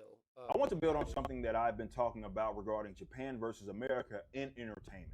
Last time I focused on the external advantage that Japanese creators have in accessing our market without dealing with our political baggage. But there's an internal problem that I think is just as significant and might actually be worse. The American comic book industry is hostile, let's be honest. And I don't mean the market is tough, every market is tough. I mean the culture between creators is hostile. The ecosystem is fundamentally broken. In Japan, and it all falls back to politics. That's the terrible part. When it comes on the Western media, it all falls back into politics. Especially the comic book industry, it all falls back into politics. If you don't got the politics that they do, then you ain't making a comic. That's just how it is. So it just all falls back into politics at this point, and there's that's a terrible. I should be talking about politics when it comes on to comic books or whatever, but you kind of have to. Well, at least I shouldn't be talking about real life. Okay, let me be specific. Let me be specific. I'm not talking real life politics. Obviously, there's politics in media for sure. But obviously, fictional politics and real life politics are not the same, right? But what I'm trying to say is that real life politics affect whether you get a comic out or not. Let's be honest here, especially in the Western days, the way that you think or your opinions affect whether you get a fucking or whether you able to get read a comic or not. The baseline of professional courtesy between creators that seems almost foreign to us. Mangaka compete, absolutely. The weekly serialization model is rather harsh. Shonen Jump can be a little brutal. You perform or you get canceled. But the competition is professional. It lives in the work. You don't see a mangaka running campaigns to destroy each other's reputations. You don't see them organizing pile-ons because a peer has the wrong political opinion. The culture encourages creators to put their heads down, make the best work they can, and let the readers decide. There's even a tradition of respect built into their system. Assistants, for example, train under established mangaka and go on to create their own series. There's a mentorship pipeline. Creators openly acknowledge the work of their peers and the people who influence them. It's competitive, but it's not catty. Now you look at the American side, and I don't even have to use my own experience to prove this. I'll give you one of the more recent examples. Absolute Batman by Scott Snyder and Nick Dragotta has been one of the biggest success stories in comics in years. It's moved massive numbers. It's brought new readers into shops. Retailers have said that the Absolute line has literally caused new comic book stores to just open up. This is the kind of thing that should be celebrated by everyone in the industry because rising tide does lift all boats, even if you don't personally like it. And I'm not saying that you can't voice your opinion if you think that there's problems with it. But instead, what is happening? A private Slack channel full of some of the biggest name reader comics was exposed for doing exactly what they were in it was arguing that success was somehow taking oxygen away from home books. And here's the part that really tells you everything that you need to know about culture. And creators were in chat about simultaneously him books. They wanted to write for the university's next level initiative. So they were complaining behind Batman's success to his face. Remember that group started sharing screenshots of the conversations directly with Snyder. The whole thing blew up and the Slack got shut down out of embarrassment. But to his credit, actually having to keep up. That American comic book industry, instead of collaboration and expansion, well, you get cattiness, envy, and people trying to undermine you because they think they deserve your success more than you do. And that wasn't even political. That was just professional jelly aimed at a mainstream book. But on top of that, and it gets even worse. If you don't hold the right views, a segment of the industry will work to make sure you don't get opportunity. Cool Kids Club reality, where certain creators and certain circles decide who's allowed. And if you're in that special opinion, you're either ignored or actively. I've experienced this firsthand with Reverse. The only time major outlet like covered us was a hit on the launch. Yet we're largely non-existent according to them. And that's despite being one of the top-selling new independent publishers in the market. And we're not the only ones. Iconic Comics deals with the same thing.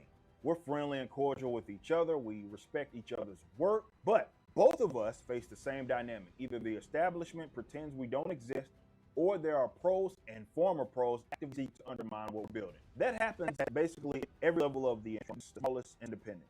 And why this matters beyond just like hurting individuals, this is entertainment. It's supposed to be fun. For instance, when the culture around the product is a bit hostile, there's this new controversy, new power, and a new professional tearing you down, and it seeps into the perception. People don't just consume the product, they consume the culture around the product. And when that culture is hostile and political, it makes the whole thing less appealing. In Japan, the culture of manga is like anticipation, next chapter, it's debates about based on the drama when it is about the drama, not who said in a private chat about. Facts. That's what it is. It's the series itself. It's like, okay, which series is better based off what we see.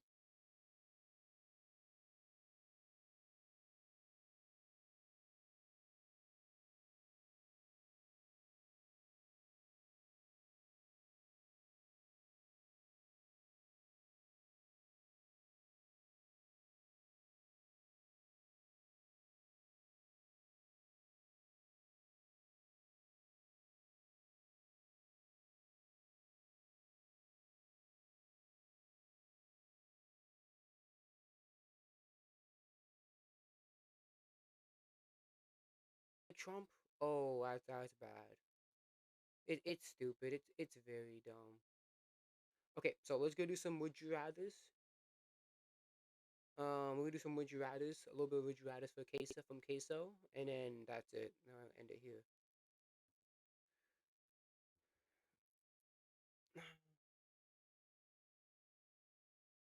Okay, we're gonna finish this video. Let's finish this video. We finish this queso video.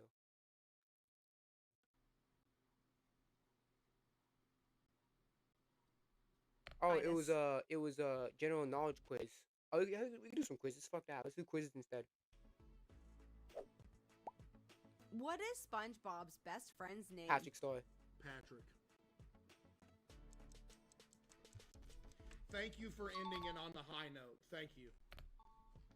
The correct answer is Patrick. Is that it?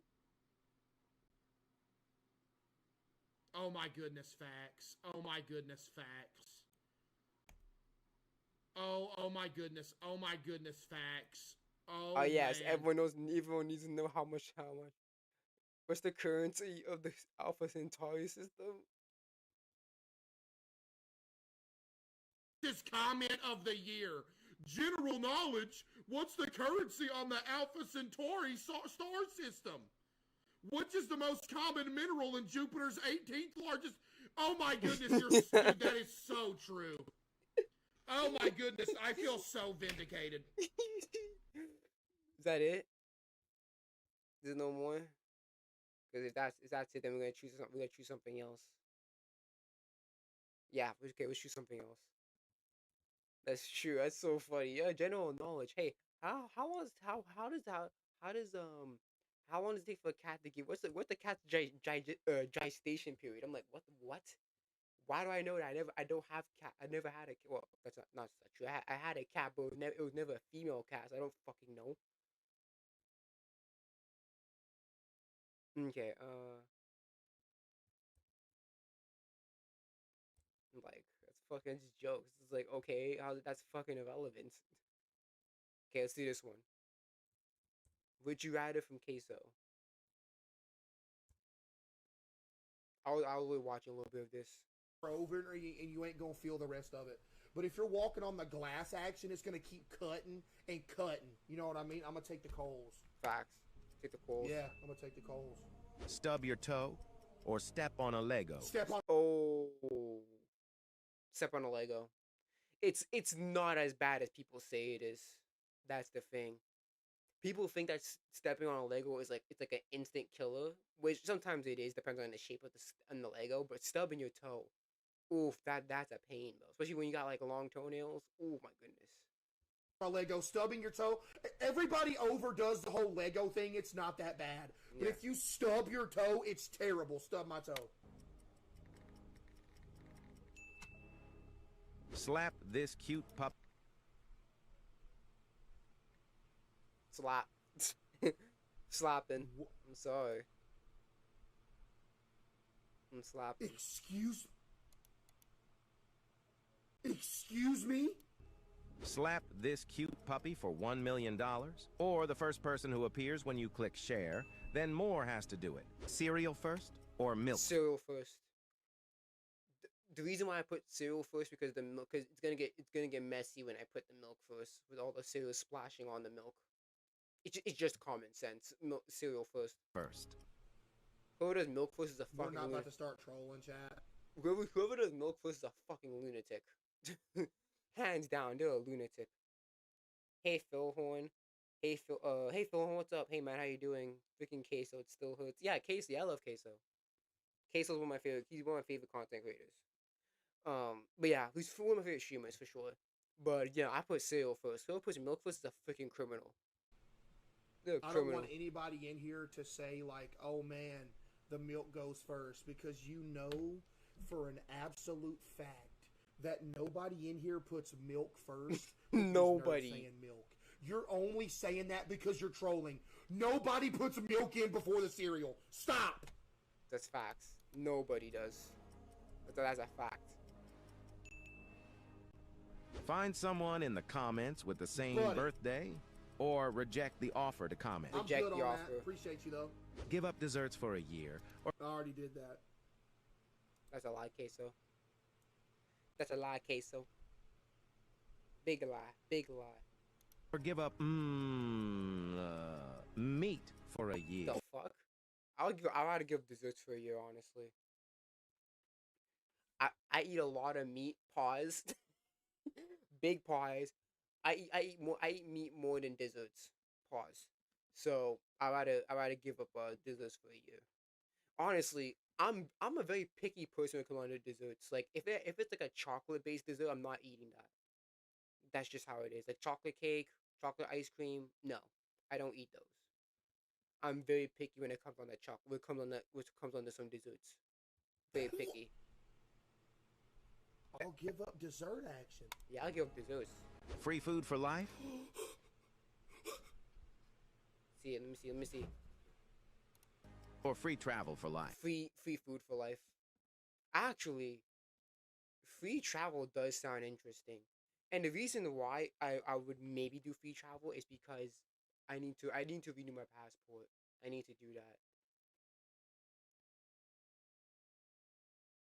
Honestly, I would say free food. I don't because I don't travel that much anyways. But if I was able to say yeah, free travel for life, honestly, honestly, I would probably say the free travel. Honestly, go to Japan, London, or London, U.S. a little bit, hang there a little bit. Might pull up to Texas. You know what I'm saying? Hang with my homie down there, um, but yeah, I don't know. I would say honestly free travel, because obviously for me, I'm not obviously nowadays I don't travel a lot, obviously, but if you know how to cook, free travel wins by default. Yeah, that's true. That's true. If I do, I know how to cook though. I'm not like Gordon Ramsay behind the stove, but I could do basic meals. So you know what? Yeah, that's true. I would say free travel. Give me the food, man. What you talking about? I would say travel. Travel costs more than food. I'll say free travel. Okay. Yeah, whatever. Free travel. Become a famous actor or become a famous YouTuber? YouTuber. Actually, because if I'm an actor, I could be a YouTuber too. Like you can become a famous actor and become a famous YouTuber. It just goes hand in hand basically. Because if you become a famous actor, you can naturally transition into become a famous YouTuber. I mean, Jack Black did it. So honestly, but here's the thing though: becoming a famous YouTuber, like a Mr. Beast, like that's also good too.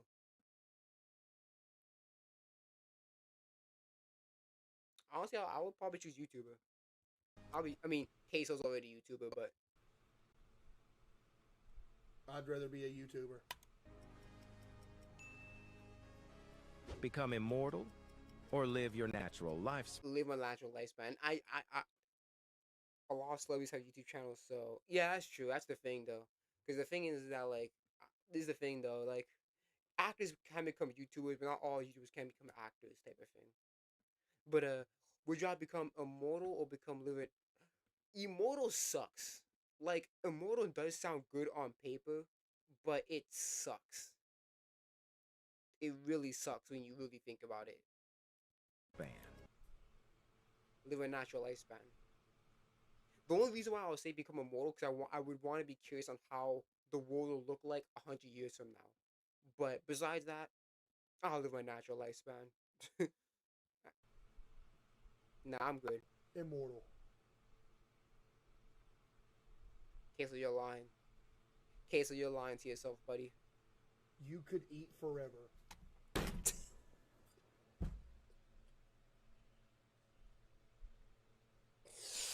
You could eat forever. That's true. Chat, I mean, be for real. What is the reason why you wouldn't want to be immortal? Chat, is there a legitimate reason as to why you wouldn't want to?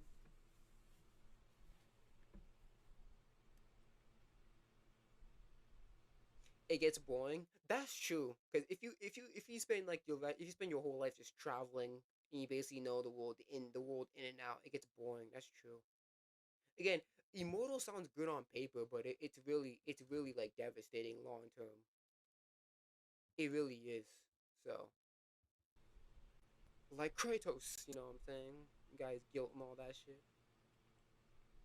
Okay, I can skip this shit.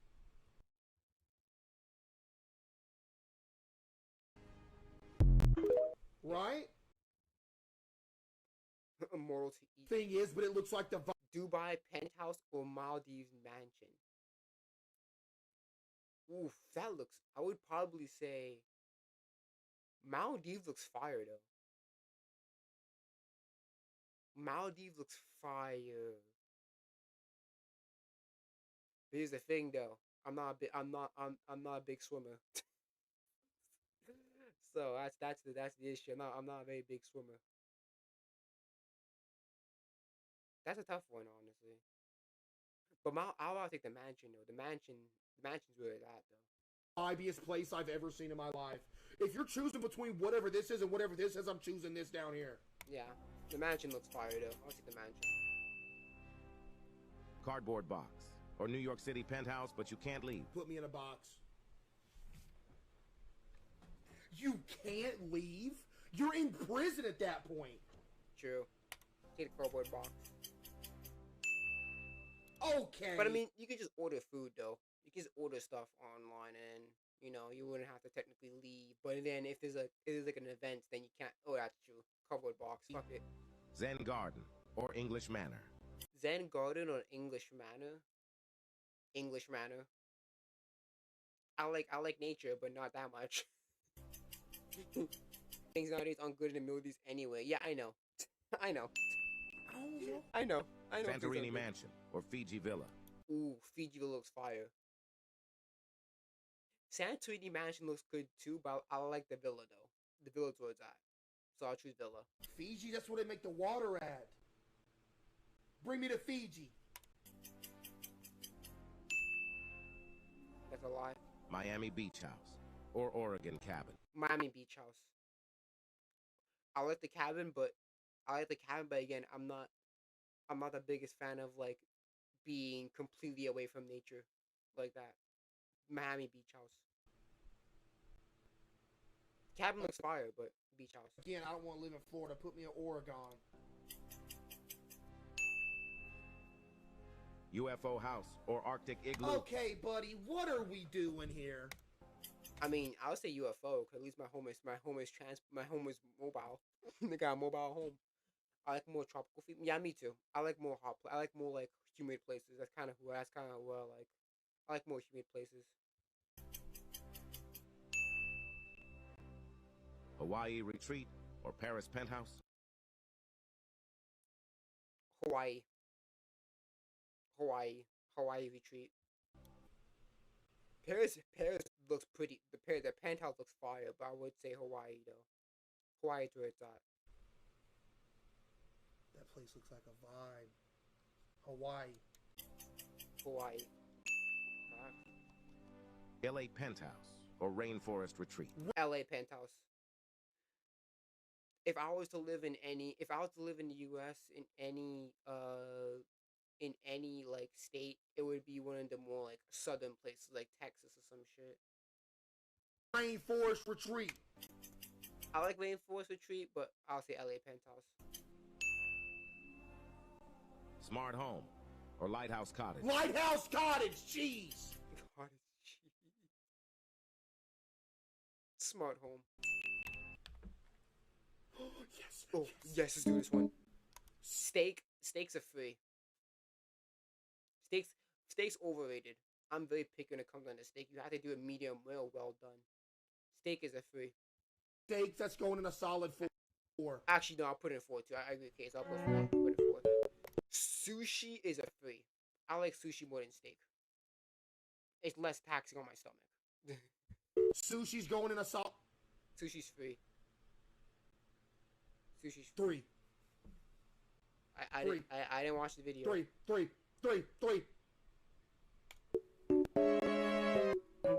Mac and cheese is a 2. Mac and cheese is a 2. When you make a fire mac and cheese, like when mac and cheese is fire, it is like you get your hand shaking, bro. I have excitement, but mac and cheese is a 2. It's a 2. Mac and cheese is a 2. Like a good mac and cheese it is good mac and cheese. It's a 2.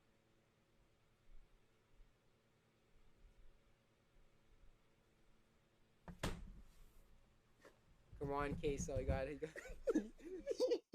he's having a whole internal struggle of choosing, bro. It's a 2. I don't know, man. You know what I hate? Chet, you know what I hate? I hate seeing people upload a video of them cooking their, oh man, this is my family recipe mac and cheese. Then they cook their mac and cheese, and their selling point on the mac and cheese is the fact that it has the crispy top because you blow torch the top of it. Just because the top of your mac and cheese is like crispy and you blow torch it doesn't make it good. But those are the good ones, though. That's the good mac and cheese. The one that has the blowtorch on top. Those are the good ones, though. That's the thing. People think like that's the thing, though. The ones, the blowtorch ones, are like the very good ones. That's the thing. The way mac and cheese looks equals that it's being good. That is not true whatsoever. They always blow torch the top of it, and it looks all melted on top, and it looks good. And then everybody just was like, OMG, this is the best looking mac and cheese I've ever seen. No, and it's probably mid. Anyway, I'm going to put mac and cheese in 2. I can't put it in 1. I'm going to go ahead and put it in 2, though. Bro, we're having the same flavor takes, bro. Ravioli. I like ravioli. I'll put it 5. Ravioli is good, but it's a 5. It's not up there though. It's 5. Yeah, it's 5.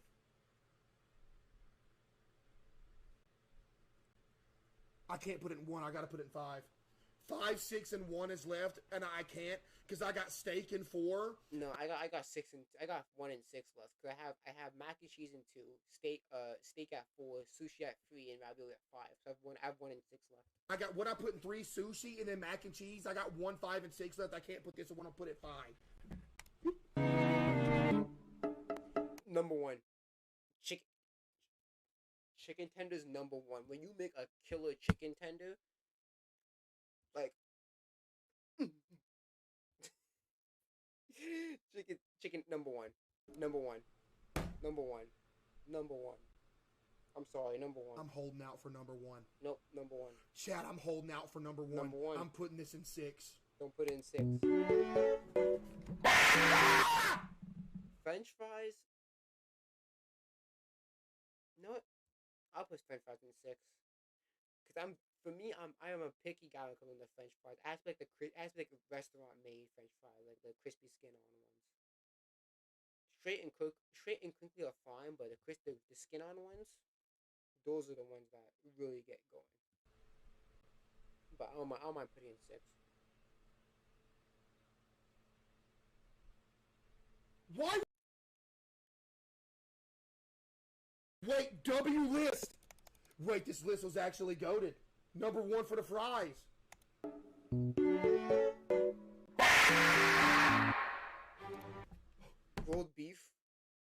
Grilled beef, 3. Because it's grilled beef, so it's probably like a hamburger or a steak or anything. Grilled beef is 3. We got another one. Yo, this is a compilation. Let's go. Grilled beef, number 6. 3. You heard me. 6. 3. 6. I don't like passion fruit. 6. I have no idea what a passion fruit is, but I'm gonna put it in 5. I would put it in 6 if I could. 6. Passion fruit.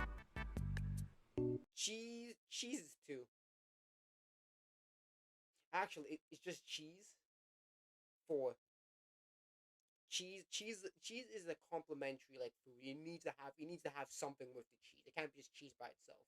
So 4. 4 on the cheese. Straight up cheese action? That's 4. 4? Yeah. Egg is 2. Eggs are fire. Eggs, omelets and shit. When you put omelet and cheese, when you put eggs and cheese, that's what gets it going. Again, cheese is a complimentary food. You need to have something with it in order for it to be fire. Egg, you can have it by itself. Egg, it's 2. I put egg in 2. Egg? Egg is 2. Put egg in 2. So that leaves me with number 1 and number 3. Egg in 2. I have 1 and 5 left. Chips is 5. I'm also I'm picky with chips. I'm picky with chips. Chips is 5. I'll leave number 1 open. I love chips.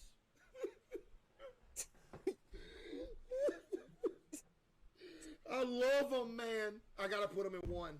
Let's see what goes 3. Grapes, fuck, fine. You know what? I'll take it. Grapes are fire. When you have the crunchy grapes, like when you go to the store and you get the crunchy grapes, those hit. I'm okay with grapes being number 1. Grapes are one of the best fruits out there, bro. Top 3 fruit. Top 3 fruit. Grapes are really up there.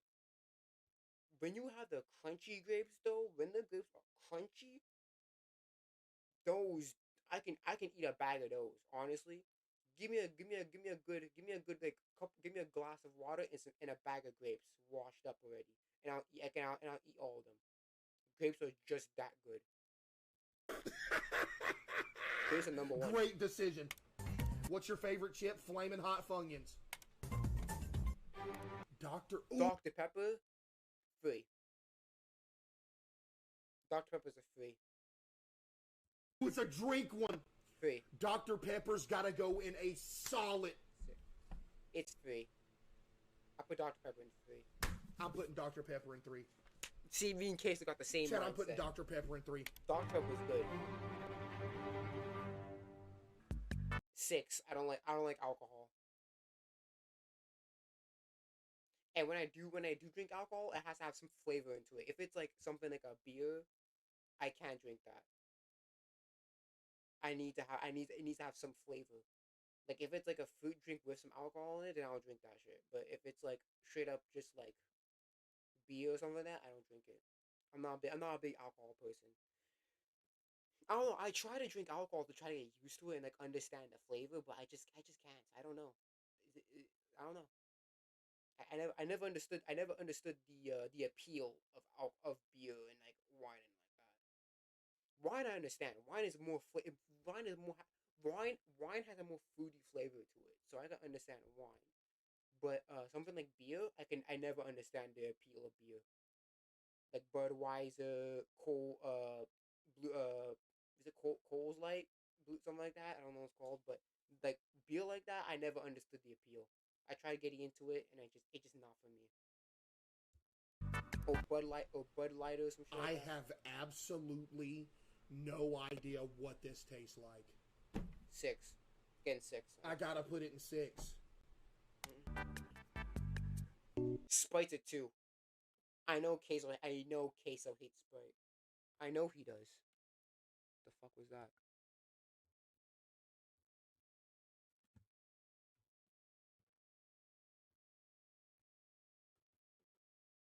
Hold on a second, guys. Hold on a second.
Sorry, I just saw something.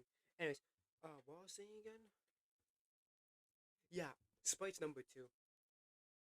I like Sprite. Sprite's one of my go-to drinks. If I could put this in 30th, I would. Sprite is the most overrated drink to ever exist. I don't understand why people claim they like Sprite so much. You don't like Sprite. You only claim to like Sprite just so you can fit in with your friend group. No, I just like Sprite unironically. I don't like Sprite to fit in. I just like Sprite. Sprite's good.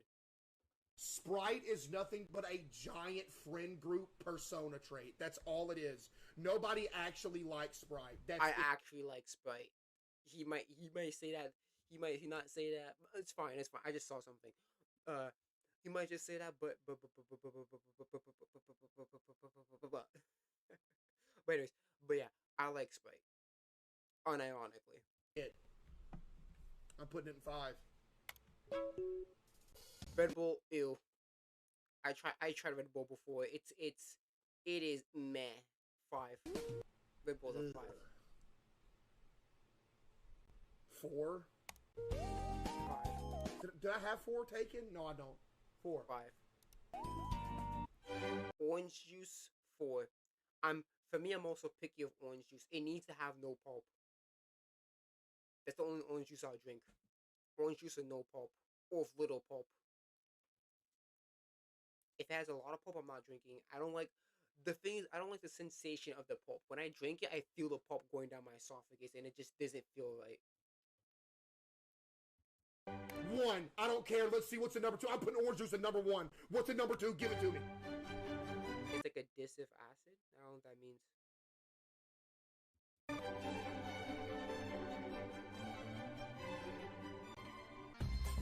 I'll take it.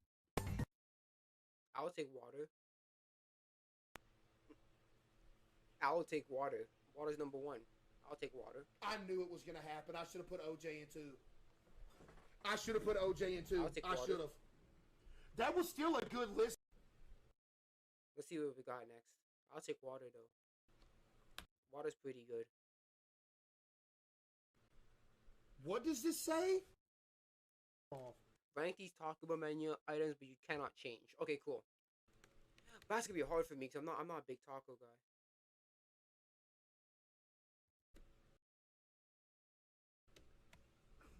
All right.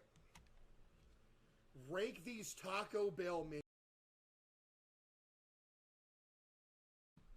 Rank these 6 Taco Bell menu items, but you cannot change. Yeah! I never tried that, but from what it looks like, it looks pretty good. I'll put it in 4.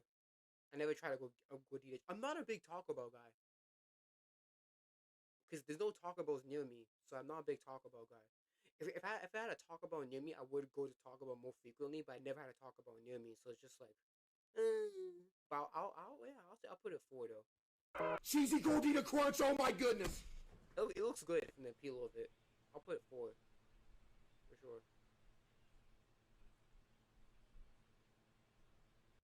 Okay. 2. No, I'll put 4. 2. Yeah. No.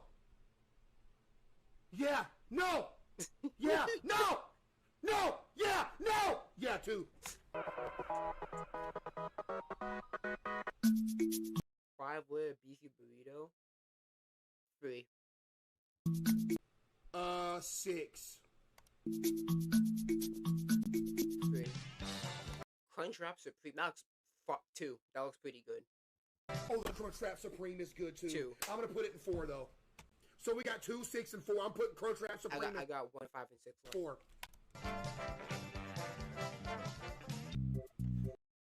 6. Those don't look good. I like the fries, not the cheese.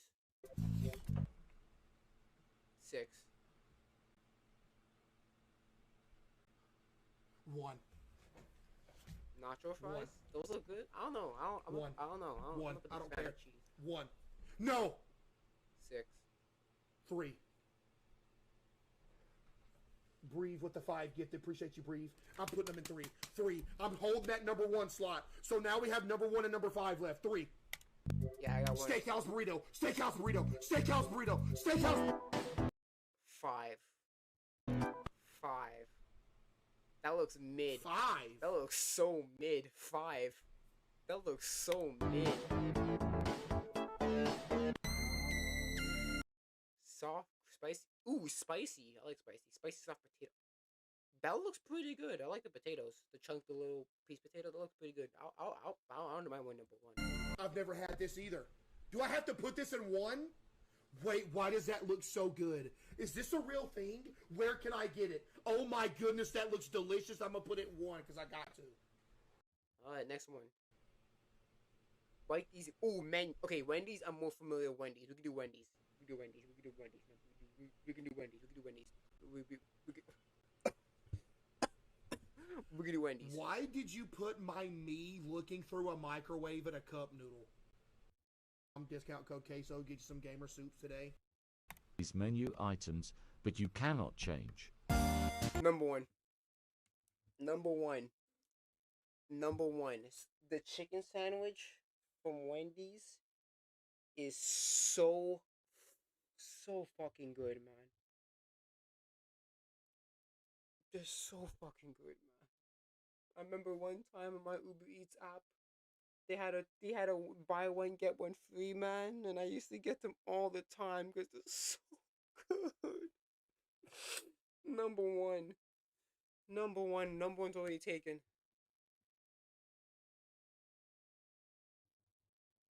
Oh yeah, I almost forgot. I discovered a playlist of vastly different scenarios, 26 so far, how AOT ends using AI for images, small channel called AOT Developer Project. Wanna check it?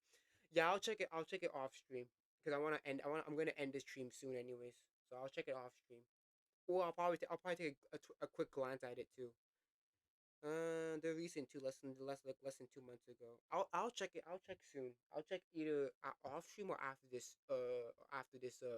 these few clips. Because I do want to end the stream very soon. Number one! Number one. Number one! I agree with him. Number one. Nothing else matters. Number one. Take out the tomatoes. Yo, that's a perfect sandwich.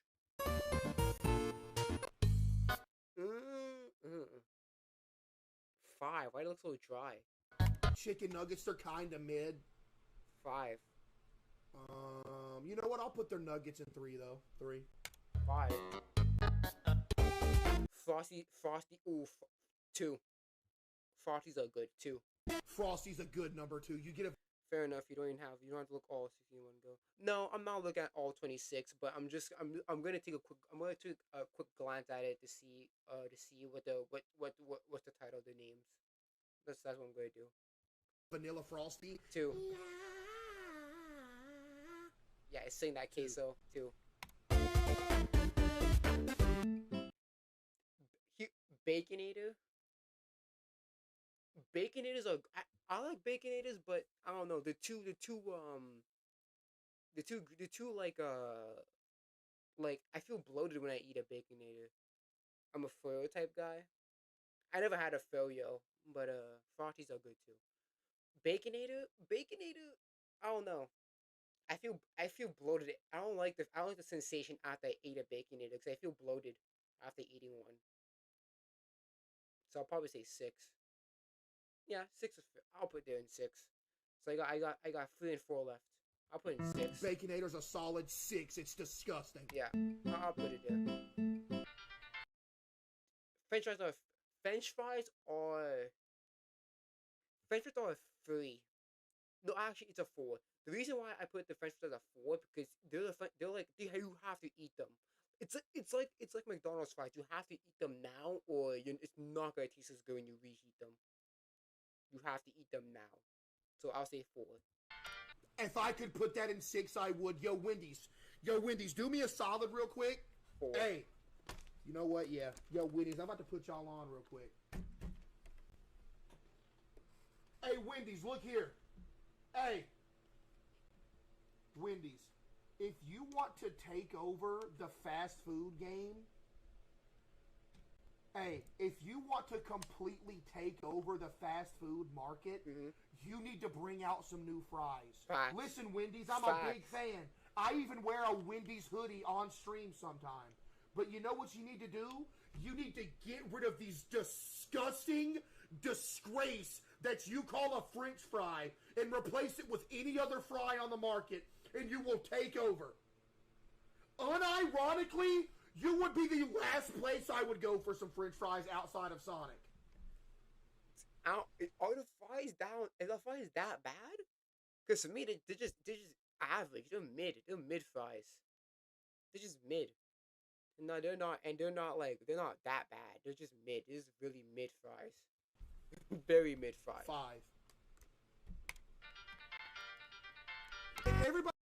Oh, I'll take that. Free regular chicken sandwich at free. I'll take it.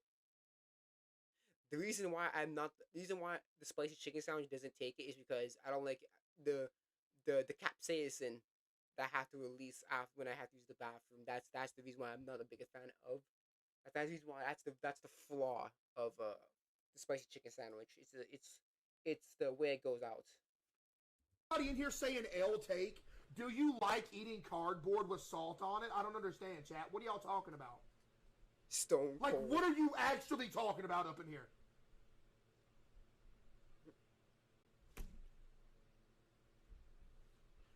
They're better than McDonald's fries. That's a Yo, lie. Guess what, Pins? You just lost your VIP badge. That's a lie.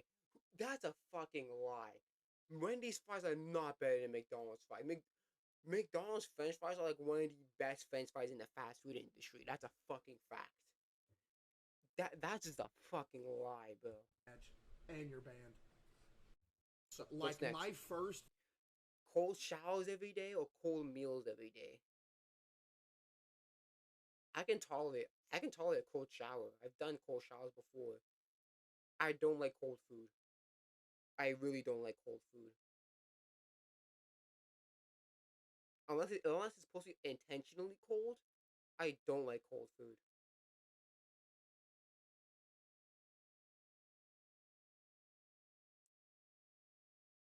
I'll take cold showers. Fuck that. My body gotta get used to it.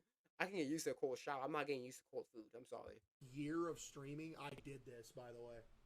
Because my water heater in my house went out and it could not work. I would like reset it. It would work for one shower. And I literally could not get it to stay hot. I literally took cold showers every day for a year straight. I'd rather take a cold shower than, yeah, 100%. I like how you're saying cap like I would lie about that for whatever reason. Why on this planet Earth would I lie about that? You mean call my dad?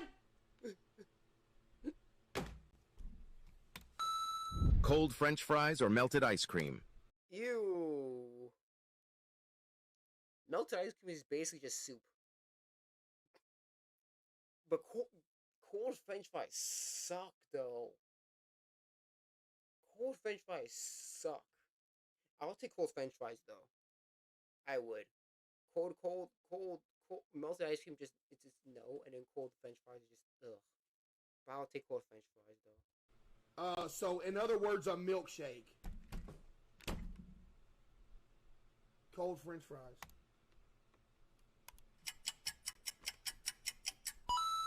Always feel hot or always feel cold? Always feel cold. Always feel cold because I can do something about it. I can put on sweaters and shit. If I always feel hot, then like I can take off clothes, yeah, but it's just like nah. I don't know. Whenever I sleep, I prefer cold. I prefer cold. I prefer the room stay cold whenever I'm sleeping. It's weird. It's a weird thing. Weird thing that I have. Cold though. Call them. I actually can't call them right now. They're busy right now. My parents are actually, I think they're gone somewhere. I'll say cold. Hot. Hot.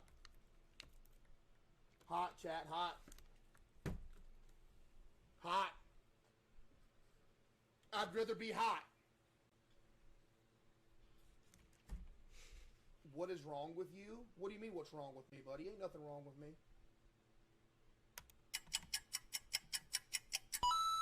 Freeze everything you touch or burn everything you touch? Freeze. Actually. Yeah, freeze. I would say freeze. I would say freeze, honestly. Freeze? Oh my goodness, this would be terrible either way. Freeze, though. Walk on hot coal or walk on Okay, we did this. Walk on hot coal. Yeah. shards of The glass. coal action. Coal. Cold showers every day. Buddy, it repeated. Rank these 6 snacks blindly. Okay. Goldfish is 6. Goldfish suck. Goldfish are trash. The only ones that are good are the cookie ones. Besides that, goldfish are 6. They're trash. Garbage ass snacks. 6. It's facts. Facts, Queso. Disgusting. Facts, bro. Terrible snack. Facts, man. Here they come. Here comes all the goldfish. What do y'all call it? The goldfish apologist or whatever. Here they come. Yeah, here they come. L-Take! What? L-Take! What are you talking about? Goldfish are disgusting. They're trash. Yeah, goldfish are trash, honestly. Goldfish suck. And I'm not about to sit here and discuss it. They're bad. They are. They really are bad. I'm literally eating some goldfish right now. Well, guess what, Sonny's Cupid? This is your last day in the stream.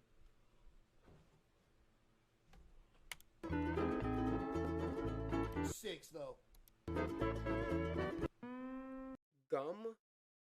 4. 4. It better be that good. Maybe that good. Oh, Hubble Bubble. Hubble Bubble. Oh my goodness, that was a good one. The tape, the little tape ones. Those ones are fucking fire. But no, gum is 4. It has to be good. It has to be the good gum, not that cheap shit, not that cheap Trident shit or fucking Mentos shit. Those shits fucking lose flavor like in a good 10 minutes. Not even joking. Gums are 4 though. Gums are 4. What? Yeah, 4. 4? Yeah.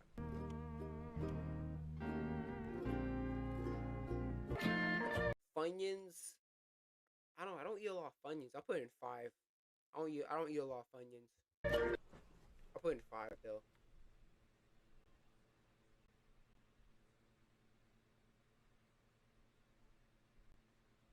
Can we count these as base Funyuns, or can we wait a minute. Wait, can we count these as flaming hot, or do they have to count as the base? I mean, I see the base, so I'm assuming the base. We gotta count them as base Funyuns. I gotta put them in 5 then.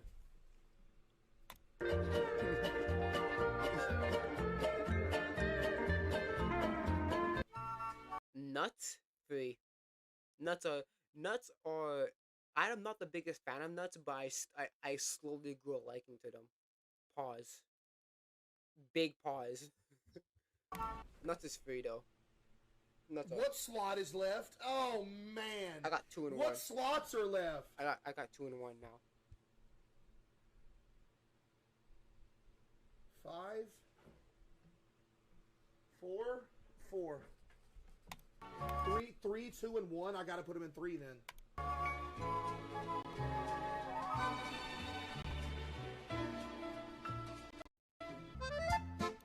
Cool Ranch is 2. I like the original ones better. Cool Ranch is 2. That's worse than goldfish. But unfortunately, I'm forced to put them in 2. Me too. Our list is the exact same. What on this planet Earth? Bulgarian.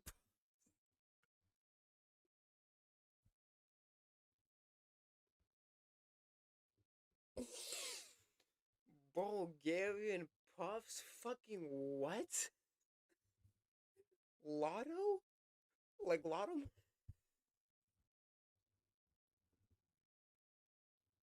Is that, and why do they look good? Fuck, what the fuck?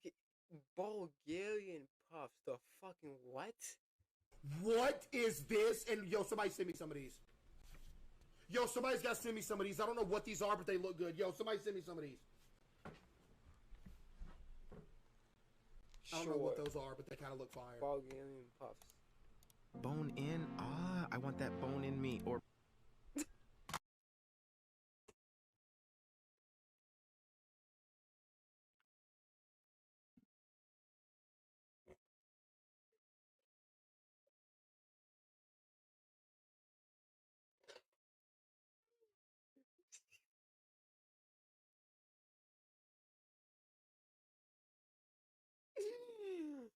Yo, what the fuck is this?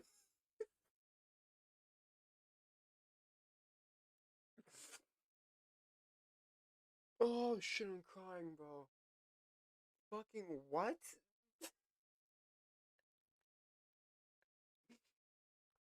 I like the what meat, bro? Hey, yo, bro. Like, why you gotta say it like that?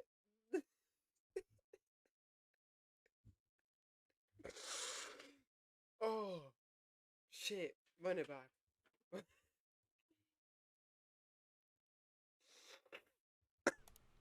Bone in? Ah, I want that bone in me. Or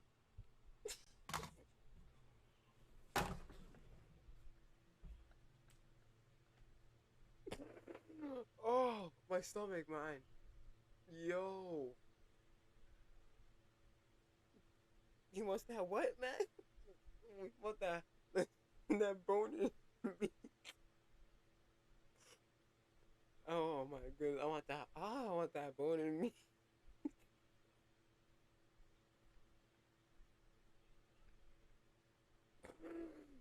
Yo, yo, I'm crying, man. Oh, okay, sorry, Casey, you gotta come back, man. That shit took me out. bone in? Ah, I want that bone in me. Or boneless. Why you got? He says boneless so casually. Okay, honestly, because for boneless you have chicken tenders, chicken nuggets, boneless chicken wings, chicken chunks, and then for bone in you have the bone in wings, the fried chicken. You know what I'm saying? Bone. I low key like bone. I like bone in though. Like no joke, pause, but bone in. Sorry, that just took me out, man. That's, let's go back. Where you want that? What? What you? What you want? What meat you want? No, let's go back. Let's go back. What meat? What meat? Bone in? Ah, I want that bone in me. Or bone.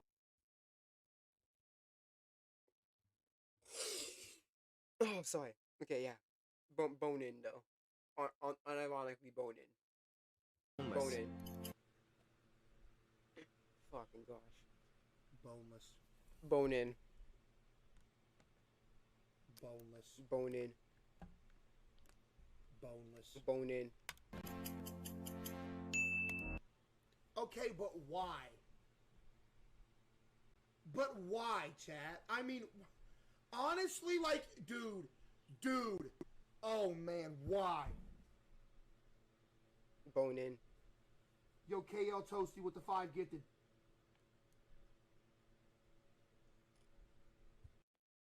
That's fucking jokes. I'm sorry. That just took me out. A legitimate reason. Bone in tastes better. Why? How? What does how?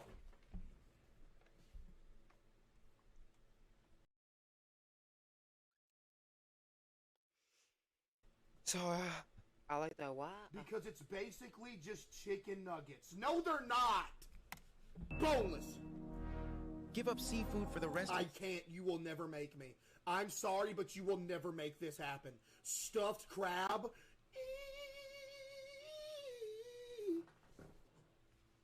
your life, or give up sushi for the rest Goodbye, sushi. Because sushi is seafood. Most sushi is seafood. So if you give up seafood, you basically give up sushi. So it's like either give up one aspect of seafood or give up the whole category of seafood. So goodbye sushi. Wait, what are you talking about? Sushi is seafood. Yes, it so is. if you gave up seafood, you'd be giving up sushi as well. Told what you. kind of dumb comparison is this? Told you. But goodbye sushi. Goodbye sushi.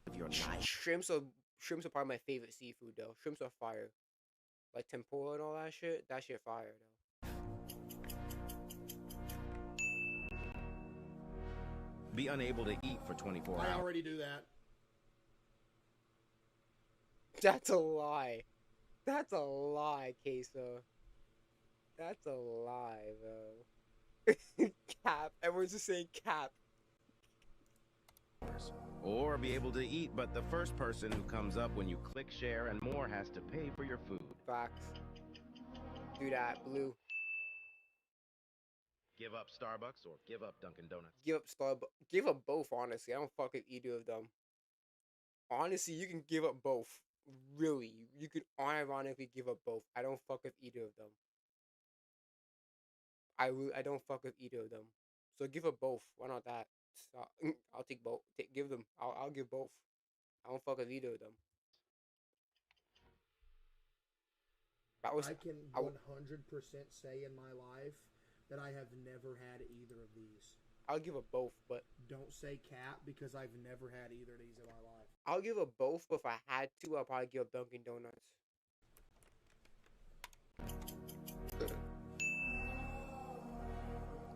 Give up burritos for the rest of your life. You won't make me do it. Or give up tacos for the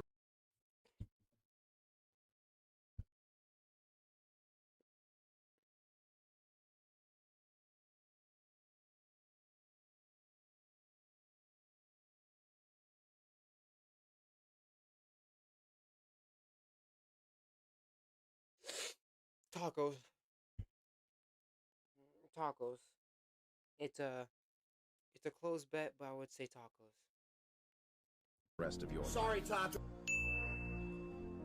Wow, 100%. 100%. Yes, yes, yes. Rank these 6 foods, but you can't Yes, change. yes. 6. Again, I don't like chocolate. I don't like chocolate like that.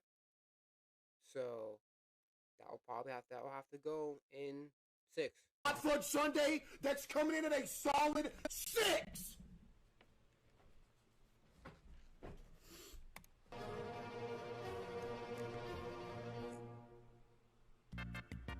Rocky 5. Never had Rocky it. Road Ice Cream is coming in at a solid 5. Never had it. 5. So we've already got our 2 worst slots done. Why don't you subscribe? Shut up! Thank you. Lobster bisque. I never had a lobster, but this looks pretty good. Honestly. I'll put in 3. I'll put in 3. What is a lobster bisque? Bisque. Bisque. It's French. What is this? It's French meal. I'll say 3 though. It looks interesting, but no. If that's an actual dessert, that's crazy. But it looks like a soup. Speaking of soup, I remember I did a whole freaking I remember I did a project that I tried to make an argument that cereal is a soup. And then somebody told me, "Oh, but soups are usually warm." No, they don't have to be warm. Soups can be cold too. I've never heard of cold soup before. Soups can be cold. There are dishes that have cold soup.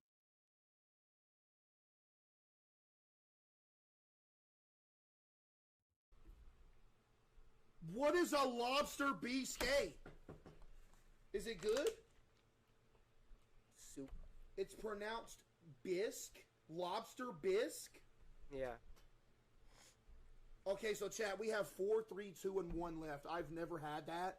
What place does this deserve to be? I'll put in 3. It looks interesting to be in the least, but I'm not gonna put it as 2 or 1.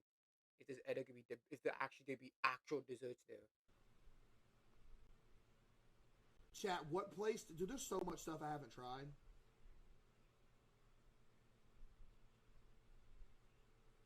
Four? Okay, we'll put it in 4. I need to try this. Should I make this on my first cooking stream?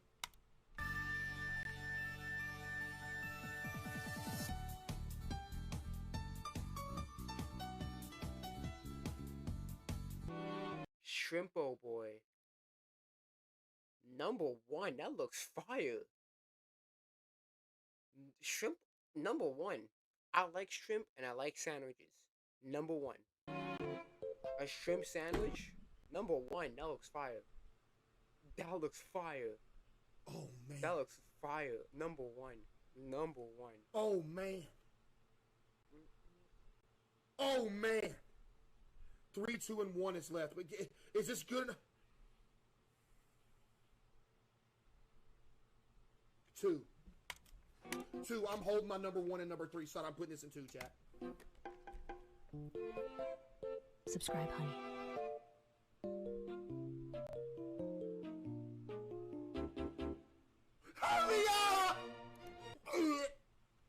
Buttered corn on the cob, that is 2. Buttered corn is delicious. So I only have 4 left now. 3. Well, you know what? Why is there a hair on this? That's disgusting. 3. Let's see what our last number 1 slot's gonna be, chat. Before going to the last, subscribe to not miss any top. What? Watch it be a troll. Watch it be a troll. Watch it.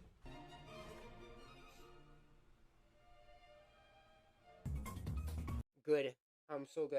I'm so good. I made a good decision. Blueberry pancakes 4. Yep, I made a good decision.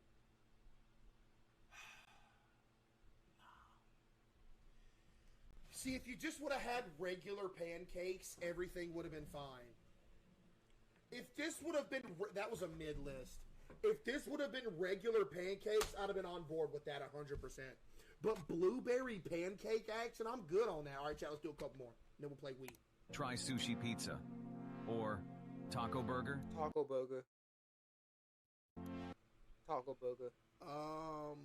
Probably a taco burger. Not gonna lie.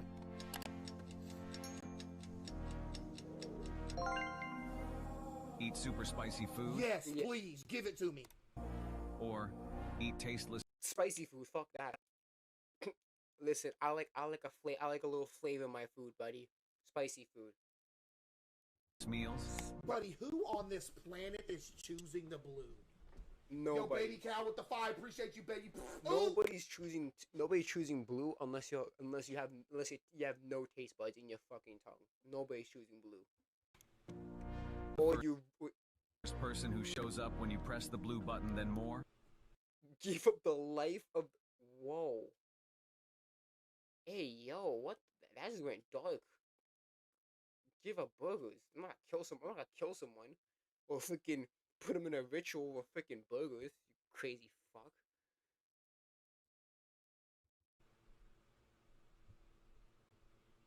Never had it either. Yeah, I know. It's just Shimpo Boy. B-Core with another $100 donation. Give me some W's for B-Core. Chat, give me some W's for B-Core with another $100 donation. Yo, B-Core, I appreciate you, B-Core, for real. Much love, man.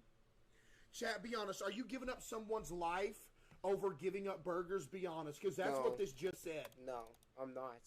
I'm not W doing that. B-Core for yo, chat. Killing someone for B-Core fucking for burger, yo, bro. B-Core, I appreciate you. Much love, B-Core. This is crazy. Give up burgers. Or give up the life of the first person who shows up when you press the blue button, then more. I'm not doing that. I'm not doing that. That's wild. Alright, I got you. Unlimited French fries. Or unlimited ice cream. Unlimited French fries. Unlimited French fries. Unlimited French fries. French fries. I'm not even that big of an ice cream guy, anyways. I only like vanilla and cookies and cream. That's literally the only flavors I like for ice cream. All of them can go suck a dick, but French fries. Unlimited French fries. That's not even a discussion. Not even discussion. You're right, Queso. Not even discussion.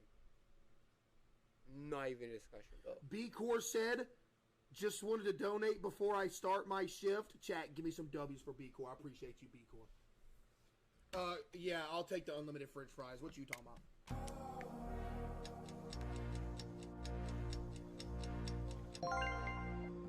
Eat pizza for every meal for the rest of your life. Or never eat pizza again. I can't. I can't give up pizza. I'm sorry. I can't give up pizza, bro.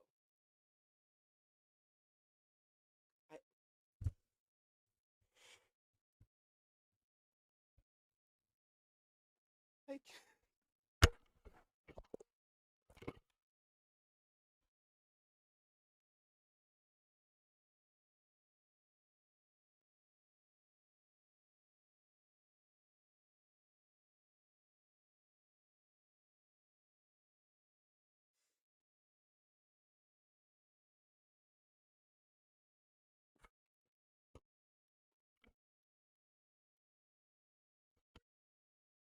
Red. You telling me I live near a pizza place. I live near a Pizza Hut. Where I live, Pizza Hut is walking distance. You think I'm gonna let him never eat pizza again? Listen. I have there's some good meals nearby too, but never give pizza again. You're smoking crack. If you think I'm gonna give up pizza, I'm sorry. That is like That's one of my top 5 favorite meals of all time. You think I'm gonna give up fucking pizza?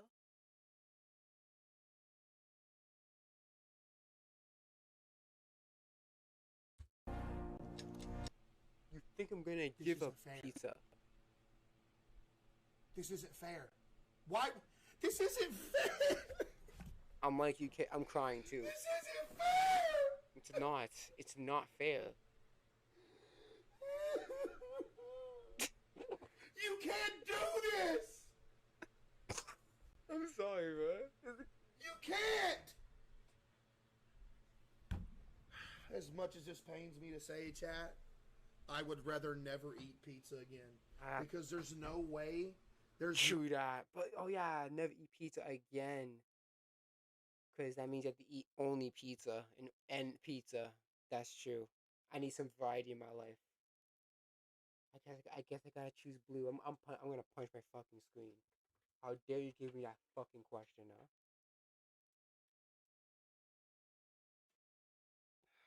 Cause I do want variety in my life, so I have to choose blue.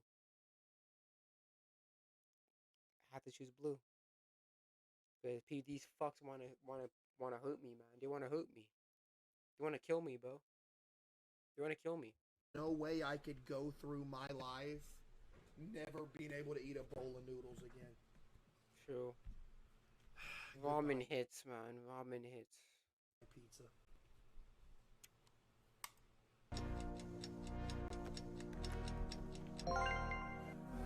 French fries or onion rings? French fries. Onion rings are overrated. Onion rings are fine, but they're overrated. I don't know why people like onion rings so much sometimes.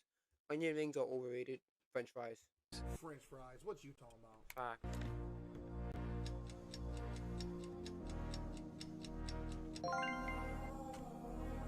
All right, chat. Cut more. Yes. Rank the foods. Yes. Rank the foods, but you can't change it. And try not to get wrestled by skinny, handsome, rich, muscular, buff, attractive, Chad redhead, iron-pumping, evergreen built like Sansulit Twitch streamer queso. Number 3. Best flavor. Number 3. As basic that may sound, sometimes the original is the best. Number 3.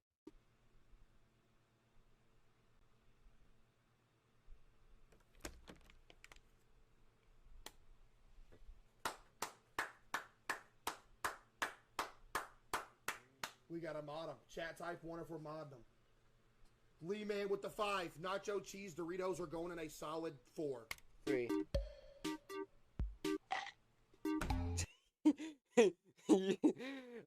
Fish and chips 3.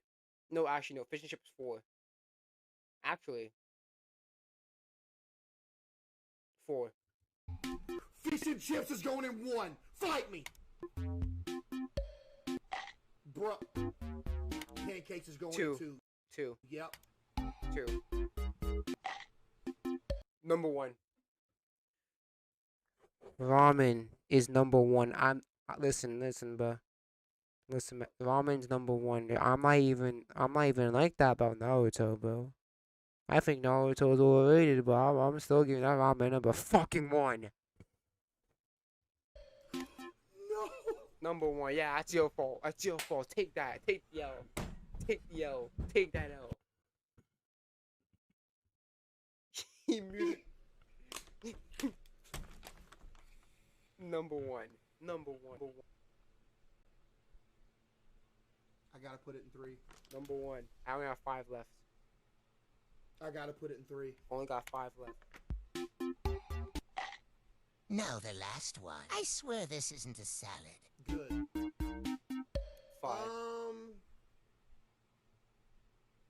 I'll take it. I'll take it as I 5. have number 5 and number 1 left, right, chat? Nope. You only got 5 left. You only got 5 left, homie. I have number 5 and number 1 left. Nope. Only got 5 left. He chose fish and chips. Just 5? Fan art? Yeah, we might do some. We might do some. Oh, this has to be number 5. You're right.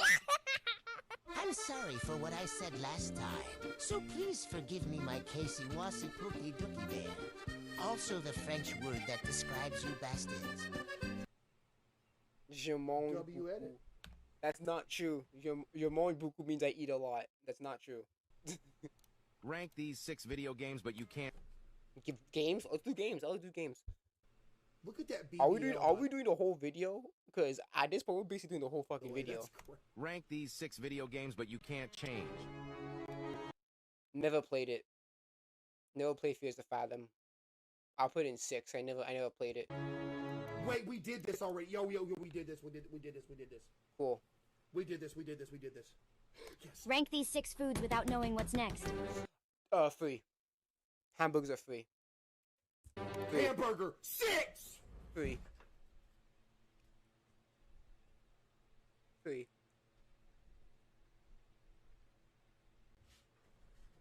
I just shocked the world. Trust me.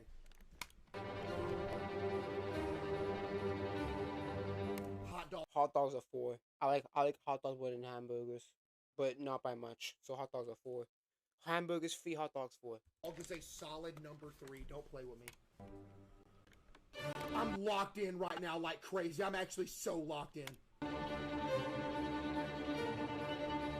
Number 1. Sorry. So number 1. 2, 5, and 6 left. Number 1. What did I put hot dog? Did I put hot dog number 2 or 3, chat?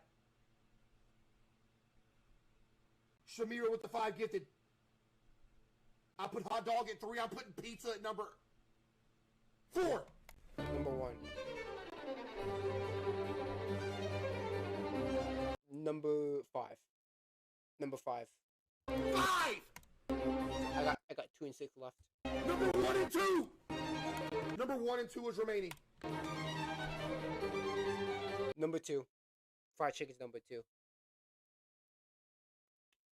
Yo, what's up, YPR? What's up?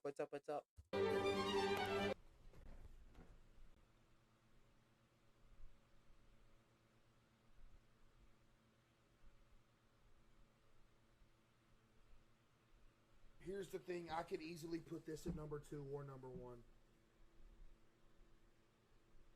I could put this at number 2 or number 1. I'm putting number 2. Fried chicken number 2. Not better than pizza though. Pizza. Chat, do we put this at number 2 or number 1? I don't know. You better choose, my nigga. Hurry up and choose. I'm gonna put it number 2, and I'm gonna risk it for number 1. Better do it. I'm gonna put this at number 2, Please and be I'm a gonna salad. risk it for number 1. Please be a salad. I'm risking it, Chad. I'm risking it. Please be a salad. Please be a salad. Subscribe if you like the concept. Thank you. Clam chowder. I'm glad I chose fucking. I'm glad I left 6. It looks okay, but I wouldn't. Nah, that was like nut.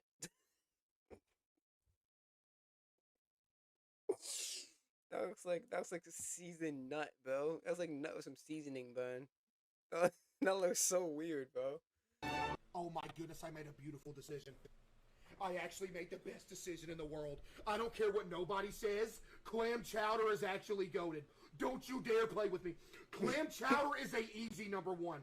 I never had it, so I'll put it. So what's it? What's that? Scromboli or pierogi? Scamboli or pierogi? I never had a scamboli before, so I'll say pierogi. I'll put pierogi. Oh, these are the perjuries. I'll take the perjuries. Pierogi? Oh no. Cernic or Makawek? What? Cernic or Makawek? Judging by the looks of it, Makawek seems like a log, like a chocolate log thingy. And in Macwick or Sonic, it looks like a little cake with like a thin layer of chocolate. It looks like a cheesecake. Yeah, yeah, it looks like a cheesecake. The Sonic. I'll choose Sonic. Never had these, but I'll choose Sonic just based off the looks. I don't know. Sonic. What is this? It looks like cheesecake. Sonic. Bigos or Golobki? Bigos or Golobki. Are these like Slovenian or like Serbian foods? Based off the look, Bigos looks good though. I like Bigos. I'll just Golobki though. What are these? I do like Golobki though. This makes me realize how you managed to be so large. Got him. Lee Man with the 5 or 10. Give him some dose for Lee Man with the 10.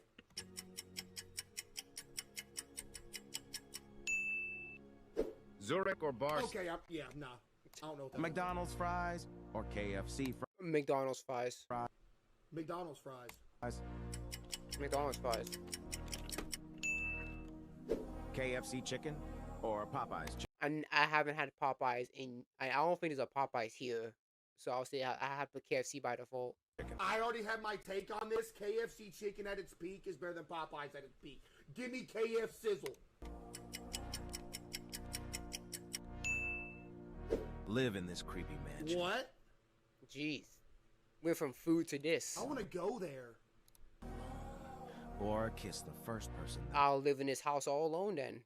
I'm not fucking kissing. I'm not kissing a nigga, bro. Pops up when you click share and then more. No, I'm chilling. Yo, Cowboy with the 5 gifted. Live in the house. Have a slice of Domino's pizza or have a slice of Pizza Hut pizza. Pizza Hut. I've never had Domino's in my entire life. Pizza Hut. I've never had Domino's in my entire life, but I know one thing, and that Pizza Hut is good. Pizza Hut. Domino's is whatever. It's not good. It's not better than Pizza Hut. Domino's is better? Yo, listen here, Nate. I've never had it. Their crust suck, though. Domino's crust suck. They're so bland. They suck.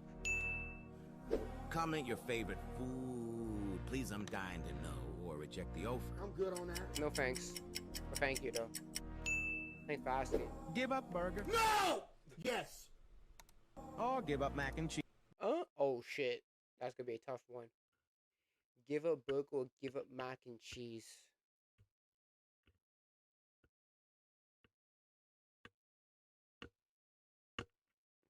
Mac and cheese. By a bit, though. Like if it isn't a percentage out of 100, I'll put like it's like 55 to 45. So I'll give up mac and cheese though. Goodbye, hamburger. I never knew you. Yeah. Cheese. McDonald's nuggets or Chick-fil-A nuggets. I never had Chick-fil-A, so I'll say McDonald's nuggets. Okay. What? McDonald's nuggets or Chick-fil-A nuggets. Chick-fil-A. Here comes everybody that just says Chick-fil-A by default. Like, chat, can we be for real, man?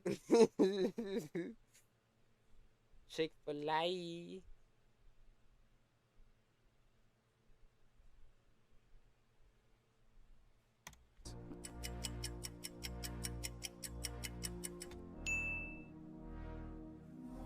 No, don't end, no! Chat, are we ready to play Wii Sports Resort? Is that it? Be honest. Is that it? Is that it? Is that all of them? Okay, let's go. Or live without Italian. Okay, that's not even close to a discussion. Chinese food is actually so unbelievably good. It is. Chinese food hits. I'm sorry, I'd rather eat it than almost anything ever.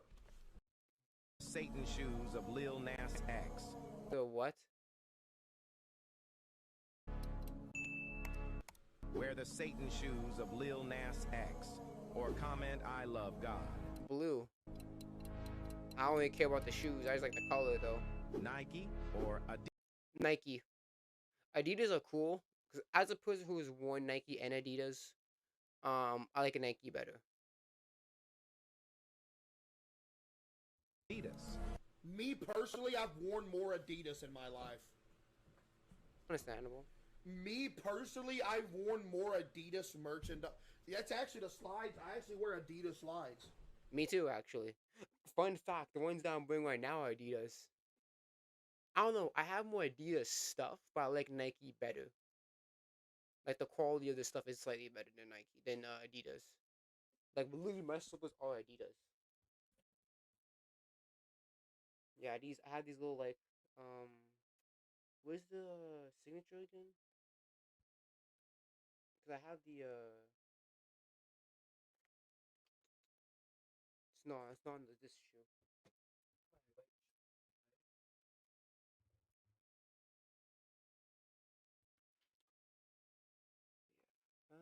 What is the size thing?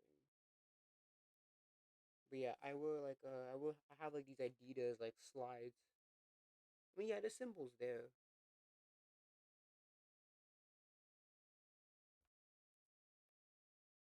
But yeah, I have I have more Adidas stuff, but I like Nike better. Nike. Marry this monkey or send I love you to the person who... I would do blue. I'm not marrying monkeys. I don't care if they're primates like me.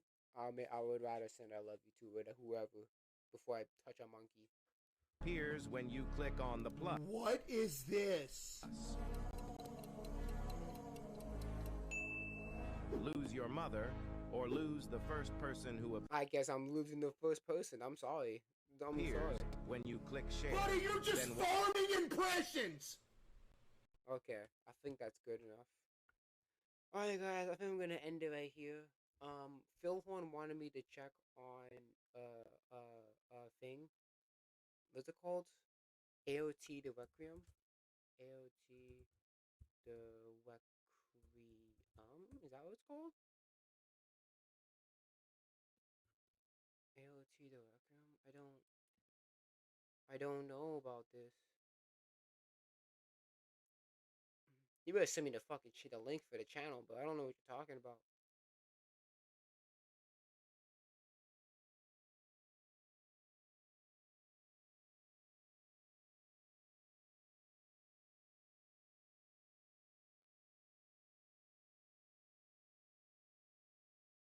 AOT the Requiem Project.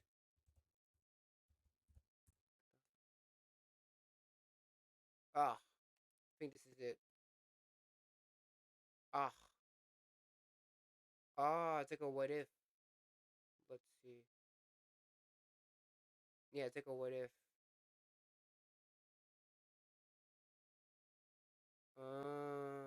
Okay. Yeah, it's like what if stories. It's not a. It's not a thing. So it's the first one. What if he never broke down Mom Maria? Okay. What if he confessed and reborn all his memories? What if Arn betrayed the Scouts? So he ate the founding Titan? Okay. What if he completed the rumbling? Okay.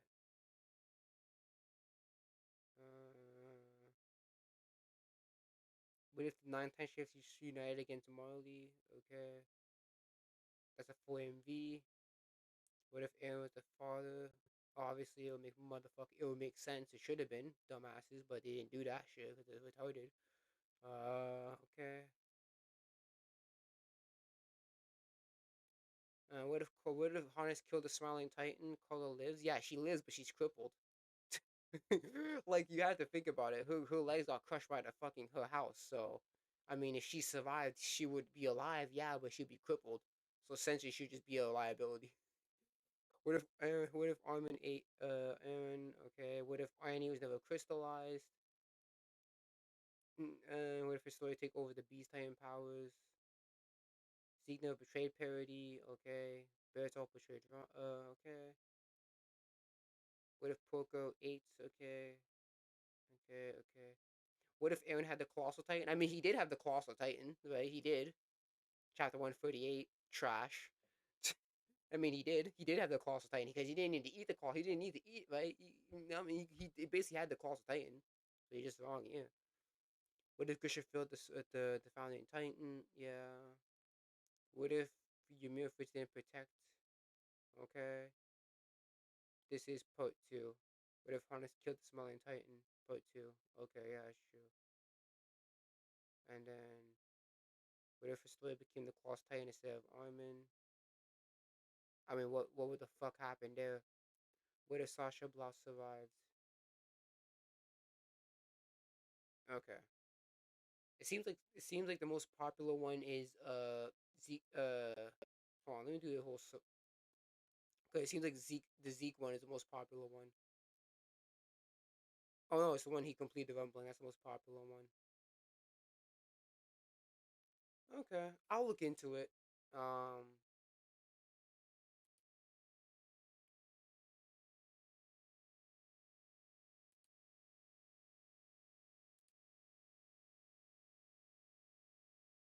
Mushoku Tensei. Oh my goodness. I put in a lot of work in Attack on Titan. So I personally love the series, enjoying creating, but I feel like people have moved on from AOT since. Yeah, people have moved on because it's trash. That's why people moved on. It sucks. Anyways, yeah, I'm gonna end the stream right here. Um, thank you guys so much for coming. So tomorrow it's going to be either the anime watch stream or it's gonna be Sly Cooper. So I do want to play some. I want to play some Sly Cooper. So yeah, it's either gonna be that or Sly Cooper. So we'll see. Anyway, guys, I'm ending the stream right here. Thank you guys so much for coming, and I will see you guys tomorrow. Have a good rest of your day. Peace out, guys.